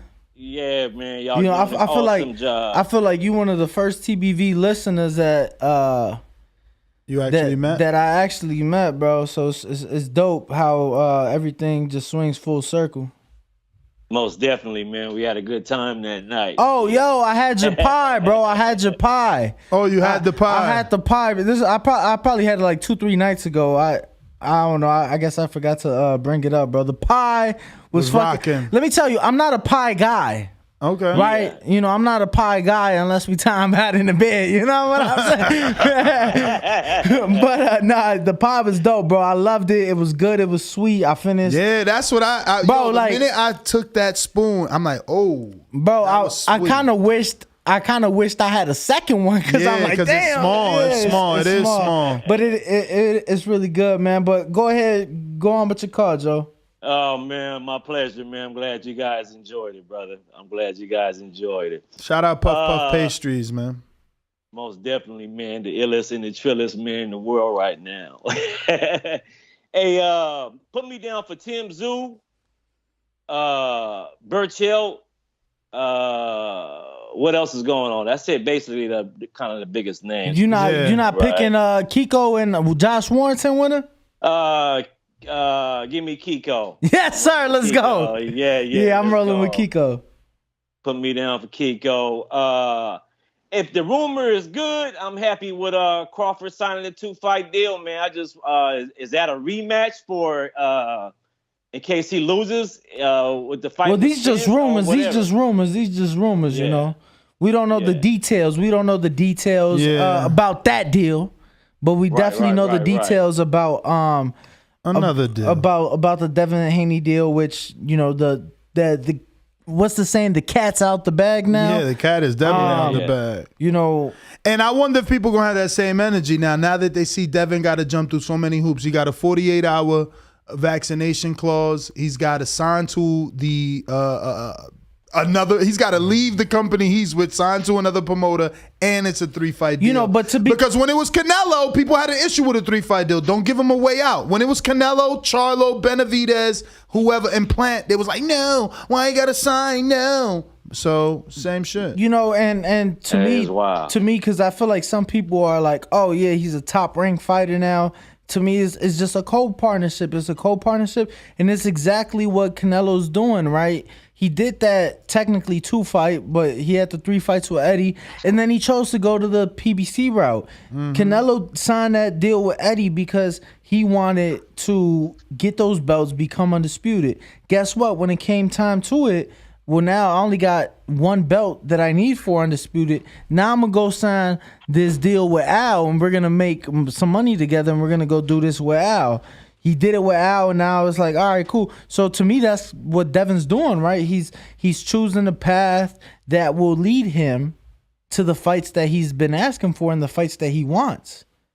Those names right there will put him on the map, and most definitely, man, put him at pound for pound. Absolutely. With Camboso and Lomachenko. So I like that too, man. I hope Crawford did, man. Maybe he could fight Thurman, or maybe he could fight Mel and Spence. So I like that 2-fight deal, in and out. The thing you were talking about, the American Idol boxing. Now, I like it, but at the same time, I see where this is going. In a minute, if the boxing promoters don't get it together, I hope y'all are listening, and all the fighters. If y'all don't start putting on these big fights that the boxing fans want to see, you're going to see some guy on the Boxing American Idol outshine all y'all and make more money. You know what I'm saying? Just like Jake Paul. Exactly. All over again. So it's coming. So you guys better get on your shit and get these fights going, because in a minute, we ain't finna know. The average fan of boxing is not going to know what's the real and what's not. You know what I'm saying? Because they're going to blow some kid up on this American Idol boxing. He going to be big like Jake Paul, and he going to make a whole big bag. And, you know what I'm saying? It's going to just be sad for the hardcore boxing fans, man. We want our fighters to be bigger than anything like that, man. Jake Paul, or et cetera, et cetera, et cetera. So boxing promoters, just get this shit together. Give us the fights, man. That's all I got, fam. Y'all doing an awesome job. Y'all subscribe, hit the thumbs up, man. These dudes is doing pound for pound work. I'm out. Peace, gentlemen. All right. Hey, one more thing, Ness. You try that popcorn? I did not. It's still right here on the desk, yo. I'm not a poppity corn guy. I'm gonna fucking hate that shit right now. Yeah. See what's up with this puff popcorn. Oh, it's caramel? You see, you should have been told me that. I do fuck with the caramel. I'm not with the what? Caramel. If I was in the movies, then I could do regular popcorn. Motherfucker, is caramel. But I need a lot of salt and butter. He said caramel. Is a car, but this popcorn is related to Mel. Word up. Yo, pass that over here, man. Shit. Yeah, let me try some of that caramel. Crunchy. And that puff pastry right there. The sweetness is good. You're right, word. Get you a few more kernels, man. You'll feel it kick in, champ. Trust. No, it's right. It is good. Remind me, what's that shit? Cracker Jack? Yeah, it kind of got that kind of feel right there. Yeah, something me and the wife been working on, man. No, I seen your video. Yeah. You and your wife wilding, yo. Y'all need to do a YouTube channel, man. You're too official. That's what my son said. Yeah, man. Do that, man. Y'all be dancing and shit. I'll be laughing. y'all get the 2-step going first. Y'all get a little bop. Then y'all start talking. I'll be like, yo, look at Joe. I love it, man. Don't forget to drop by Joe's establishment. You can check him out online at Puff Pastries. No orders online. Make sure you hit him up. And Joe, this shit hit him, bro. I know. Don't take all the big kernels, man. Get some of them little kernels. Peace, gentlemen. Fat fingers all in the bag and shit. Who's that on the right, George? That's M-Base Concepts. M-Base Concepts. M-Base, you just hit me up on Instagram. What up?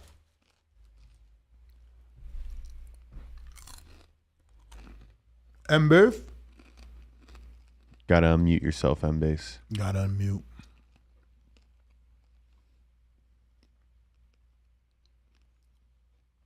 Davidian, I see you on Skype, but I accepted your friend request on Discord, man. And we got a guest user on Skype. Who are ya? Unmute. Hello. What up? Yo, can you hear me? Yep. Who's this? Yeah, this Hawk. I don't even know how I got on here, bro. Hawk, you said let's just say guest user. Okay, well that's what I did. I went on the Instagram thing and did it, I guess. But what's good, Hawk? Show, bro. Great show. Hey, man, y'all might have to call yourself the dinner club, man. Good night. You got all the good great. Yes. The dinner club. That's good. Yeah, y'all come in on the evening. They do the morning. Y'all got the evening sold up. Nah, it's working, man. Lubin was like, yo, I see y'all trying to get the Breakfast Club in here. I'm like, oh, shit. He must be either listening or he feel the vibes. Yeah, we know Kevin Cunningham was listening. Goddamn. Kevin was listening. He's like, hey, man, I heard you on the morning show talking about my daughter. I was about to head for the hills. You weren't going to help? No, sir. I ain't crossing Kev. And he used to be a cop.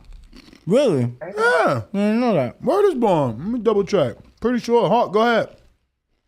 Yeah. I'm glad. I hope Crawford do come over there and sign, because I sure want to see that Spence fight. And maybe that's why Spence talking like he talking, because I want to see that. I like Spence. I like Spence against everybody.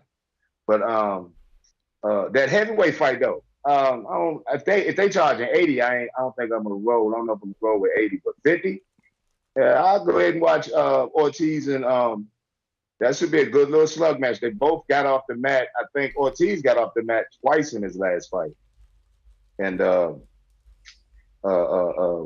what's his name? He only fell down. He got knocked down once and he came back and won. But he looking pretty sharp. So yeah.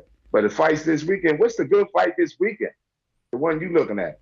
I mean, Berchel Nakatilia. We got Tszyu. ESPN and DAZN. And Showtime. Yeah, Showtime. You got to watch the main event of Showtime. Tszyu. Tszyu and Terrell Gausha. Hopefully he get that Danny fight now. Oh my God! Look at this piece of wax. I'm going with I don't know, not Terrell, but the other guy. But anyway, Tszyu. Yeah, Tszyu. That's what I got. Yep. Tszyu. But yeah, great show. I ain't trying to hold y'all up. I don't even know how I got here, but you know what? Great show. TBV #1. I'm out now. Hey, the dinner club. I got you. Yo, M-Base calling in on Skype. You see him? No, you got to merge it. Probably got to minimize the window. It's too big. It's probably ringing in the background. Oh, okay. I got you. Too late. Call back M-Base. M-Base in your face. Nets GTO, Instagram and Twitter. Let me see if we got any super chats. We got Chickarelli that says, for the bagels, the coffee, and the juice money for next morning's interviews. Glove emoji, cool emoji, bagel emoji, apple juice emoji, hot black coffee emoji. Shout out to Chickarelli. Who we got in the morning? We got nephew of Kevin Cunningham. Darren Cunningham. Oh, he was calling me today. Was he? Yeah, he asked for your number. What do you want? I don't know. I just sent it to him. How you ain't gonna ask? That's my man. You my man. I was busy washing the car, man. I can't do it. Shit crazy out here. Yo, I ain't washed my car. You know it's raining tonight, right? Okay. Wash it again tomorrow. It's therapy, man. Well, all the neighbors came out. I got want to say hello and shit. Oh, where you from? Oh, you moving to Florida? I hate that shit too. Let me tell you, I hate neighbors. You was shirtless in your driveway? Absolutely. That's the way to do it. Tattoos out, prison yard style. Like, what up though? Slippers on and everything. Bro, this popcorn is good as fuck. It is. No M-Base. Oh, who's that? Him legend Majid. Oh, that's Majid. What up? Majid.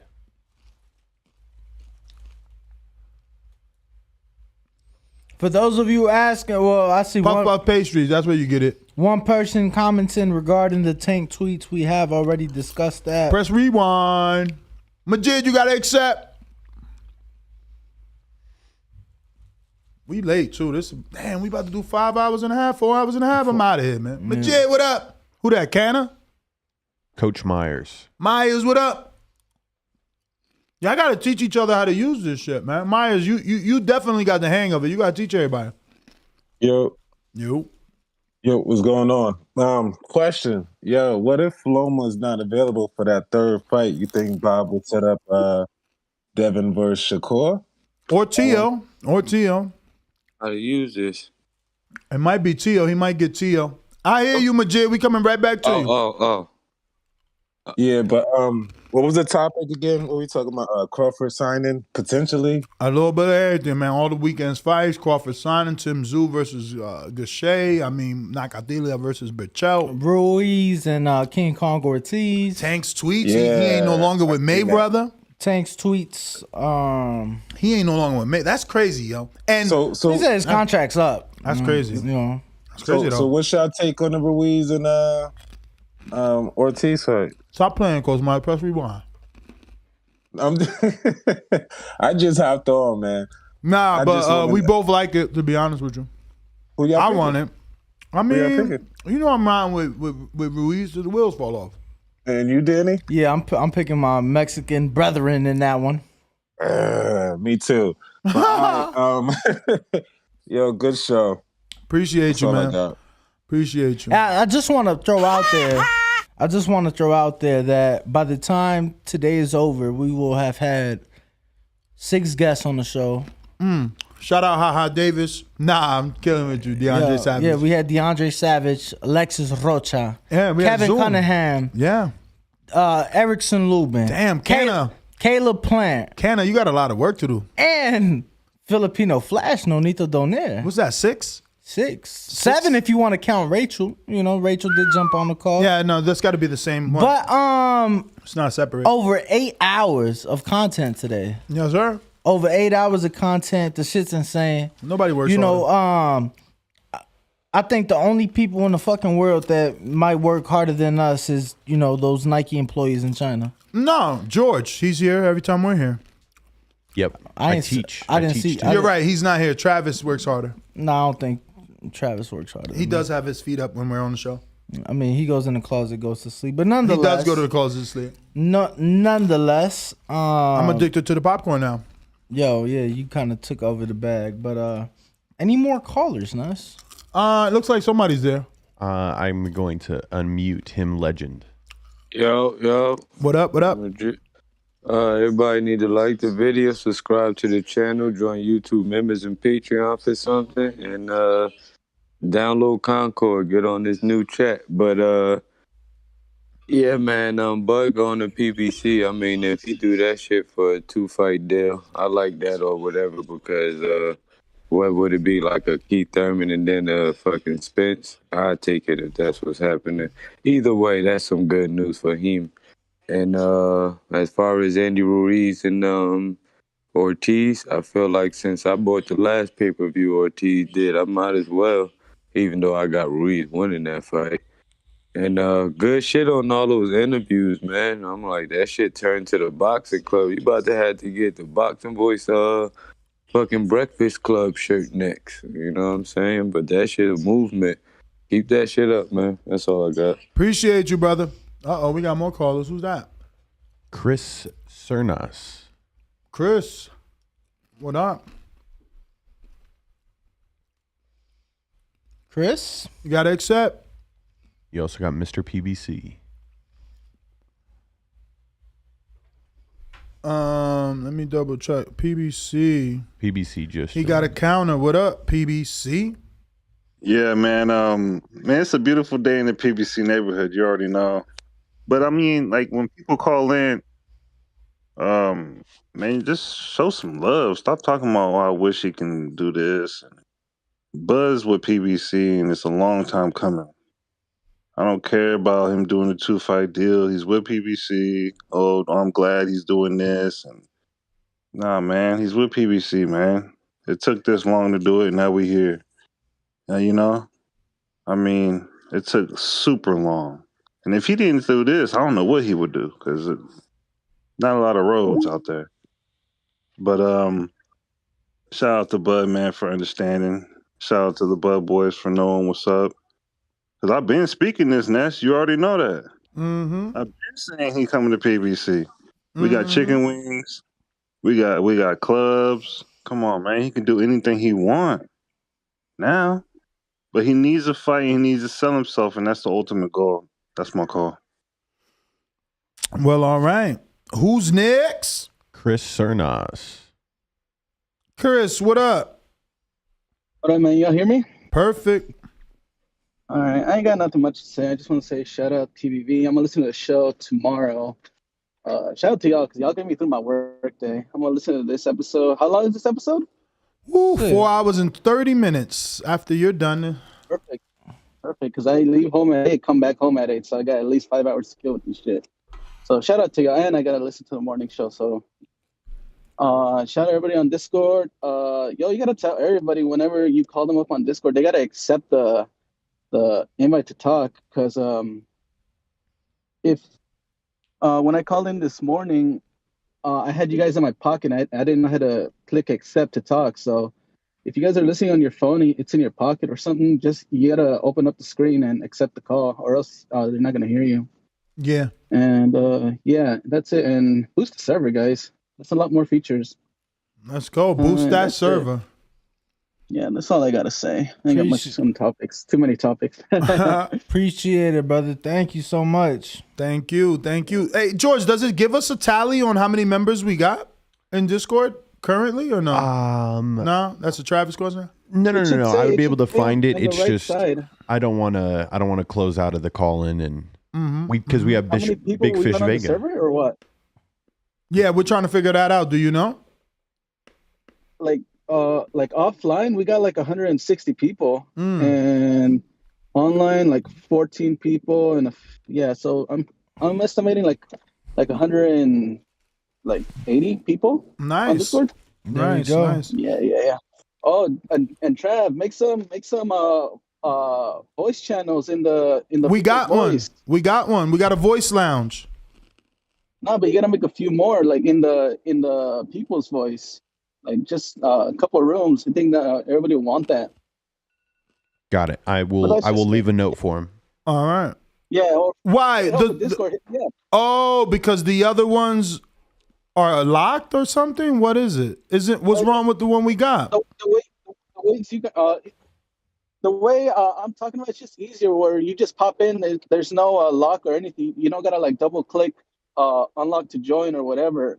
Like when I use Discord with my other friends on like when we're playing like games or like just watching shit, we just hop in the call and that's it.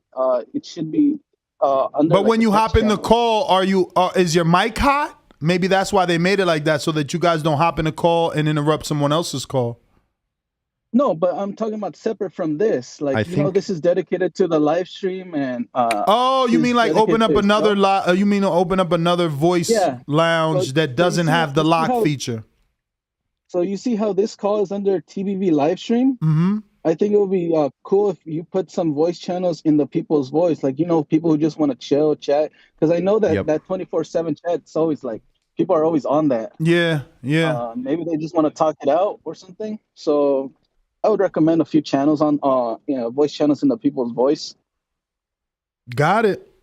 But that's just me. But yeah, Trev, if you need help with Discord, hit me up or any of you guys, because I've been on it for years. And I've been listening to the show for years, since like 2017. Send me a message on inbox and put me in Sticky Paws in it so that Trav can see it, because he's definitely the head engineer. Well, aside from that, I wasn't going for that. It's more he's definitely experienced in Discord. He's helped us out tremendously with it. Head and engineer for me was George, but he dropped the ball all day today. So we're on a daily ranking system. He was number 1 pound for pound engineer yesterday. Today he's fucking the bottom of the barrel. Nah, I'm fucking with you. And when are you gonna pull the plug on Skype? So we 12 days. 12 days they got to live. Man. Make it 7. Make them learn. Yo, well, thank you for calling in, Chris. Continue to call in and teach us a little bit more about Skype. Yeah. Or Discord. I'll start calling in more because I meant Discord. I couldn't do it with Skype. I couldn't call with Skype during work because I'm always in the move. But with Discord, it's way easier and it's more clear. Yeah, it is. Calling the direct line. It is. But yeah, boost that server. We get to unlock clear audio if you look at the perks of boosting the server. But yeah, that's it. All right. Looks like we got Big Fish Vega on the line. I said that. Where the ace at? Where the ace at? Let the little fish go so that we can catch the big fish later. I'm the big dog at the welterweight division. WBC and IBF welterweight champion of the world. At the end of the day, I'm a way better fighter than Terence Crawford. TheBoxingVoice.com. Me and Terence Crawford on this side of the street. We clean our side of the street, then we come and have the Crawford. 60-40 or 70-30, whatever we get. Say something now. Say something now. Big Fish Vega. Big Fish Mafia. It ain't a movement, it's a lifestyle. SDS Promotions.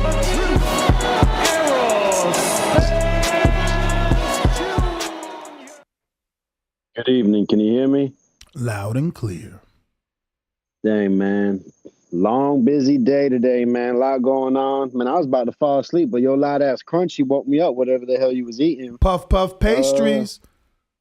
Yeah, man. No, man. Shout out to Info Joe for sure. I mean, I said it earlier. Terrence need to cross the street. He must have heard me. Y'all can thank me later. It's big news. Hopefully it goes through. The details I can give a shit about if he's co-promoting, if Richard Schaefer's involved. Man, get this 2-fight deal done. Give him Thurman, July. I'm sure he'll take care of that. Undisputed, like I said, end of the year, beginning of next year. You already know Errol gonna take that. What else, man? That Andy Ruiz, Luis Ortiz. I think that's a real good fight. I mean, ain't much, going on since we got the belts all tied up. What else? Shout out to Erickson, Lubin, man. Kevin Cunningham. Cunningham had a gym over here in West Palm Beach where I stay. They over there on Delray Beach. And my boy Daniel Dubois, man, he's worked as a cutman for Erickson, Lubin, man. So much respect to them and the team. And Chris, there is a place for us to talk. It's called Back Talk. We played with it earlier today. It may look like it's locked, but you just join the voice. I think you press join voice and you're just in there, and everyone can see whoever's in it whenever you look at the Discord channels, and it's real easy. So yeah, that is there. We worked it out today. It's all good. So that's all I got, man. Y'all have a good night. You too. Damn, someone else who's jumped in. That's M-Base Concepts. Third time's charm? Third time's a charm. M-Base.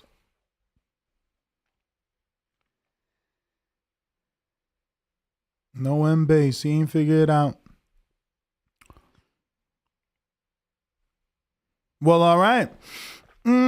That means that we're going to double check super chats, and I think that we're done with that. So just in case. We didn't have a super chat, actually. I think you didn't get to. I could be wrong, but Jay Miller, did you get to his? Mm-hmm. Okay. The Great Show fellas? Mm-hmm. All right. No, that's brand new. Okay. I'm sorry. Thought that was another Jay Miller. Let me see. Did he do 2 today? Guess not. All right, that's GTO, Instagram, and Twitter. Catch us on the next one. Mañana, 6 a.m. West Coast, 9 a.m. East Coast. I'm your host, or co-host, Ringwalk Danny on all platforms. You are the host, man. You the host. If you say I'm the host, then I say I'm the co-host, because either way, we both co-host to each other. We're hosts. We're hosts together, but Ringwalk Danny on all platforms, Instagram, Twitter, and TikTok. We will see you guys in a few hours. Puff pastries in LA. Get your popcorn. You already know. You're going to be high in the sky.